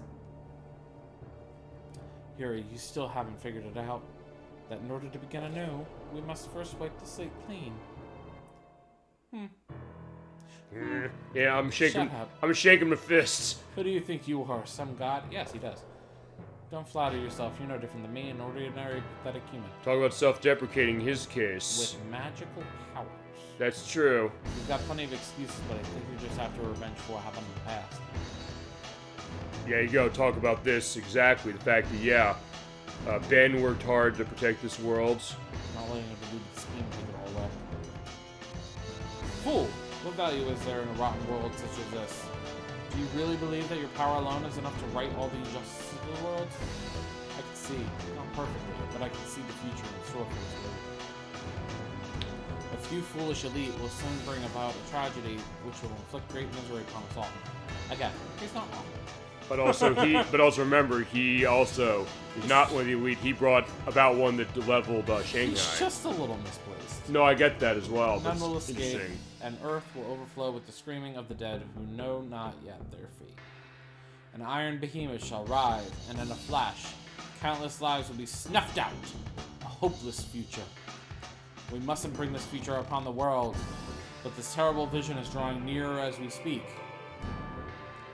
So, before that hell is upon us, we must begin again. And that is precisely what I intend to do. But yeah, we're not gonna do that with a fight. Ooh, Jesus! Every fucking time.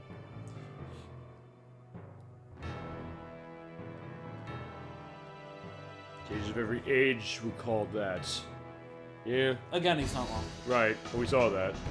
Let history decide whether my actions were good or bad. For now, we must simply forge ahead. Kudelka, Witch of the Dark Flames, come with me and let us raise the throne of the other gods. I like the design of how she's looking here, honestly. The legacy of the ancient gods, Nimito. Is that a Kudoka thing too?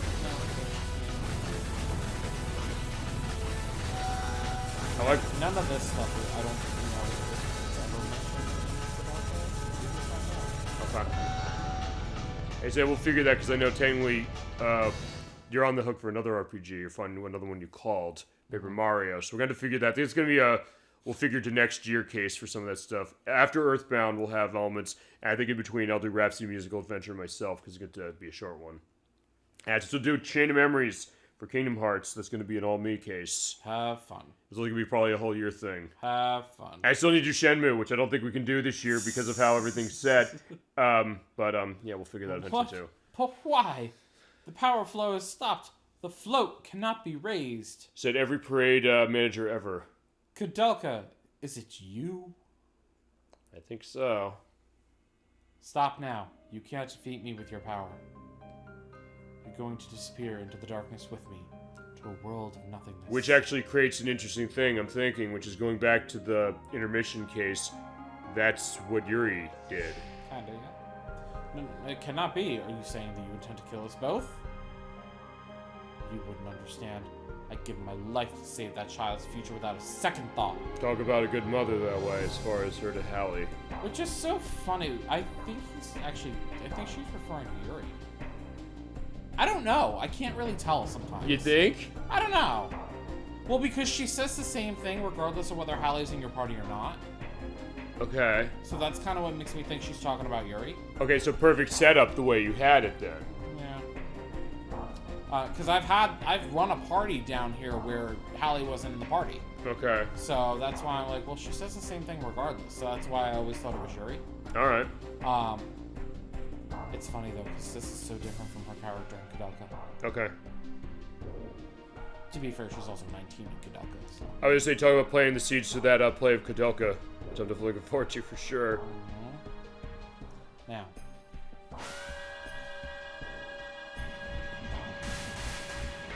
Flashing light,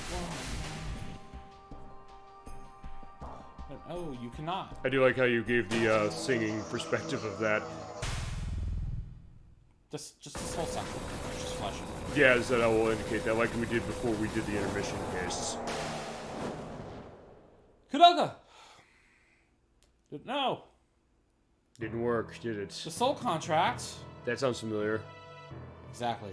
With Amon, Master of Destruction. I wanted to save this power for last, but I have no choice. Yeah, so I'm gonna have to do this. I have no choice. He's a powerful fucker. Yeah, no question. Well, we've seen it for sure this whole way, but it's also the kind of thing every time you think that, oh, you've seen everything with him. Oh, Oh, he's no, we got haven't. another trick. Yep. You think they're the only one with fusion powers? No. And now you have to show who's got the better fusion powers to you, and you seem a little nervous on this from that indication, but... We'll be alright. So here's Albert Simon. Albert Simon.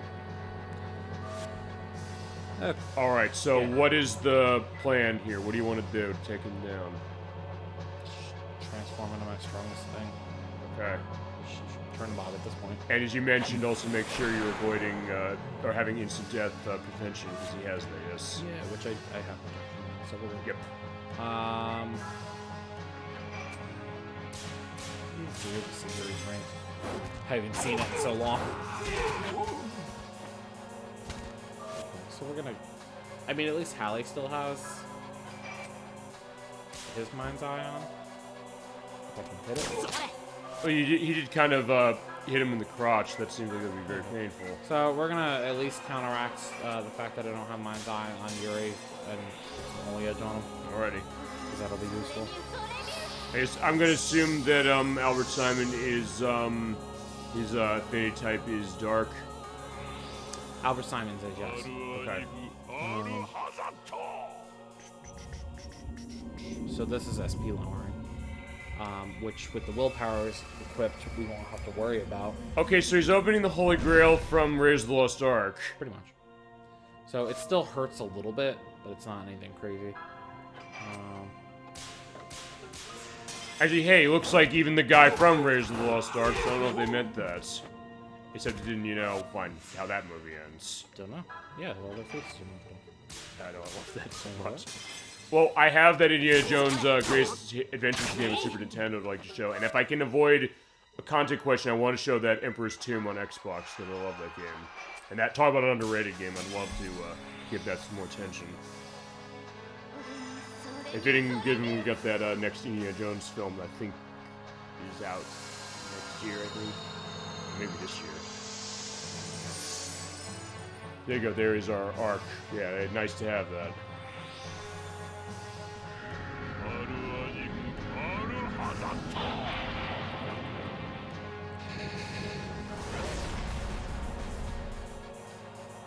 That can cause instant death. That's the one, okay. Yeah. All right, well, you did it with Yuri before. I did. Okay. Of course. At least he's doing decent damage now.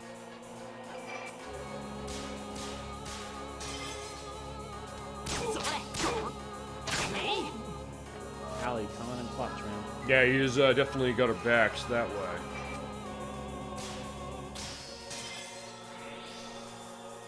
Even Alice can fight. Yes, you can. You got that light spell, might as well use it. Well, it's as we said, also the idea of like the growth of these characters. Even though, as you said, they add Nice. Hallie's late in this game, but man, you're still getting that growth out of him as well. Yeah, you can boost him up pretty quick. And from story perspective, it's great. Oh, Yeah, Hallie's actually doing more damage than Yuri. yeah. Okay. Which is fine. I'm not, it is what it is. Actually, really kind of. Holy edge him. Yeah, makes more sense. Gotta say, this is In gonna this be even case, it better. does.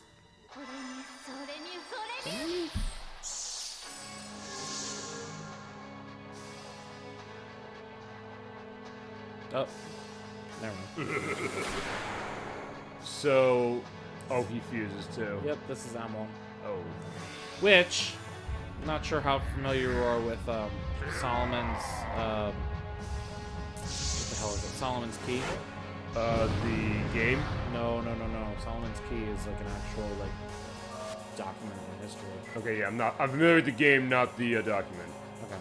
Solomon's Key essentially is a book of demons. Amon is one of the demons. Okay. More on that in a couple minutes. Alright. But I can't remember exactly how many. There's like a specific number. All kinds of fun shit.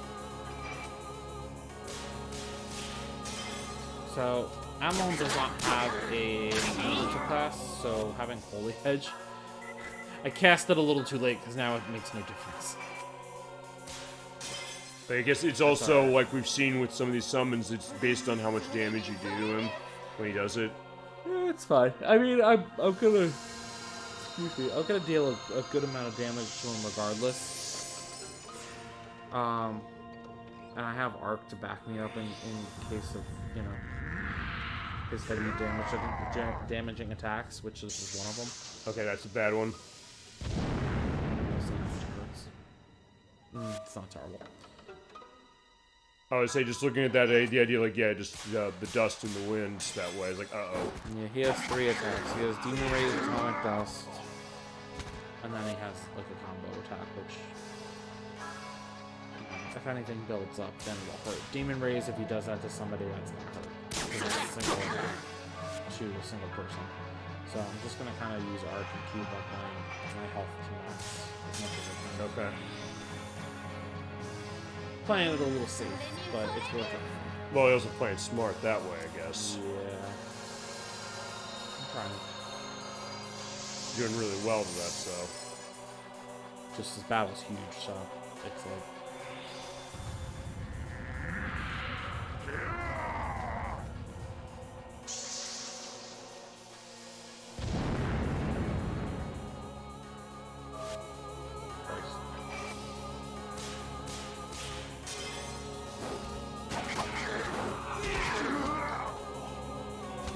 I like the design of this thing, just as far as how it's looking. Or as you said, like the way the creature designs in this are pretty amazing. Yeah, With the artistry of it, too. it's badass in this. Yeah, definitely, again, credit to Matsuzo Machida as far as the artwork. Well, one, he directed this game, but I'm going to assume there's probably some artwork going on in this game for sure. I believe it. I think he appointed another group of people for Pennyblood. Oh, did he? I believe so, for art direction and everything. Okay. And some of the concept pictures I've seen is just absolutely incredible. Of what I saw, I mean, I'm impressed with that too. Yeah. Now that I'm seeing more of this game, I think it's painting more of a picture as to why we could be wanting to look forward to that. Like, yeah, absolutely. Uh-oh. Alice is in trouble. Should be alright. Alright, nice perfect hit.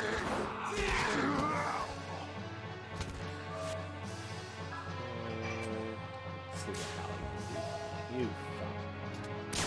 You can shoot it. Okay, that's not bad. So it's still something, but... She's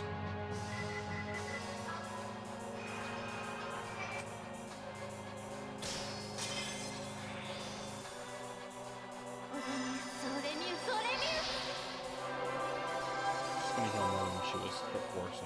I was gonna say, actually, one... Oh, no, it's the same book. First, like, wait, is the book different when she's using a different spell? No, the book's different when she gets a new book. Okay. Which I've gotten a new book in this game. Okay, that was what. I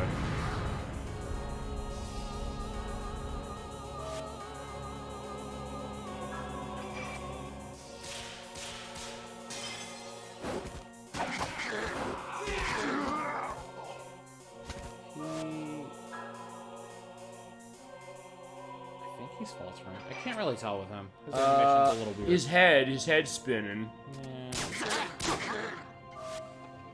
So I think you might be right. I mean, as I said, since we mentioned at the beginning of the game and multiple times, it was midway to publish this, so it was like maybe the Mortal Kombat thing is like when they're dying and you gotta finish them, like they do the head spin thing. MP and SP is what I need right now.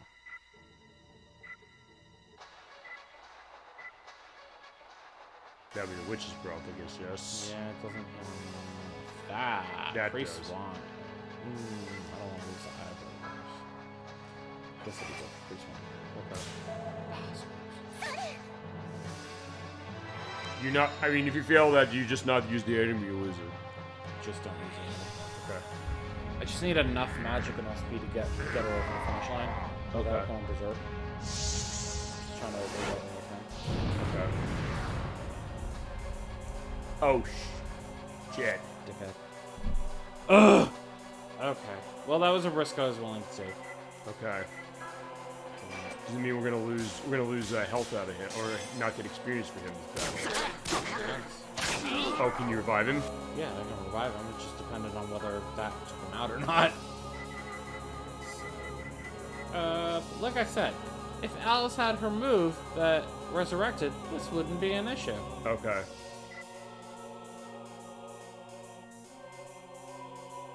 Yeah, we're doing that. Probably fair enough. I need his SP back.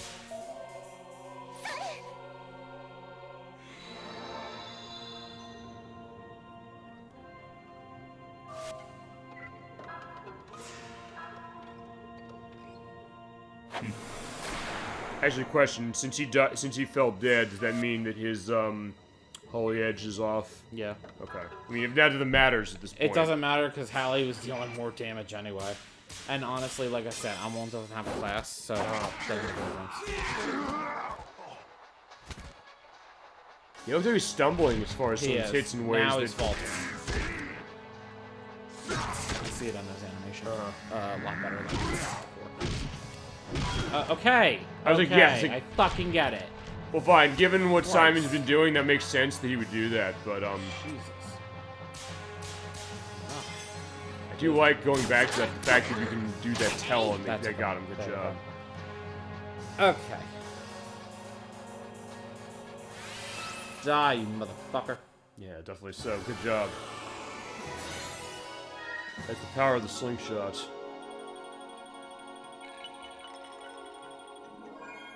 I level up one each one.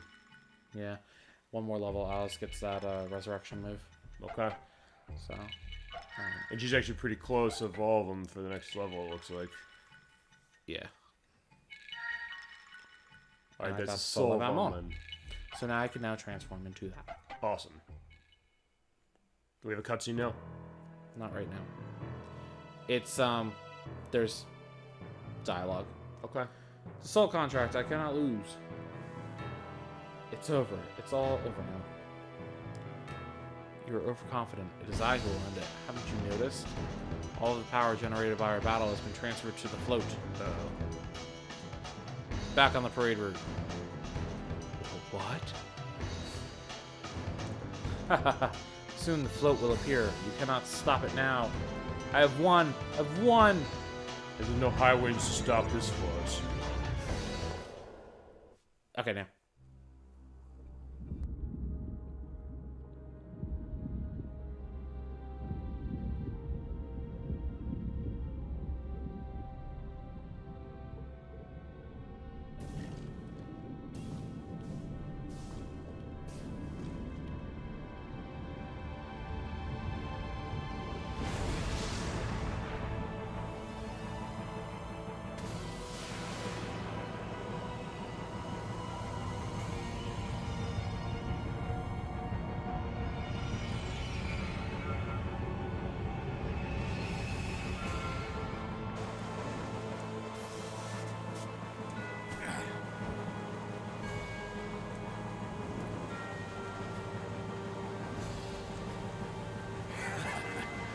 Watch.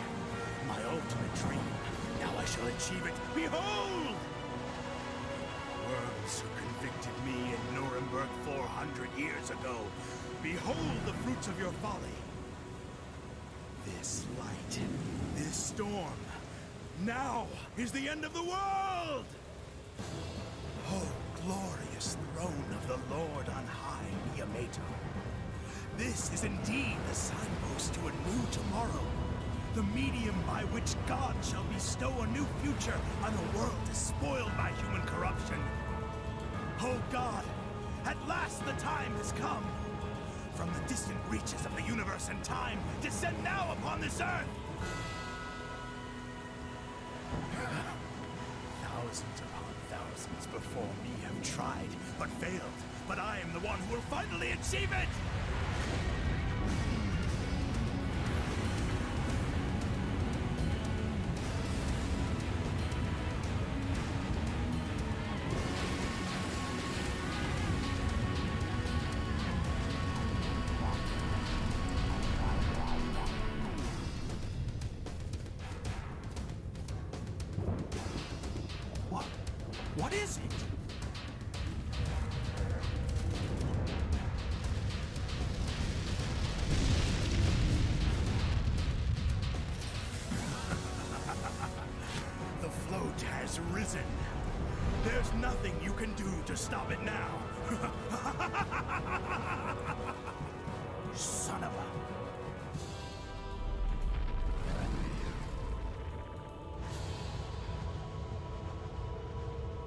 7 days from now, God shall descend to Earth.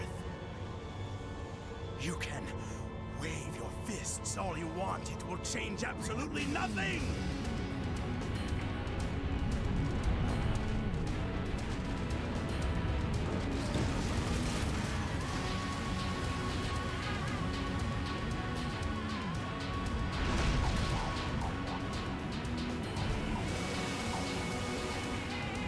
The blackness of the abyss awaits. The pulse of the stars, the life force of all living things, all will be stopped. Soon, death will rain down upon the earth like manna.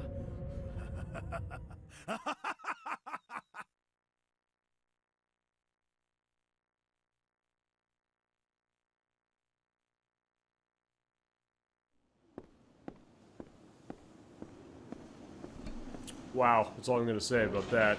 That's on the level of the intermission cutscene, honestly. And my god, it's gorgeous. That was the point.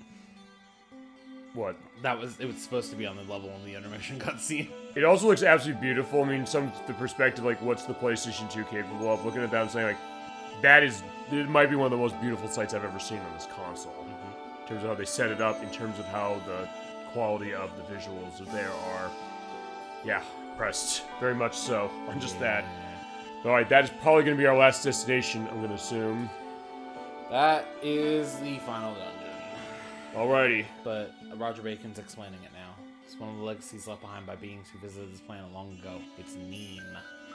Okay, so... Yeah. Oh, the story gets so weird at this point.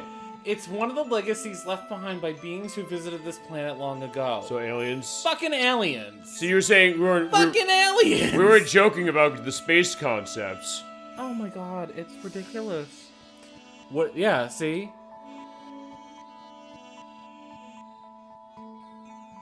So there were like about 100 of them left on the planet by aliens. Okay. Those floats. That's why I Okay. kept being in quotes. The floats. Right. All that remains is ruins, but there was a person in the past who tried to revive them several times. It's just like the renowned Tower of Babel. It's not something that can be easily controlled by humans. Yeah. That Albert guy, he said the gods would fly from the depths of the sky. But what is that mean machine? Dr. Robotnik's mean machine. Damn. I got so tongue-tied on that. Mean bean machine, but I was like, it's like the meme thing. Like, but that's not right. It was he who said that neem means float. So You need to Ebby.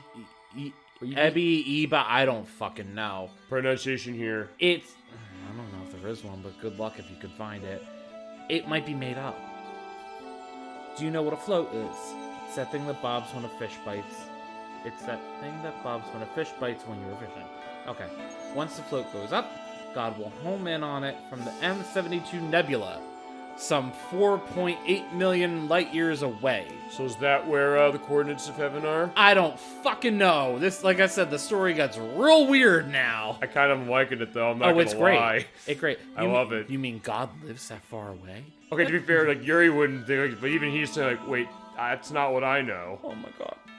This is so fucking funny. Calling a god is something humans dreamed of themselves. More precisely, it's an alien organism. So yeah, we're getting sci-fi in this game. We are about to fucking fight, and a god's an alien. Yeah. Actually, to be honest, of all the things I've had tonight, this is probably the biggest plot twist of them all. Saying a lot to a certain extent. I didn't have that on my bingo card saying that this is where it's going to go, but I'm liking that this is where it's going.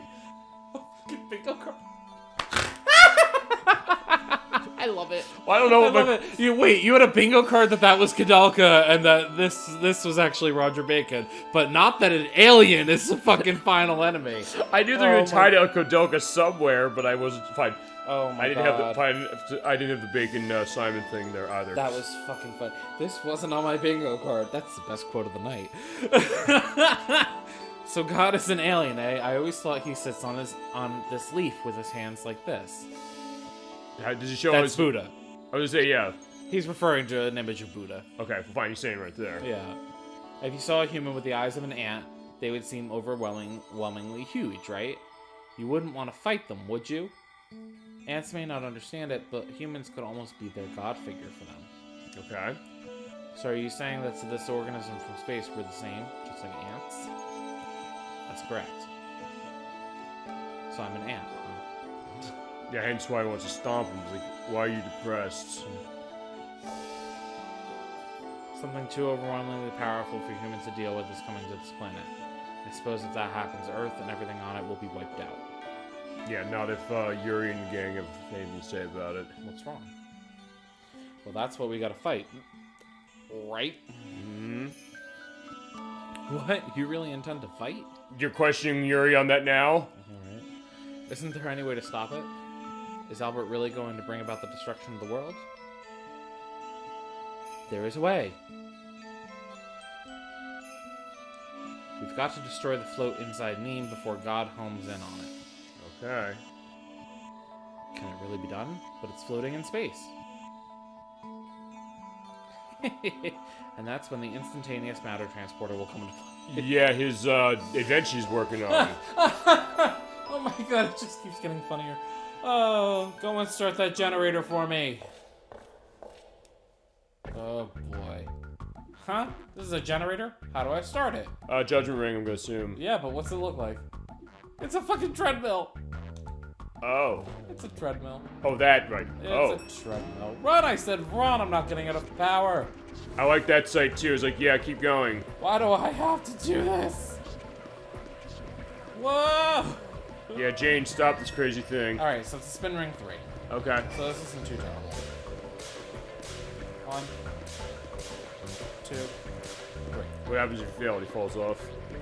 Yeah, you have to do it again. But you actually see him falling off? No, No. he just stops. Okay. Alright, here we go.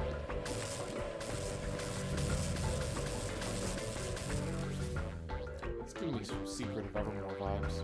Yeah, no question. That's another one. I don't know if you've explicitly called that for the show, but yeah, No, I know. I love that game though. Yeah, it's all yours. It's such a cool fucking game. I didn't know you ever played it. I had never played it, Oh, but I've heard it. It's great. yeah. I think we were even looking at one point saying like, is it an expensive one? The answer is no. No, So it's in that not. case, But I own a copy. which is good. It's like that means also for that. It's like, hey, I would like to play it. Mm-hmm. An underrated game on Super Nintendo or anywhere that I missed. But yeah, with this you can go anywhere. It's pretty amazing, but what? But didn't you almost get killed there? He's been alive for 300 years with the power of necromancy and all that stuff. So yeah, he's gonna be okay. What's wrong with you? You're imagining things.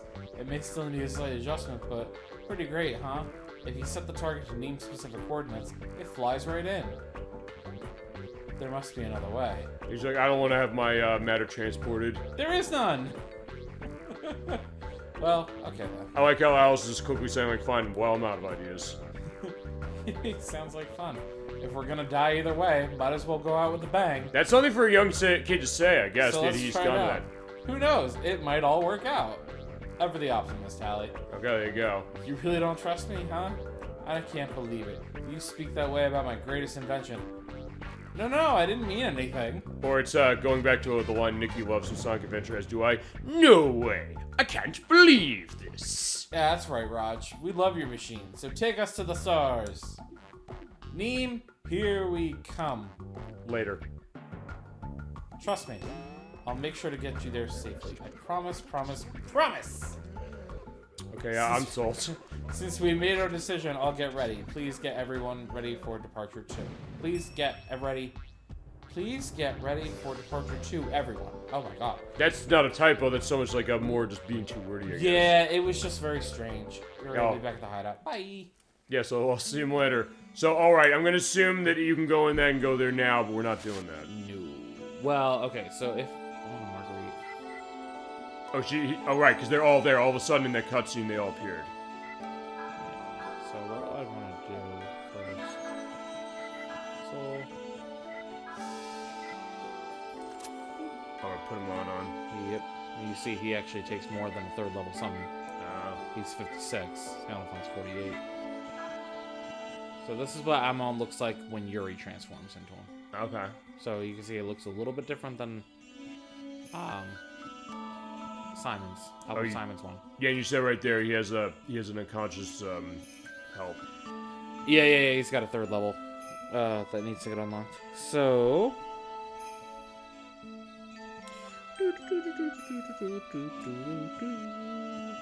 alrighty. Take Yuri's Q or Hallie if he's All right. So next step is to go and actually follow Hallie. Okay. Actually, one thing before you go on, I was looking at my notes from when we first started this game. Yeah. Now that we have a lot of the story stuff around, Yeah. I think going into this, I mentioned the idea that Matsuzo Machida directed this and the inspirations of like Go Nagai's stuff, like Mazuguji and Devilman and Cutie Honey for some of this, but actually he said specifically one thing as far as Albert Simons, and I only know this, I can say this. Apparently the idea of like his perspective of this character, it was supposed to be, the intention is supposed to be like a theme or a nod of sorts to Hannibal Lecter from The Silence of the Lambs. I guess by extension Manhunter as well. And I guess the idea of like how wordy and I guess on the surface civilized he is, but underneath that he has an insane level of depravity and evil, I guess. Okay. So in that case I Ooh. can kind of get it. A silent peddler, the leather suit, Guess whose ultimate armor we just got? Marguerite's. That was it. That was it. We did 10,000 For adults steps. only. You want to see why? Yeah. It's a bondage suit. Okay. Protective gear made for the Killer Queen Malkovich to create no rubber suit for me cuts fire and water damage in half. Not bad, she says. Alright. That's good stuff. Very cool. So now I can take that pedometer off and never use it again. Alrighty. Fucking great. Okay, this is not gonna do. Nope. Where are you? Mine. You. Yeah, I think we don't need the pedometer anymore. We do not. Yeah, that is quite a walk that we had getting to this. 10,000 steps, but it was made easy because we actually made sure to do it right. Or you did, so yeah, good planning. Hell of a fucking ride. Alright, so... Yeah, what are you giving her? Oh, you know what? I have new weapons for her.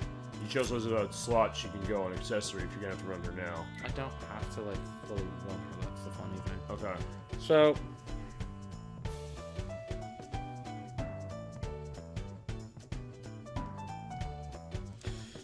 Alright.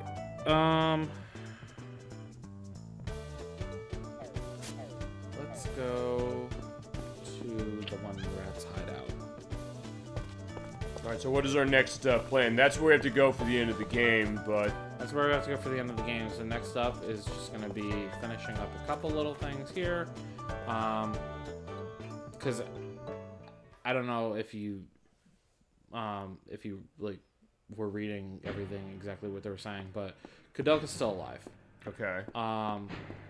And Kudelka is actually up these stairs. Oh. So there's Keith and Jujin, and Kudelka is up here. So we got her out of that. We got her out of that. Okay. So her and Hallie have a moment. Okay, she's saying it, so that's probably where this came from, right? It still doesn't make sense. Well, no, fine, let me explain this, maybe, which is the thought that... okay, two things. Oh, fine, four things. One, maybe that line is in Kudelka. I don't know. Okay, we'll find out when we play it. Yeah, I got Two, she's Hallie's mother, so maybe she said something she said to him, why he says, he's like, says as a proverb. He's like, fine, she's saying it's like this, my mother said it's something I kind of attached with. We were talking about that earlier, the idea that each of these characters kind of are having a little part of themselves kind of rubbing off. And then by that extension also the fact that Kudelka has been speaking to Yuri the whole game that way.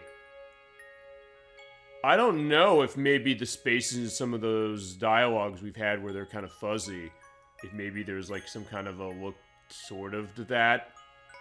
I don't think so. But maybe that she gave something off telepathically. I know you said there's a theory of like how did this come about. And so I guess from an outsider who's not seen that, that's maybe where I'm thinking. They're interesting theories. And I said, we'll find out the Kudelka answer, because you're saying like you don't know on Kudelka. Maybe she does say that in Kudelka for all I know. I don't know. The only thing that I ever found on this was that it's just a mistranslation. I guess, But it's just weird because... but I don't know what the translation is in the Japanese version. But it's not even... So it's not necessarily even that. I think what it is based on what I was reading. So apparently it's a line that another character says. In this game? Yeah, a fourth fucking character. It's in the source code somewhere, and it just got mistranslated in 3 different spots. Okay. Because it doesn't make sense in any of the context, any of those other spots. Uh-huh. Now, in the spot where it's supposedly supposed to appear, it's referring to, like, the pit fights. Oh, right. Makes sense in that context. So maybe you're right. Maybe because we said, hey, there's an issue with like it looks like the pointer's not pointing for the dialogue correctly. Maybe the idea is like they pointed somewhere wrong. But that's why I was telling you, a lot of this section is kind of funky. Okay. Because there seems to be a lot of issues with code and all that kind of shit. Which is weird. Yeah. So honestly, if anything, if they do end up doing a remake by the grace of whatever being is out there, whatever alien is out there in the universe. Listen to Kashaner64 and myself and Chasm22 and everybody For real. saying like, But hey, if make another one. If they redo it and they, do happen to have to do certain things from scratch, fix this shit. Because it's fucking weird and it makes no sense. Do you know if the Japanese version is anything like this? This is all exclusive to the US version. No idea, but I can only assume that Japanese, it runs fine. Maybe. But how are you going to have the same line from 3 different characters and it makes no sense in any of the context? I said unless Because his response is not accurate. Are you okay? You shouldn't get up just yet. Like, what? Maybe he's like, just thinks what you're saying. No, okay, as I said, it's unless Kudelka has something to that. That we'll find that eventually, but... I don't think it appears because I did see the Let's Play. Okay. And I don't recall ever hearing it. You said there's multi-endings. Did you see all the multi-endings of that? I did. Okay, so... I did. But, I don't know. We'll find out. We'll see. Okay, but if nothing else, I don't know, I'll tell you this, of everything I've looked into as far as that, I don't think I saw anybody who was talking about like maybe pointer references being weird, but looking at the way that code was on that text kind of helped indicate something. I've never seen somebody dig into this game the way that we are. So if nothing else, I think there's something to be said about this being an interesting way of kind of presenting a look at this game that, as I said, you're not going to get another look at this game quite like any other. Yeah, I mean, I've looked up that line so many times just to see, and everything I've ever seen is just mistranslation or it's lines of dialogue that aren't meant for those characters that somehow got screwed up in the code. Okay. So that's Which all makes I ever sense. found. Which makes sense, and I think there's some credence to that of what we're seeing. Yeah. I'm going to fight to the end with Yuri. You okay with that? Come back to me like your father did. Okay, you're giving me a side eye on this because I'm thinking, wait, your father, you're beginning to look like him. Oh, God. You're not gonna know for a good while. Is it in this game we understand this? Uh-uh. Oh, it's not until way later. Oh, wait, because I think you said it's in one of the other games. Uh-huh. Okay. Uh-huh. All right. So, yeah, we'll find out later. Find out, probably after Pennyblood comes out, by the time we do Shadowheart's Covenant, or maybe even further than that when we get to from the New World. Oh, fine, probably from the New World, because, hey, it's America. Apparently his father's still alive, though, too. Right. Which is so funny. Yeah, that's what we'll do, though. I promise. But, he was just outside the door. I was gonna say, he was just standing there the whole time. Like, don't worry, we didn't hear anything. This is bad time.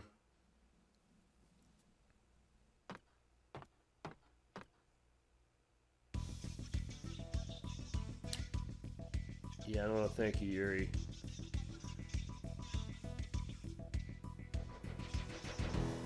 I can't believe that damn voice, mysterious voice, is actually beauty like yourself.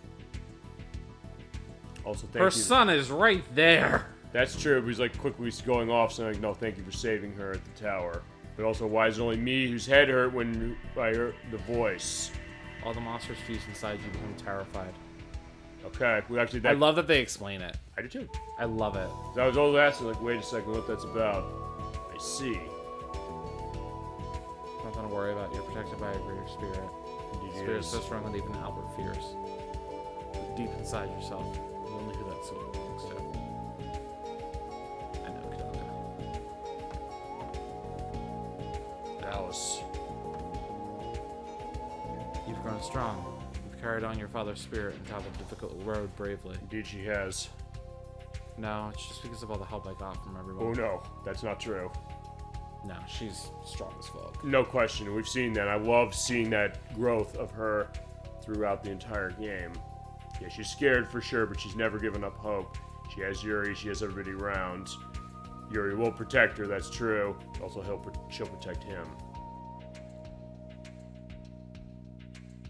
I'll wait here for your safe return. Roger, help with the rest. So, off with you. Okay. So we talked to Kudelka. Talking to Roger after checking on her will let you proceed, but if you want to do some side quests now, it would be excellent. Fine. Good. Is that what we're gonna do? That's what we're gonna do. We have a half hour to at least start them. Question, didn't you say we're gonna try and show something as far as like getting sent to the bad ending or good ending or Good like, ending. I'm gonna try it, yeah. Okay. Yeah, give me a sec.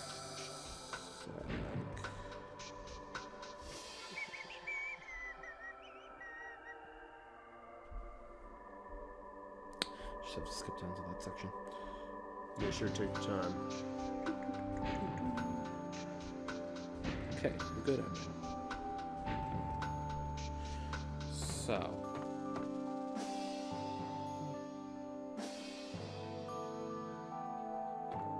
So that oath girl that we got from Joshua is going to play her role here.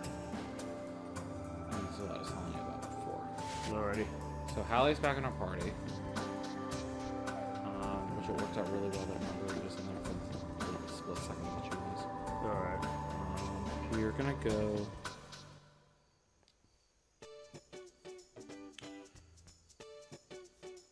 We're going to go back to...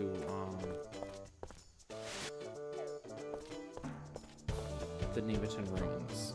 Okay. Had to think for a second. I couldn't remember. Why are we going back there? We have to get our malice in the red. Finally. Oh, this is how you do it. This is how you do it. And our first goal...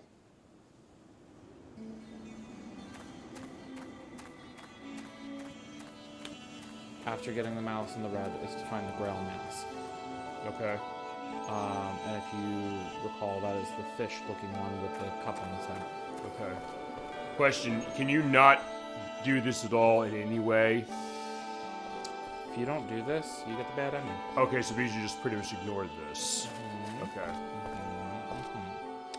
Yep, nope, this is key for the good ending. Here's the other question, is there any indication in the game that you have to do this? That would give you any indication that you do this for the, to change the ending? Not for the ending in particular, but if you pay attention to... Shit, where is it?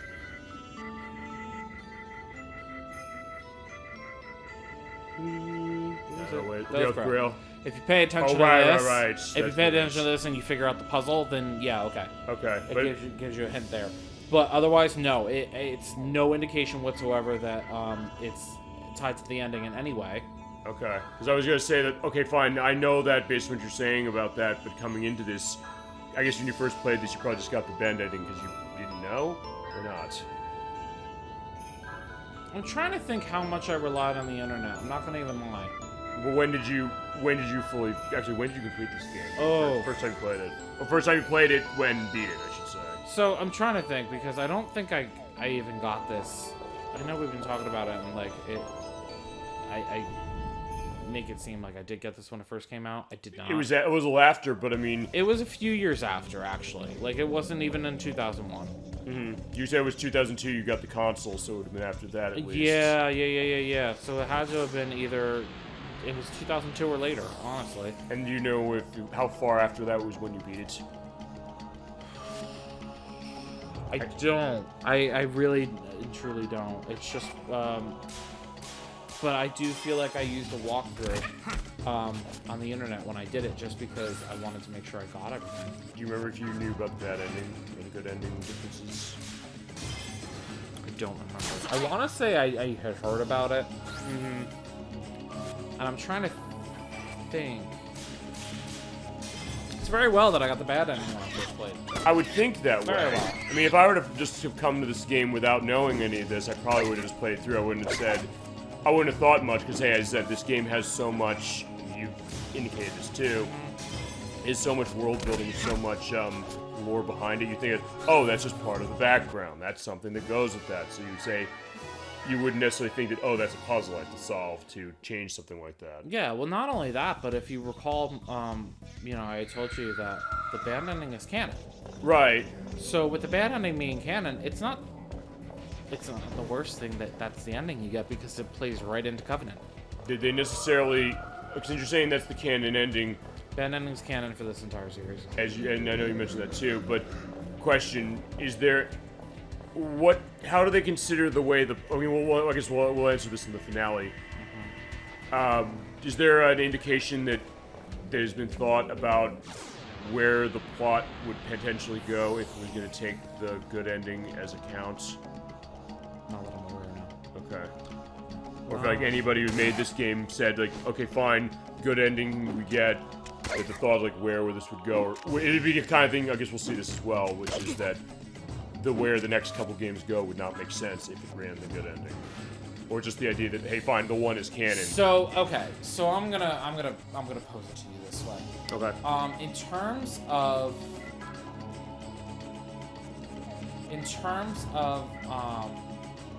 Shadow Hearts 1 and 2, this one and Covenant. Yeah. Think of those as a duology. Okay. Right? And then, even though Shadow Hearts technically, yes, it's a trilogy in name, From the New World is very much a spin-off. Yeah, I know you said something of that to Greatwood to me at one point. So it's best to kind of think of this in Covenant as a duology because it's Yuri's story. Sure. You know, and it goes through Yuri's story to completion. Gotcha.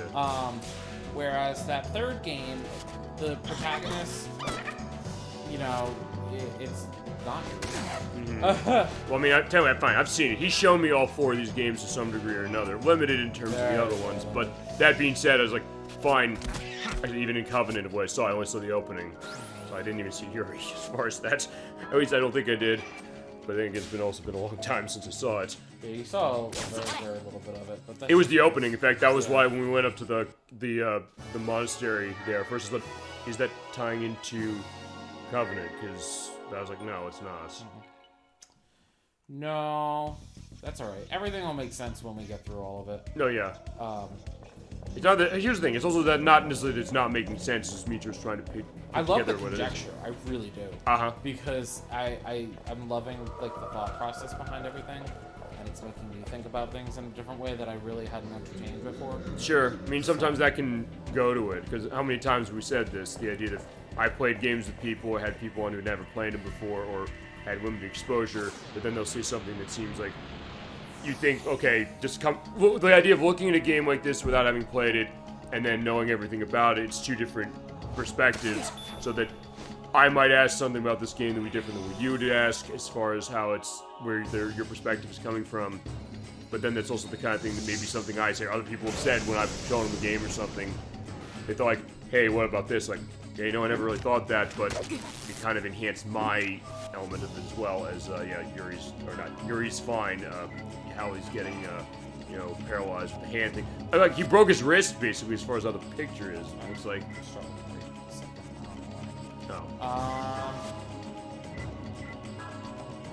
I am just trying to figure out. I should have warned this about mentioning this battle in the list. So this is the other thing too. I'm glad that I had that warning device on Hallie when we ran through it the first time because backpacks are plentiful in this area. Okay. And side attacks and all that other fun shit that I hate. Yeah, I would say, yeah, look at his hand there. It's like, yeah, look, this is pain. That's what you've got with those exclamation marks. What you want is this stuff here, relief. So we need to get changes in blue wavy lines. I'll go check the supply room. He's got a couple of abnormalities on him. He's paralyzed, but he's also got fast rings on him. Oh, right. So, yeah, he's not having a good time.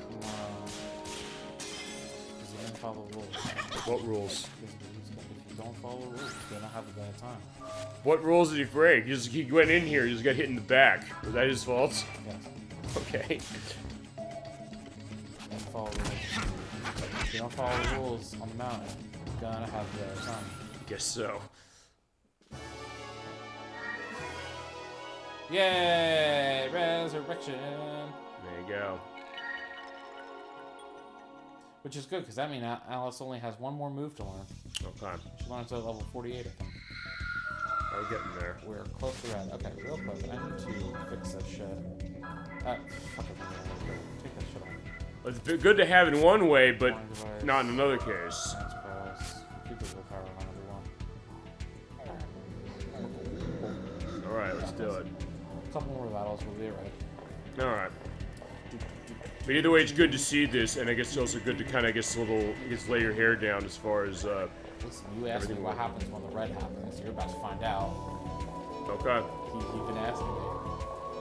Now, I didn't get to show you the very first part before, you rescue Yuri from his own mind. Well, it's Foxface comes back. It is yes. Foxface. And it's something that I think you can sort of beat him, but it's really, really hard to do that, I think. Yeah. You're never really, fully prepared, I don't think. I know I put edits saying, what happened from what I understood. Okay. But, it's changing now that Foxface is out of the picture. Yep, and you're gonna find out what actually happens. Alright. Alright, so yeah, next up.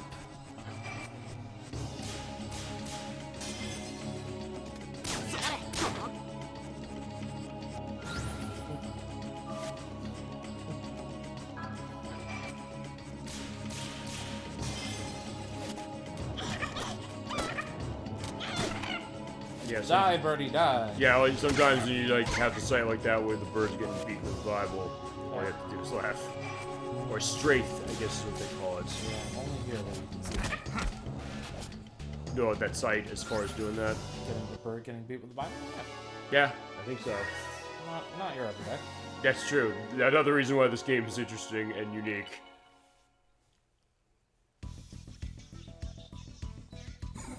There you go, we're in red. Okay. So you heard the growling noise? Yeah. So, we're gonna, yeah.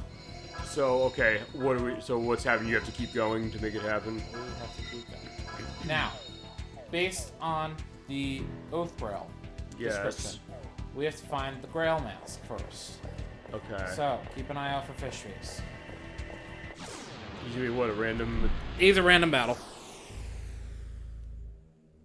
Nope, that's not who we need. So what happens? You run away? Yeah, this is where I said you run away. I've come for your soul.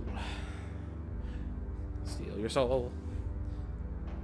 Popping shock? They each have an ability that fucks with you.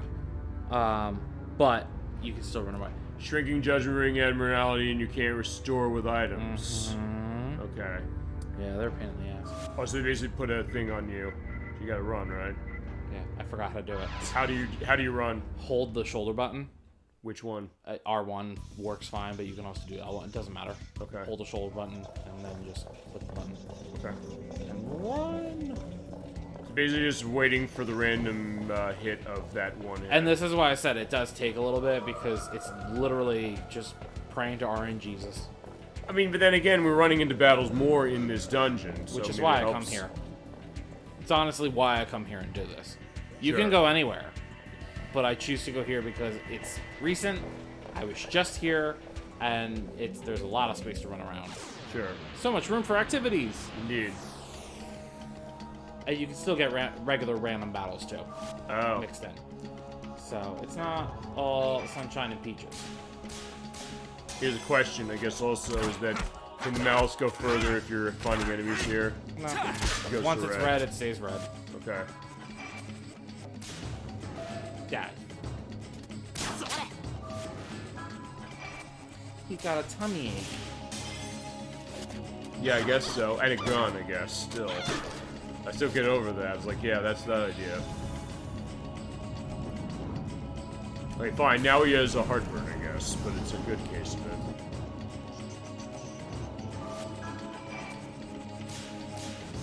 At some point, I will show off. Okay. I mean, we'll have time for that, because it's the next part basically is just going to be Side quest. most random side quests. Okay, so. Well, I can fix his one.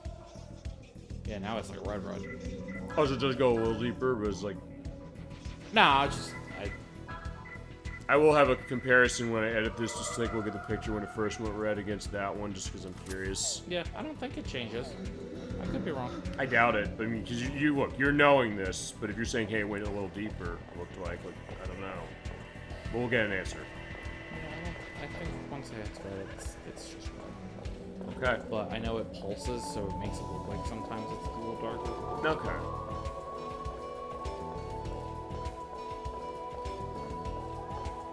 Trying to evolve my Milcery into an Alcremie. Oh, gosh. Yeah, I don't know. You want to go into that while we're trying to find these things? Yeah, no, this is not the fun, wholesome game. Okay, so... Oh, I guess you can just use this opportunity to get this thing. Why not? No, yeah, makes sense. Why not? Yeah, we have time, and you're going to be able to run, no problem. Well, especially since it'll be 2 turns. We're fine. Okay. Oh. We have... Oh. Indeed we do, and we know how to use it. Doesn't have to do anything. Oh, actually, you probably wanted to do something now, right? Yeah. How much of a lower if you're running it? Well, I think I have willpower on. You do. But if it wasn't running, how does it take up a set amounts? I have no idea. Fine, that missed, so it's not. Well, gonna go. I have willpowers on that. But even if it misses, could it have actually had effect on her? I think it might do damage. Alright, yeah, Berserk time. The end. Or I think of Mega Man X4 when we put at the end. So this is that atomic dust move, but they renamed it. Okay. But it does mega damage. Or I think of the Beatles song, The End.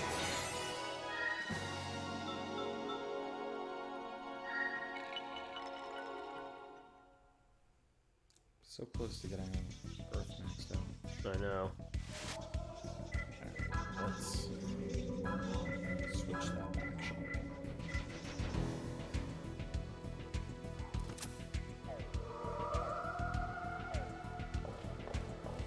Now let's see if we can't find them. That's literally what I'm talking about. Like, so you don't run into them every single battle, and they're also part of your like library, bestiary that you're filling out. Okay. And once you beat them, Yeah. you can actually run into them again in a severely weakened state, and they also count as a bestiary entry. So you So you have to basically find them twice, essentially. Okay. Bullshit. And just for the sake of, I'm just no. The other thing also I guess you could do is, I don't know how if you want to do this as far as 2 weeks from now, if we don't see this in a bit of time, if you want to try and, when we do our test checks of this, do that off screen. I could. This is something that I can do, honestly, because I've explained start there, the maybe? concept, and then we could just always go into it from there.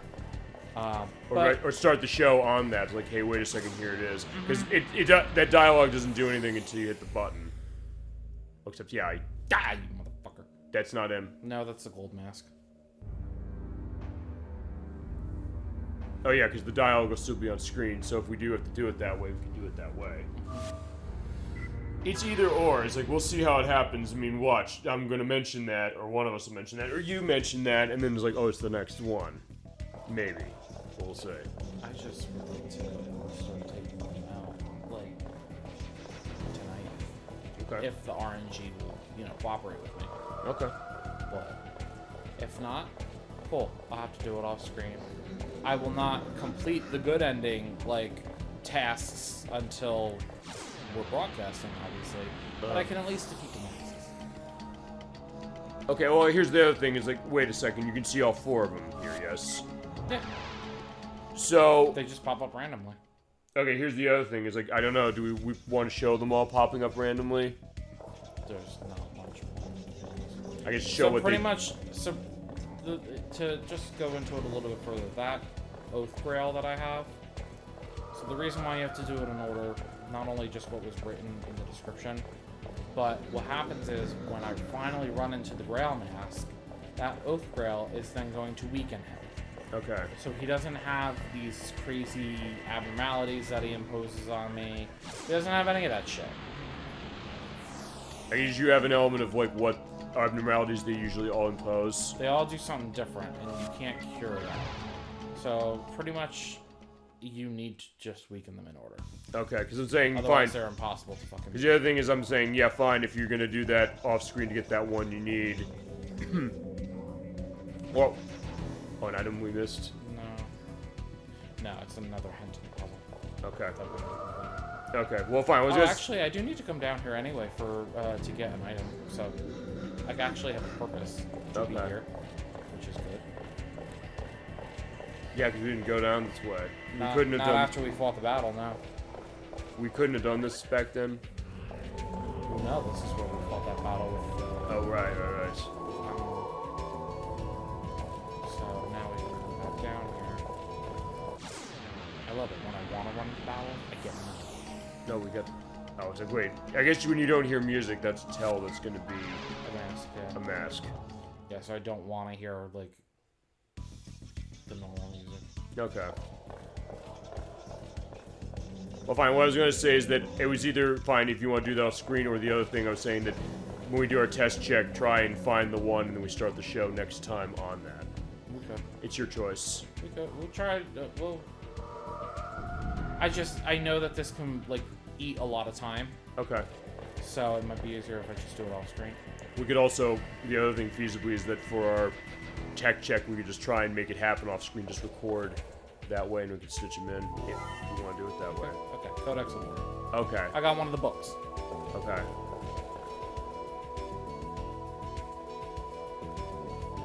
I actually almost forgot that was down here, so that actually saves me time going to remote zone. Awesome.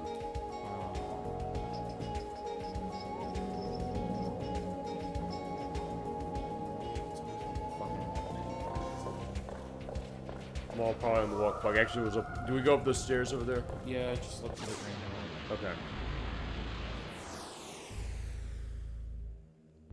Oh, come on, you bastard. That's not the one. Actually, we might end up showing all of them anyway. That's the staff mask. All right, show your soul to me. So what does he do? Tight shock. Tight ring. Having your abnormality. Okay. Wait, is that the same as the other one? No. Because it said the other one said, oh, right, it was having, the other one was reducing. What was it? I don't even know. Fine, we have the footage that we showed. Yeah, I know they do something different each one. So. Actually, fine. If we see all of them tonight, as far as this, fine. We don't see that one.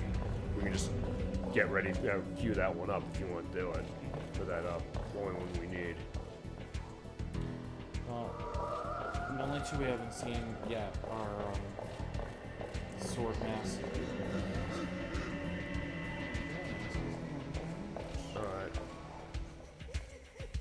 Just kind of running everywhere. May as well, yeah. Show off that Elith Temple. Backcountry mask. Yay! That's who I need. Okay, so yeah. Come on, feel free fucker, to let's feel free to go. go into this. Your soul is mine, little girl. What is that cup?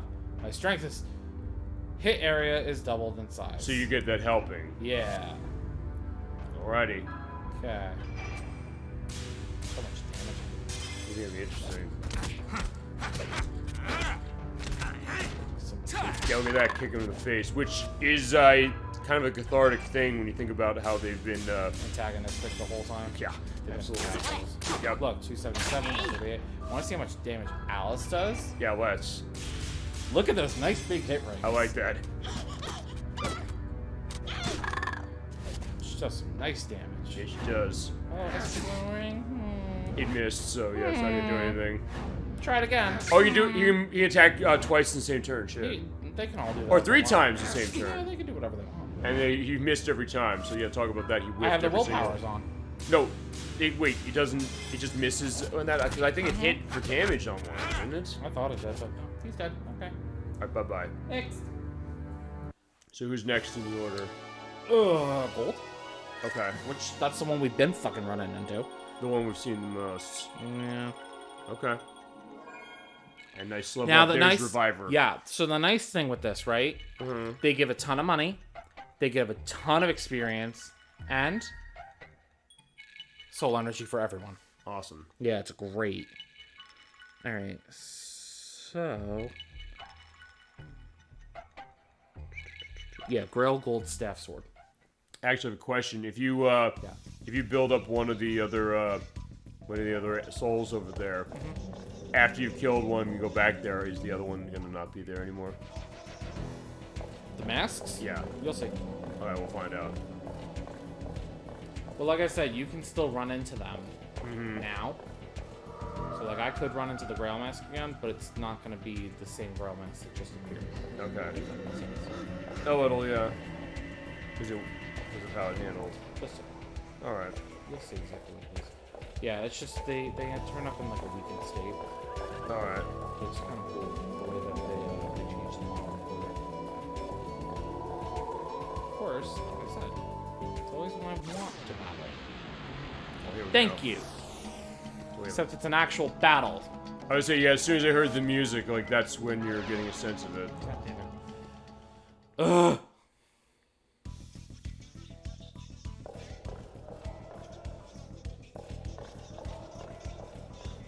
It's like an elephant in the background. Yeah. I get the idea. I don't know. This has always been like one of the funniest tracks to me, but it's always been the creepiest. Because of the fact the voice is in the background, yes. Yeah, I never really cared much for the chanting or anything else.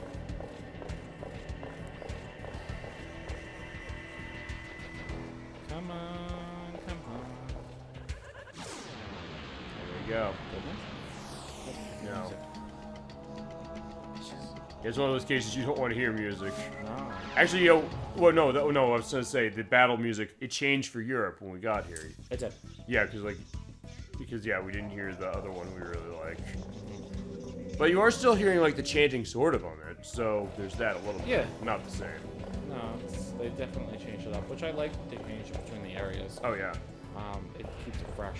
And as you said, because of that, it kind of lends the idea of the, I guess, the two acts of this game. Well, that's what I like about the Shadow Hearts games. They kind of split it into very two clear parts. But it's still like a cohesive story. I guess which Covenant is the one that does that split most explicitly because it runs on 2 discs. Is this what we're looking for? No. Is the Weakened Grail Mask? No. That's Sword Mask. Okay, so we've seen all of them at least. Yes, we have. So what's Fast Shock do? Creates a fast ring. Okay. Actually, we didn't have that. If we didn't have the thing that weakened the Grail Mask, what would have happened with his abnormality? Do you know? Does he put an abnormality on if you don't have that? He does, but I don't know what it is. It'll be down below what it is. Well, if my hit ring doubled in size, I can only assume that his would half my ring, my hit areas. Yeah, makes sense. I think it gives me like the opposite of what he would have done. Okay. I'm not 100% sure, so definitely look into that if you want. But okay, no problem. I just it would make sense. When you run a game so many times, like doing like the right things to like get all the good shit, like you don't necessarily remember what the worst case scenarios are. And that's just. Or I guess the idea if you have it. Well, oh right. Okay, first I was paying attention to like the camera cut. It seems like a lot of cases going down. Or it's kind of showing that low angle a little bit from straight, but then it's like when I heard the music, oh.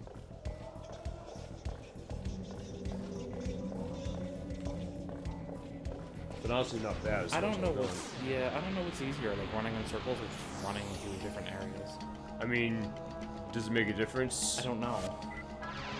I've just been kind of like running through areas, so it's not as boring. Well, no, it's like I'll tell you how we make it. We just that's why this is a discussion program. It doesn't matter. It doesn't matter we're doing the same thing. It doesn't matter you're running through here. It also is like, hey, we're running an end apart anyway, so there's that. But also, fine, we can make it interesting just by going off on random stuff.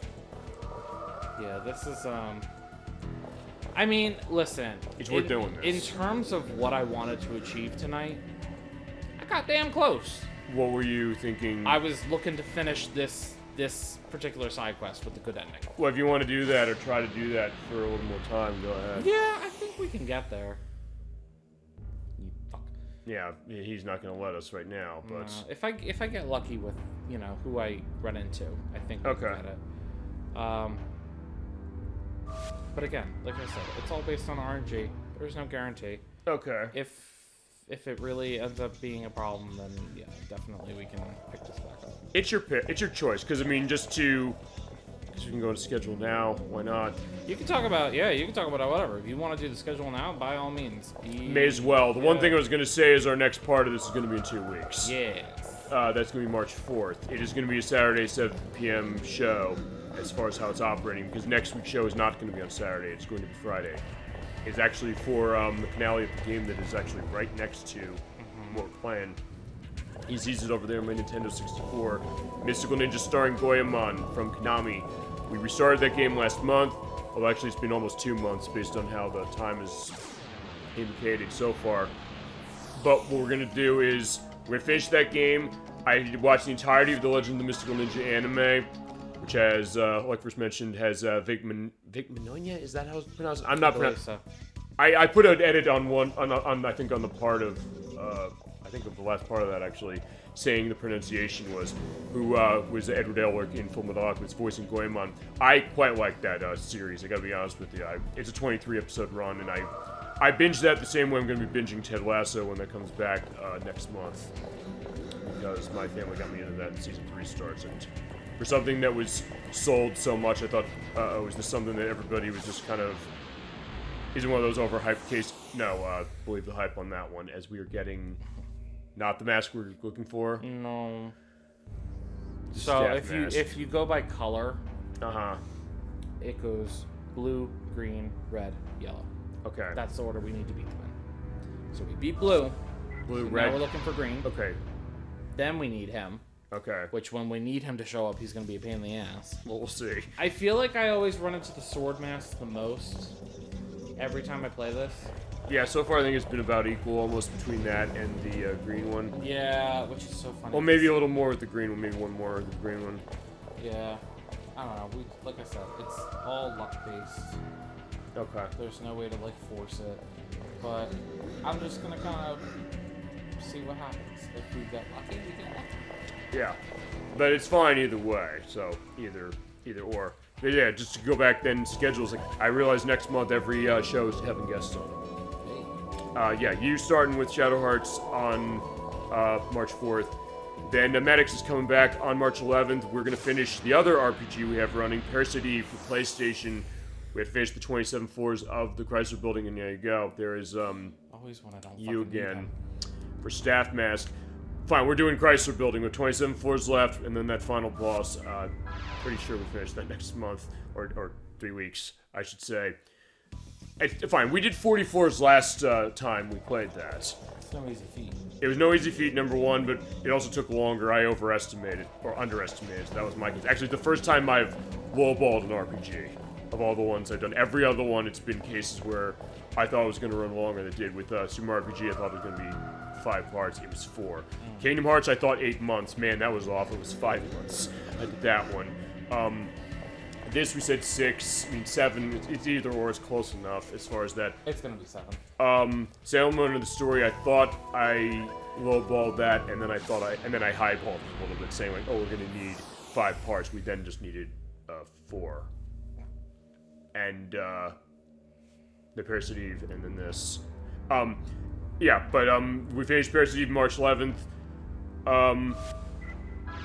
March 17th, St. Patrick's Day. That's going to be another Friday show, so that's going to be how that's operating. Nikki's coming back, and Edwack is joining her as well. She's going to be doing our first PC games for our show. We've said for years we're going to do PC on the show. I made that promise. We're finally realizing it. She's going to be playing Freddy Fish, Case of the Missing Kelp Seeds, and Freddy Fish, A Case of the Haunted Schoolhouse. What is your familiarity with those games? Have you played them? Absolutely not. I've not either. As I said, all I know is the fact that the company who made it was Humongous Entertainment, that was started by Ron Gilbert, who used to work at LucasArts. I always mention that. I have like a broken record when it comes to that, clearly, but that gives me some perspective of what I'm understanding, because I know the games he's done, like The Secret of Monkey Island is an example, as well as some others like Sam & Max and Full Throttle. So it's going to be that scum point-and-click engine case, sort of. And Case of News and Kelp Seeds did get a Wii port. I don't think Case of the Haunted Schoolhouse did. And then whatever the third one is, whose name escapes me at the moment, that got a Switch port. But in the case of these, we're going to do the PC version specific.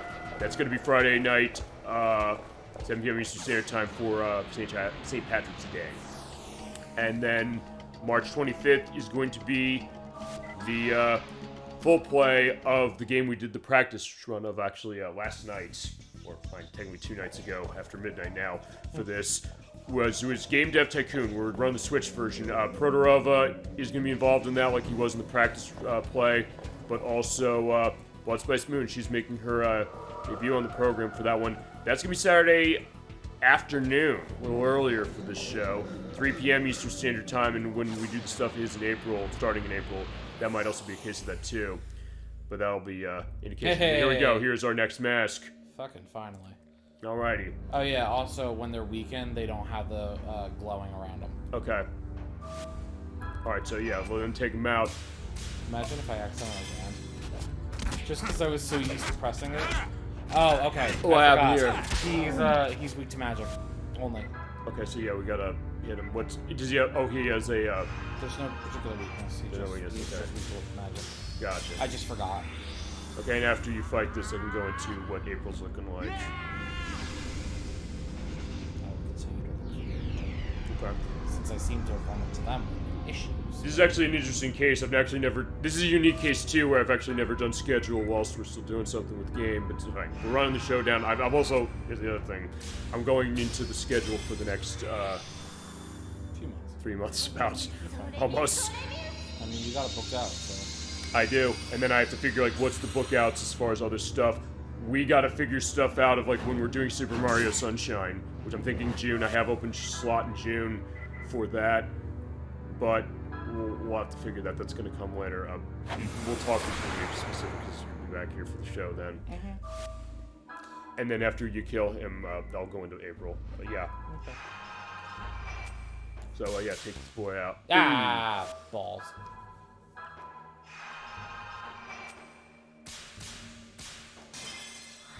This one take me. The black hole. Maybe. We'll see.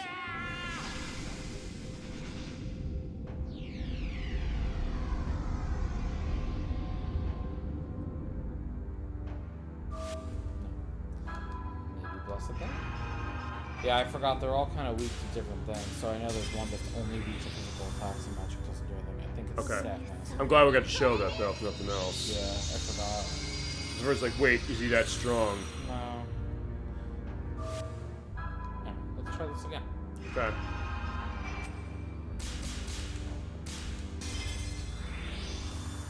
Now here comes our nice demon rays.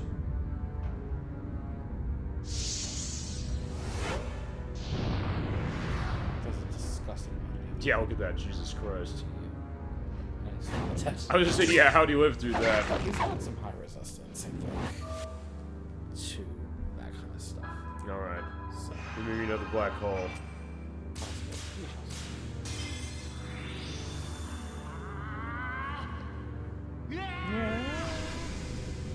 I'm kind of liking that, though, as far as how he's running that. So there were certain moves when I was like trying to spam stuff. Mm-hmm. I would mute it. Well, like when I was grinding out some of the elements, the voice lines where he talked every time he did a move, I would mute it so I didn't have to hear him. Because it was so constant. Yeah, I just got so tired of hearing it. Is it one of those cases where, like, because it's the same line? Yeah, that's exactly. It was just a repetitiveness that got to me. Okay. I was like, Well, I would say probably one of the more repetitive games of that, especially this era, was if you ever played the Teenage Mutant Ninja Turtles game that was on the PS2, the first one, and it was on the GameCube and Xbox as well.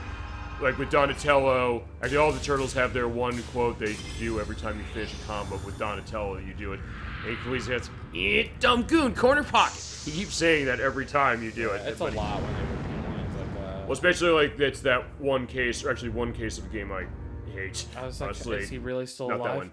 I would say, yeah, or in my case, like True Crime New York City, which is a horrible game. I like the Streets of LA, but I hate the New York City. You keep hitting the button to like tell them to move. He's like, move, motherfucker, police! You just keep saying that like every time I hit the buttons. Like that's the only line. Like, we'll find there's another line that's basically the same thing. Right. Pretty much. But yeah, that's that idea. So I get that. Alright, so that's 2 down. And then with our next hunt that way, fine, let's talk April schedule. Go for it. Because actually April is the biggest month in terms of weeks we have. Actually, of the year so far, it's the only one that has 5 weekends specific.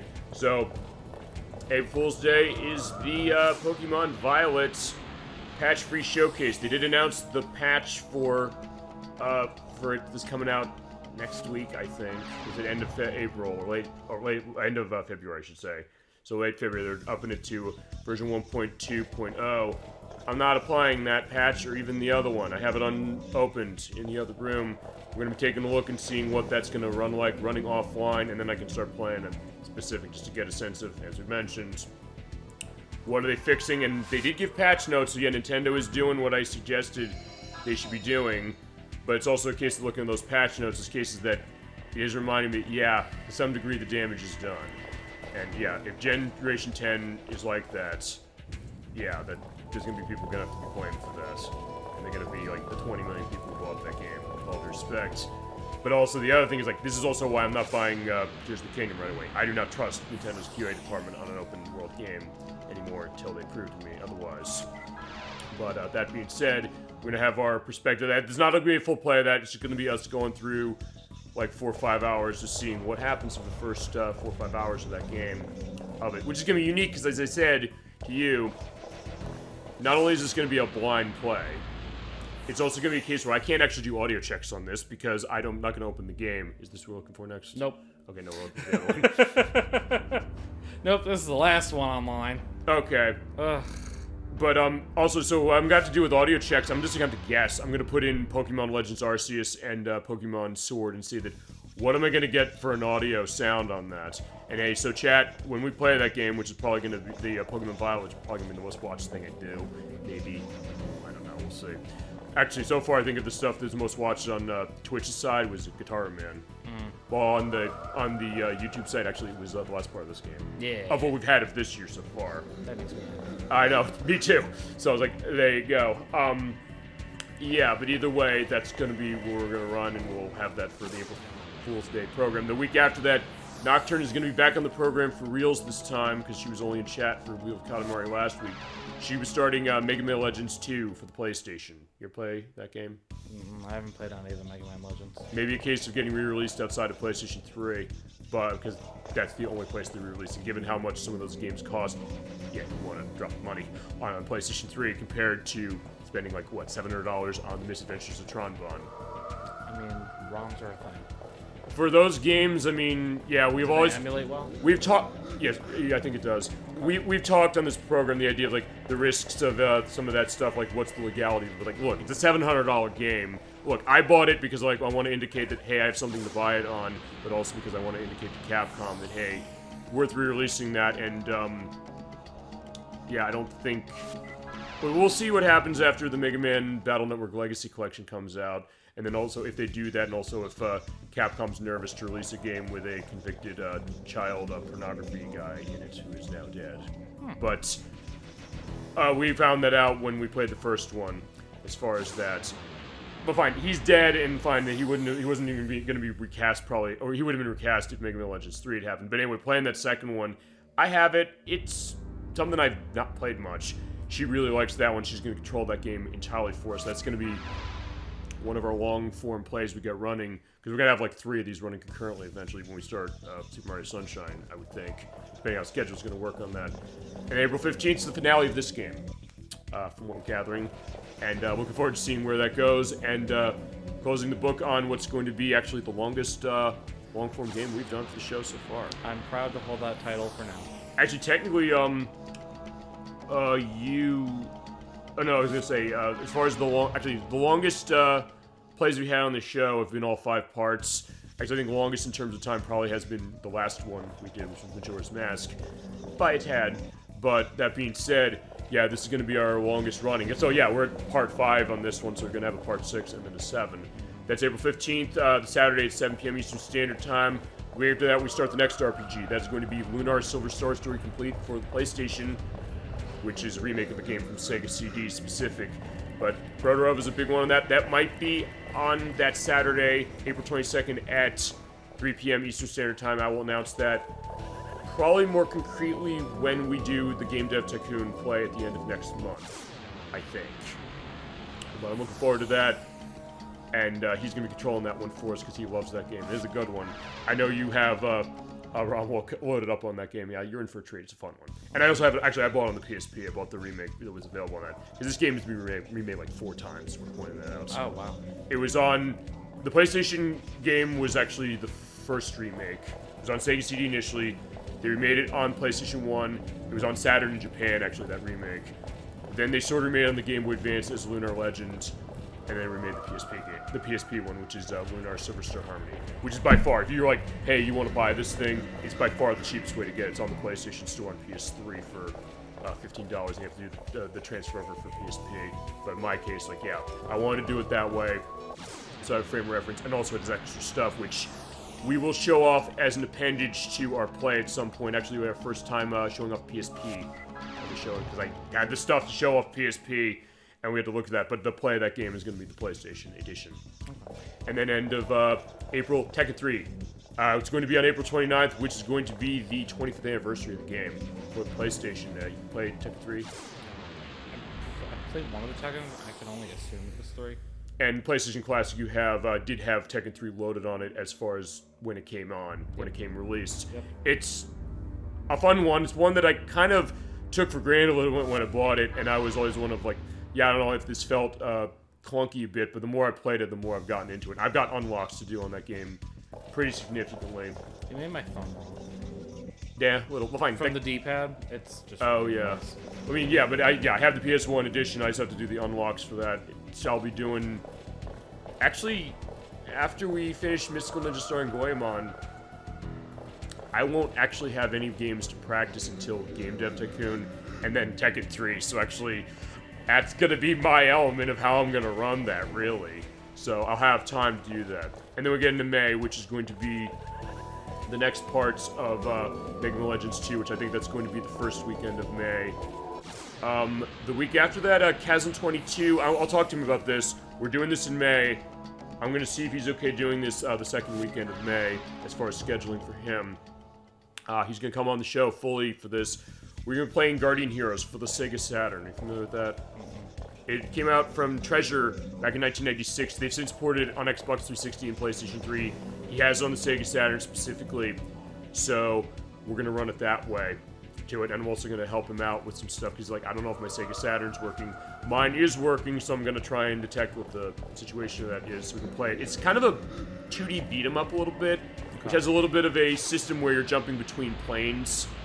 It's really interesting, and especially when it comes to stuff that Treasure does as we get the mask we need, the next one, staff mask. Yeah, that fire went out. I like that touch. Yeah, we're looking forward to playing that. He has the memories of that. I have it on 360, which I'll practice on. But yeah, in his case, it's going to be Sega Saturn, because we've always said, how is Sega Saturn going to run those games? Cost a lot of money. He has games on that cost a lot of money. He said, like, yeah, I'd like to show some of those. So that's going to be the first one we show. And then the next part of Lunar, the week after that. And then Memorial Day weekend. Our compilation program, our Memorial Day compilation program, our 3rd annual one. We're taking a break from Midway this year. We did American Treasures 1 and 2. We're doing Namco Museum Virtual Arcade for the Xbox 360. So that means we got tons of Namco classic arcade games to look at. Big games like Pac-Man and Miss Pac-Man and Galaga and Galaxian. Other kind of off-the-side stuff like Mappy and Motos and Metrocross, which I love, and other ones that start with letters other than M. And also other stuff like Super Tower Duraga. The stories on the Tower... classic. The stories on Tower Duraga have been kind of legendary on this show. I have pretty much been... You scarred all of your friends with it. I've scarred all of my friends with it. I have been in an argument trying to sense of, is it a good game or a bad game, but people said they liked it and others who said they didn't. It is the game that's touched all of our lives in a way that's... Blink twice if you're being held hostage by this game. There is no video footage, so no one's going to see those blinks. But as I said, we've talked this game before.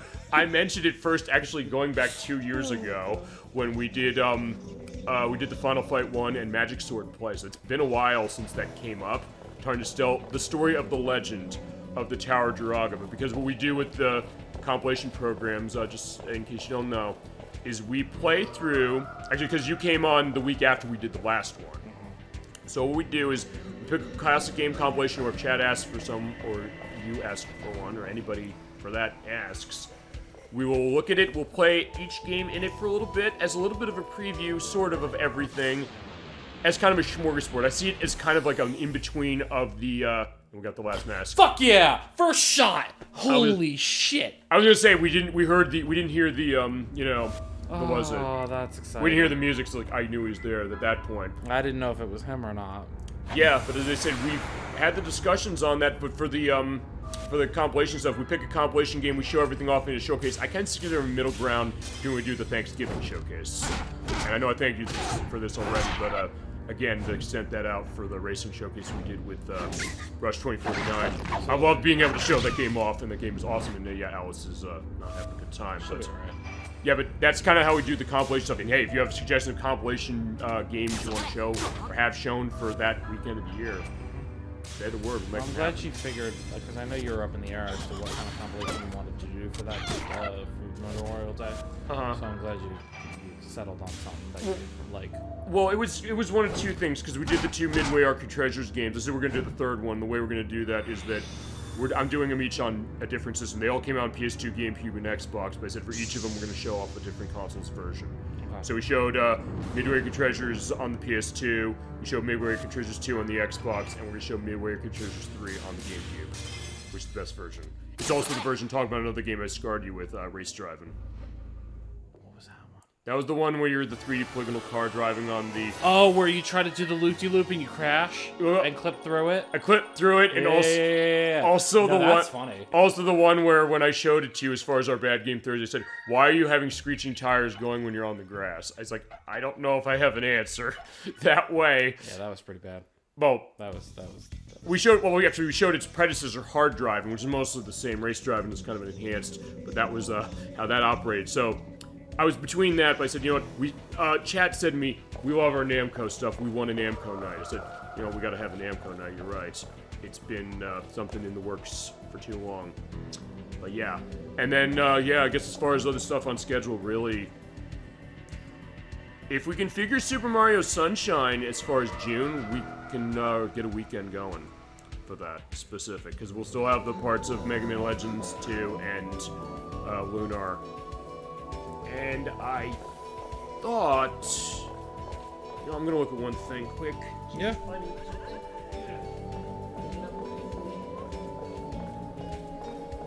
So yes, in this case I can actually kind of extend it out a little more, because actually most of the stuff's gonna be set in stone. But what I want to see briefly is, did I have another open show for June in that?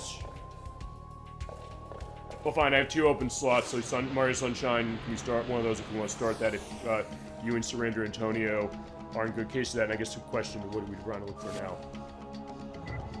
I was gonna see if maybe potentially I ran into any of the masks in their crack state. Okay. Just to fill out the... If I don't, whatever, it's not a big deal. Or if you want to show one of them, it's your choice. I have, like, either way, I can show a bestiary, like, later on. It's not a huge deal. Okay. However you want to do it. What I do want to do... Now, here's the thing, right? So, there's one last thing we have to do. Alrighty. Go to the graveyard. Right.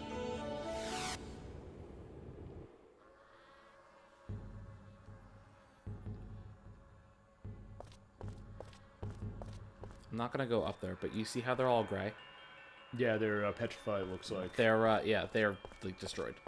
So, we have to go over here. And this gravestone that I told you to ignore a long time ago? Yeah, we don't have to ignore it anymore. No, this is actually... This is what determines the good or the bad ending. Talking this thing? If you read it. If you read before? You have to read it. You have to read it now? You have to read it now. What if you couldn't read it before, could you? No, the name was illegible. Okay. Oh! Yeah. Alice. Right, because she... Okay, so he's finding out that she sold her soul to save him. Bingo. Perfect. You could not read that before. So, if you do not read it now, and you go and talk to Roger Bacon, and Alice goes into her dream... Yuri won't know to save her, so she dies. Did you lose her as far as party member? No. No, but the curse will have like completed itself. Anyway, we'll get more into that when we actually like go through it. But we also do know that because you say like, "Hey, I'm selling my life to him." This goes into the plot point that was happening earlier in the game. Is there anything else you have to do for this? I just need to go and get a crucifix really quick, which it's at the orphanage. It won't take long. That's fine. And it's fine because basically I'm done with schedule. And as I said, for June, I got the 2 open shows. Like if Mario Sunshine is good for you and Surrender and Tony, we can figure that. And then I'll figure what else we'll do outside of that. And then, fine, I guess I may as well give you a little preview into July. It'd still be Lunar and Mega Man Legends 2 and Mario Sunshine if we start that in June. And July 4th weekend, I do know one game we're doing. This is something I first wanted to see. And a game you actually had loaded as far as what you're showing me earlier. Bomberman World for the PlayStation. Okay. Because July is actually marking the 40th anniversary of that franchise. Damn, can't believe it's that old. I can't either. So I said, what do we start with on this franchise? He said, I want to see Bomberman World on the PlayStation, which is published by Atlas, which was developed by Hudson Soft though specifically. I did get a copy of it. I finally was able to get myself figured on that. I played it a little bit to start. I'm liking what I'm seeing, and I think as far as our first shot of Bomberman, I think it's going to be a good one to show, and it's one that, like, first, like, I think people don't know this. And even to the point where he has it on the PC, because I didn't even know there was a PC edition, but we're going to run on the PS1 specific, so that's going to be 4th of July weekend. So yeah, talk about getting some fireworks going on for that weekend. I mean, last year we had Donkey Kong Country 1 for that, but yeah, this year with this we're doing the Bomberman. So yeah, that is our schedule case as we have the end. Hi, mister. Want to play with me? Sorry, So- maybe next time. This is Insolent Gene. Okay. They have a minute to find his 4 hidden friends. So, they're pretty much, it's one in every room. Bottom left, upper right, and the main hall. Okay. All right, so let's play some tag. So, there is a clock ticking. Oh. Okay, they have it on screen. Like, wait. Yeah, it's actually really nice. Oh, and it goes on the it goes during the transition. Is that going to be a concern? No. I've come close before. It's never really a huge issue. Okay, you got me. You Got one. Liar Ronnie. Got one. Next one is going to be this girl up here. Yeah, she's not at all conspicuous. Shy Sophie. Then you got another one who's right behind here. Unreliable Wayne. And then you have another one over here, which is hello. Oh, if I'm not in here, I'm gonna be pissed. I don't think he is. I think he may need to move to another room. No, I don't see it. Fuck. No, you might be able to pull this out. She's in the main room. They're in here. Come on, clutch grab. No, Time out. you fucking bitch. Too bad. She was time right out. behind her. Oh man, is it random where they pop out? Yeah, they can be in this room. Would you have seen her before? I don't. Maybe I just missed her. Hold on. I don't know. We'll take the footage. We'll look. Okay, No, I she's don't not see here. anyone in here, so Unless they put the last one there. Did they place them in specific orders? I don't think so. Which, if they do, it's bullshit. Okay, they put them in different areas because yeah, the one was in the hall. There she is. Well, yeah. So like they have Precocious Nikki. they have different ones in like different spots, but it's not. Come on. This one is Shy right Sophie. there. Yeah, she kind of blends in, so that's kind of a thing I noticed. Over there, Oh, thank by you. the bed. Thank you. That's Unreliable Wayne. I'm amazed I found him. Good eye. And then one down here. Yeah, he's over there. Yeah, not a good hiding spot, Ronnie. All right. So Oh, you have to now- go talk to her still. Yep. Okay. There. Wow, you're really good. Okay.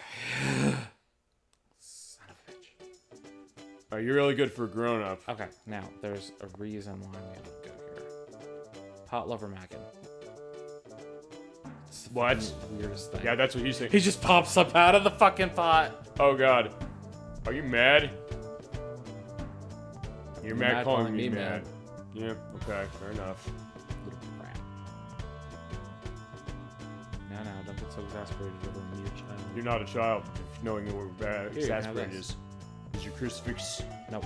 Oh, the Emigrant manuscript, but they call it manuscript now. I know, it drives me fucking crazy. Okay, that makes sense as far as like it's like no, it's a manuscript. Goddammit. It's like okay, that's why because they call it a document everywhere else except that kid gets it right. fucking drives me nuts. Okay. Okay, so real quick, I need to go and equip a pocket watch on Yuri, which somehow I've managed to make it through the game with very few of these. Okay. Now the reason I'm doing this is because, no. Oh, he's a lottery member. He is, but I don't want to do it because I need to save. Okay. Is this you're trying to get the crucifix? He has a crucifix as his red item. However, the funny thing is with him, his ring is invisible. Okay. Uh-oh. So the pocket watch erases the invisibility. Awesome. So, yes, we're on slot 6. I had to think about that for a minute. Okay. Okay. This is just the easiest spot I could think of to get a crucifix, so that's why I came here. Fair enough. I forgot I had to do this hide and seek bullshit first. Okay. But Either way, it's fine. Yeah, either way, I got what I needed to get. Yeah, let's do it. Yeah, his ring isn't that bad actually. Must have looked now. I was like, yeah, you're not. Yeah. That's why I said his ring is not bad. It's but if pretty it's big. invisible, yeah, if it's invisible, you wouldn't know. Right. So that's why I said his ring is not bad. All right, so there we go. Got a prize. You have to play along with the other members to meet the chairman. We'll meet the chairman probably next time. Yeah. Okay. This is probably the first indication they gave of something like that. Yes. No. When we first started doing the lottery, I told you. Alright, so we're gonna do... Where's my mind's eye? It's right there. Thank you. Oops. And then I'm putting the crucifix on you. Okay. And now, with that done,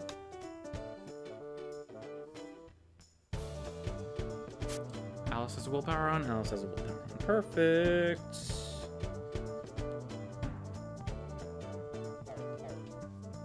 So now, You have to go back to the graveyard. well, yes and no. So Yuri doesn't go back to the graveyard. Oh, this is what you're showing in the. Is it actually? Is this? Should I be editing in here where we saw in the test play, or wait? Or on the tech check this today? Yeah, we can discuss further. I'm pretty sure, yeah. You'll see. You'll see when we do this. It'll make a lot more sense. Okay. Look how much money I have. Yeah, look at that. Oh Yeah, my we're God. like half a millionaire. It's literally just from running around and shit. There you go. Okay, so we're going back to Nemento Monastery, and I know I said, oh, don't talk to Bacon until you do the side quest and shit. Right. This is really the only side quest that you want to make sure that you absolutely have. I can do the other ones after that. Okay, well, we'll do them next time. Yeah. This, I just, like I said, I wanted to show you how to do the good ending and everything for this part, Okay. and then I've accomplished what I want to accomplish. Awesome. Perfect. Well, there you go. Okay, so you go and talk to Bacon. We're going to teleport now, Please so have have some some rest.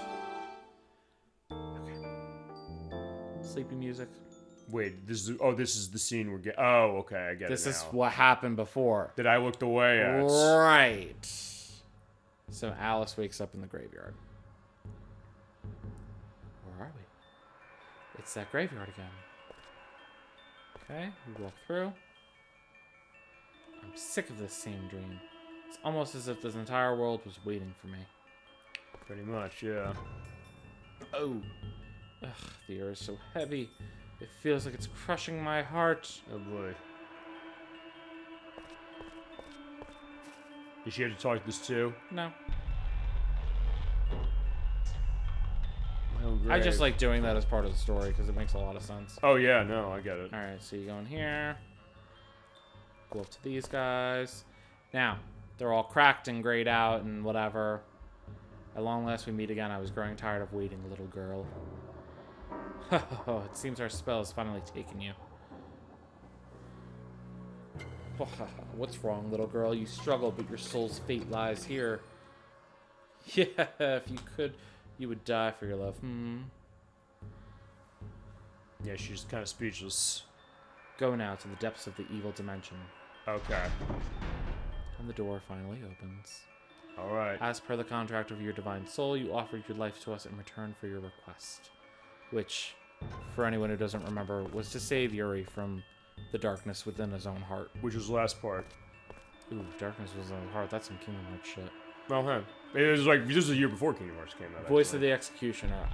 I give welcome to the girl who will offer her soul. Do you fear me? Oh, you? Okay. This is Atman. The execution of spirit sacrifice, I bring death to your soul. He is so creepy looking, and I love the way they designed him. Unfortunately, you're all alone here. No one's coming to your rescue. You're quite alone. Now, That goes to what you're doing off screen. this is what I found out. This is how I found out on the part that you're going to edit in. And it's going to be on this part. You want me to put this? You could do another one if you want to do like, this is what could have happened, or whatever. Oh, you want? Then I probably would do that before then. Yeah. Or fine, I can do it actually right about here. Ooh, okay. I'm not going to pay attention to this. Yeah, seriously, just ignore it. I'm sorry that I put this up while you're here, but No, it's fine. I need to check. This is what determines the good or the bad ending, just so you know. Okay, well, we will do it on the show tonight. To be fair, though, I will say this. When I saw that, I just was assuming that that Alice was going to be she was that you. I don't know why you went back to the graveyard with Alice, because like, hey, she has the power to understand that now the way Yuri does, because yeah, their fates are intertwined. I'm not going to say it. I don't think that's wrong to put currently. No, you're correct. And hey, it's like, fine, our fates are intertwined with Yuri's as well as far as the player. So it's effective that way. Also, I don't need to test here. Other moved away just to get a sense of some stuff. I just want to test something right now. I'm gonna see how this goes. Come on. There we go. Kill me. Good. Is this good or bad? I'm speaking from further distance, but I'm going to assume that there's a tell that happens when it comes to what determines good and bad from something that happens here. Yes! This is the file for the bad ending. Hell yeah! Alright. I'm so excited. Okay, so I can also use this as editing fodder. This might be a good case of that. actually you can. That's actually what's perfect about it. So pretty much that you saw that I was in battle. I saw you in battle, but that's basically all I saw. Right. Like, let me look away. You're gonna see the good ending portion of it if everything goes the way I plan on it tonight. Also, why'd the game audio get into 37? I'm sorry. Keep going. Oh, okay. It was not my doing, but whatever. That's fine. So pretty much that whole little scene there, you can determine whether you got the good or the bad ending based on how that goes. Okay. If something happens in that battle specific, then you get the good ending. That specific something did not happen. Okay. So I got the bad ending. Okay. So we're good. So everything is taking place in London. Well, UK, Britain. Well, there's London. There's London, England. Yeah, we got London there. Callios Mental Hospital, which is where we're starting tonight. As you mentioned, yeah. Yeah, we are going to, if you remember, going to rescue Callie's mother. Yeah, Callie's mother. Yeah, I know you mentioned because we saw that great cutscene at the end, as far as Yeah. which made for a really nice Thumbnail? Thumbnail, thank you. He goes, "It's all my fault. It's all because of me." But it explained what we saw, because at first he said, like, why is he saying I hate you? But also, why do I hate you? It's a good voice, the way they're doing, because I think the passion, we'll get into that. Yeah, specifically. Joey Wheeler coming through. It is, I mean, as I said, you were saying off camera, so like, yeah, I can never not unhear that. I can't unhear it now from now on. Every time I play this game. Well, But I no, mean, it does explain that that. contempt that he has for his mother because he felt abandoned, Sure, no, I even get though that. he knows that It's more than that. Yeah, well, she was literally taken away by the Friar Knights of the Inquisition. Yeah, because no one would suspect them. Nobody expects the Inquisition. Indeed. I gotta see if I can't find, like, what can we do with, like, Monty Python. It's PC with Monty Python, if I can show any of that. That part wouldn't be bad. That wouldn't, but I'm trying to think of, like, what is there a PC game that's based on that I can show. There's the Meaning of Life. I don't know about that one, getting it running on the system I'm gonna go. I don't know. I think we're good on audience test. Was there anything else you want to add to this? No, I'm saving this file because now I know for sure this is the bad ending. I only wish that I could title it Bad Ending. Well, also, since I can hold this as 2. editing fodder, File 2. I will also make sure that... File 2, bad ending.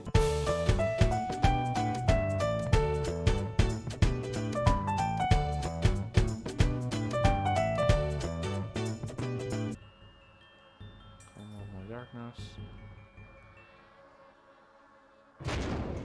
Here's the difference. Okay. This is what happens if you go and you face all the masks and you beat them. Yuri comes in and he saves the day. And it's Okay. wonderful. Cool.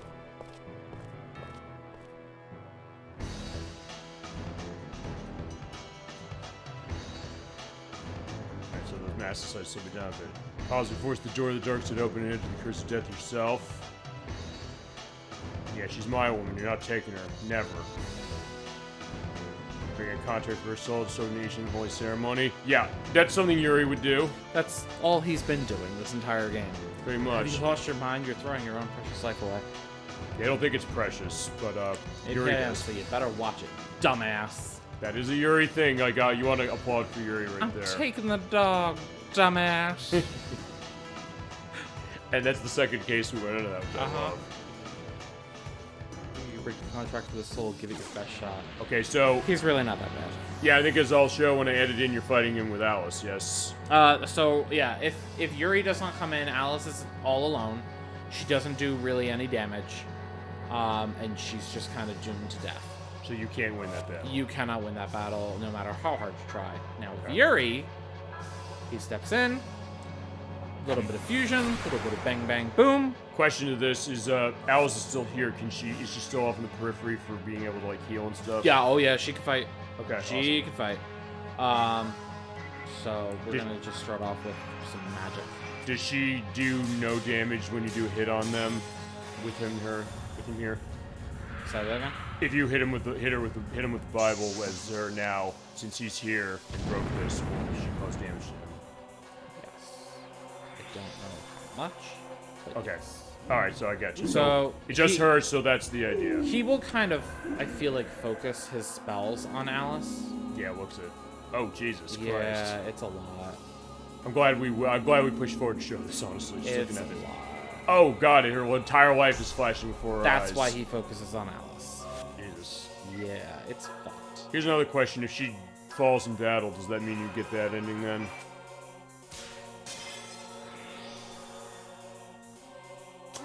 With Yuri here, I'm gonna say no. I don't believe that it... No, because we've done the events leading up to the good ending, so we're fine. Okay. We're fine. I don't think it's contingent on any of that. What if you lose this battle entirely? Couldn't tell you. Never happened. I'll see if I can find out something. Yeah, it's never happened. Okay. I don't really want to start now. Okay. But that's also the purpose of the edit, if I can find something of that. Yeah, absolutely. I'm just kind of hitting him with some heavy spells to see if it can take down his life pretty quickly. According to the walkthrough, it does say he has about 4,000 HP, but so did Bacon. Simon, whatever. You want to call Well, he him, was this guy. he was big. He got that. The artist formerly known as Bacon. I like that. So, yeah, I'll attack him with the Bible, see what it does. Damn. Oh, yeah, no, she does damage. She does a decent amount. Yep, she does some damage. That's good.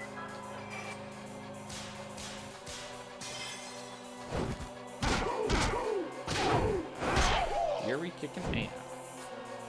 Hell yeah. It feels really satisfying. Floating mask. So now you have a little bit of context with this. Now seeing what Atman looks like, Yes. go back and look at the concept art for Pennyblood for some of the enemies. Okay. I'll probably see if I can't find a picture of one thing to put in the edit. They have an enemy that looks like Atman. Do they? Yeah. Yep. And as soon as I saw him, I was like, they were using assets. Well, and not designs. I guess. Somebody took it as inspiration, clearly. Right. So I just thought that was really cool. I like, yeah. you know, it's not. I wasn't like, oh, they're, you know, they're reusing it. Bah. It's no. Well, it's also probably something exciting looking at. First off, look, we don't have the remaster of this game yet. We're pushing still. But then the question of, hey, there's a spiritual successor, you were going nuts. You're like, oh my god, I love it because of this you and Castle 22 in Imagine particular. what he would look like remade or remastered. Oh, yeah. Gross. But also, here's the other thing, is that seeing, like, what they're doing, you're probably like, oh my god, this is tied back to this thing for that. I was so cool to say. I was so happy. And I get it, absolutely. Eradication. So yeah, this spell will only ever be directed at Alice because it's, you know, the father dying. Okay.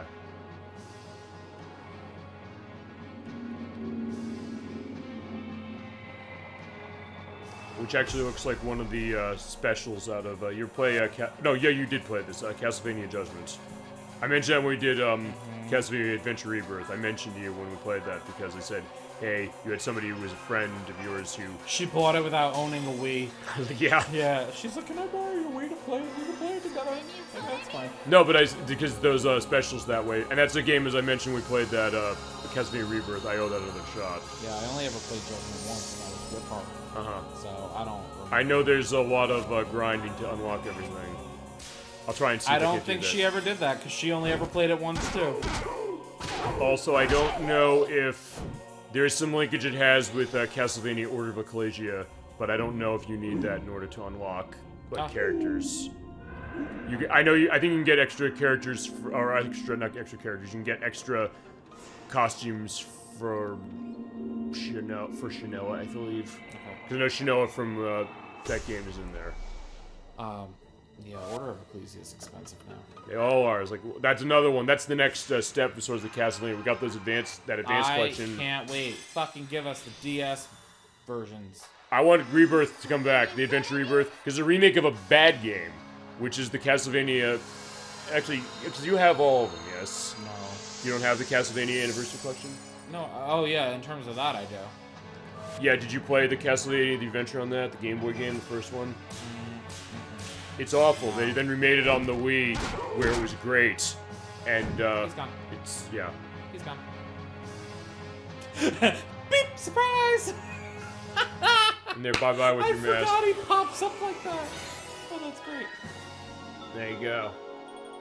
Ooh, we get tons of experience with that shit.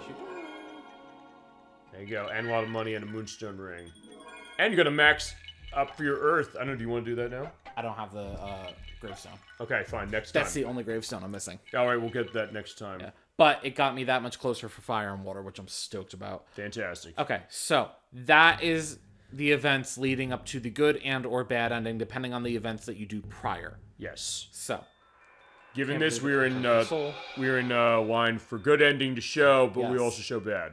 yeah, I found a save file today that I already had geared up for that, thankfully. And the edit will show exactly the excitement of that discovery. Oh, yeah. Don't Yeah. say anything. I promised, didn't I? That I'd protect you. Indeed, he did. He's so sweet. Come on, Let's let's go. go. I want to say goodbye to this nasty place. Here's the other question: after this, does Malice Malice isn't a factor in this anymore, is it? No, your malice will never accumulate again. Okay. Ever. Perfect way to close this. Oh, it's Money, okay? wonderful. Heard a loud moan. Are you okay? I'm okay. It was just a scary dream. I'm fine now. You were here by my side the entire time? Mm-hmm. Huh? I guess so. Playing dumb. Yeah, I was like, there you go. She appreciates it. And so do we, and you as well. I'm not Cutscene. sure when it was that I started to feel the way I do about you. You can be so short-tempered and foul-mouthed sometimes, and yet so graceful and strong and pure. Would you be surprised if I told you that I sometimes wished our journey together would never end? I don't know where that journey will end, but I'm frightened when I start to feel it coming. You've survived so many hardships since you were a child.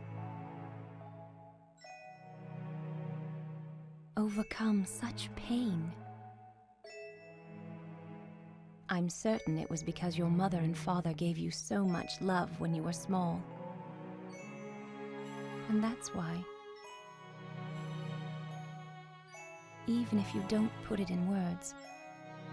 You're always teaching me just exactly what love is. I'm so grateful that I met you. So truly, truly grateful.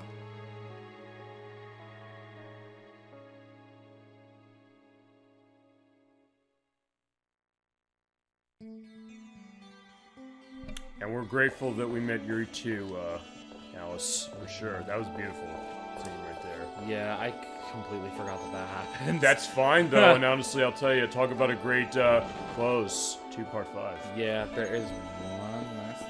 Actually, one other thing, as Tiny little thing. long as we're going just to getting to the end of the show this way as he's walking into nothing. Sorry. No, it's fine. It's like, You can tell when I'm not looking at the screen. I didn't notice that. I was just saying that, wait a second, what's going on with Yuri's like, fine, he's so shaken up by what happened a little bit. Okay, so we are coming back here not one last time, because we still have, obviously, gravestones to take care of.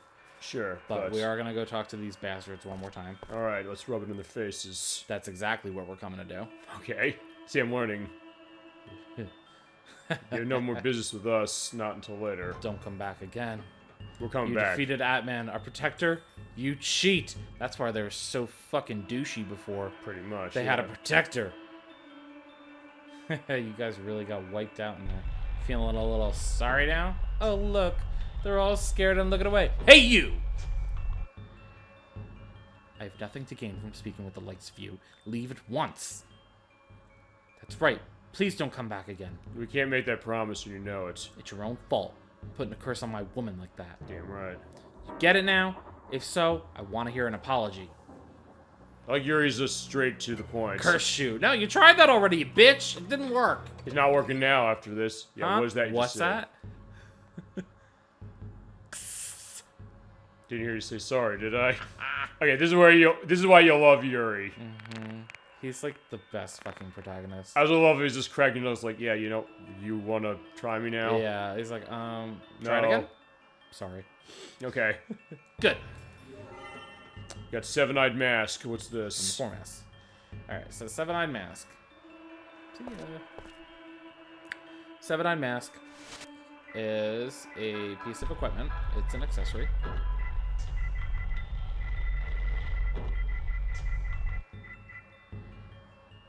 Right? I guess. Yes.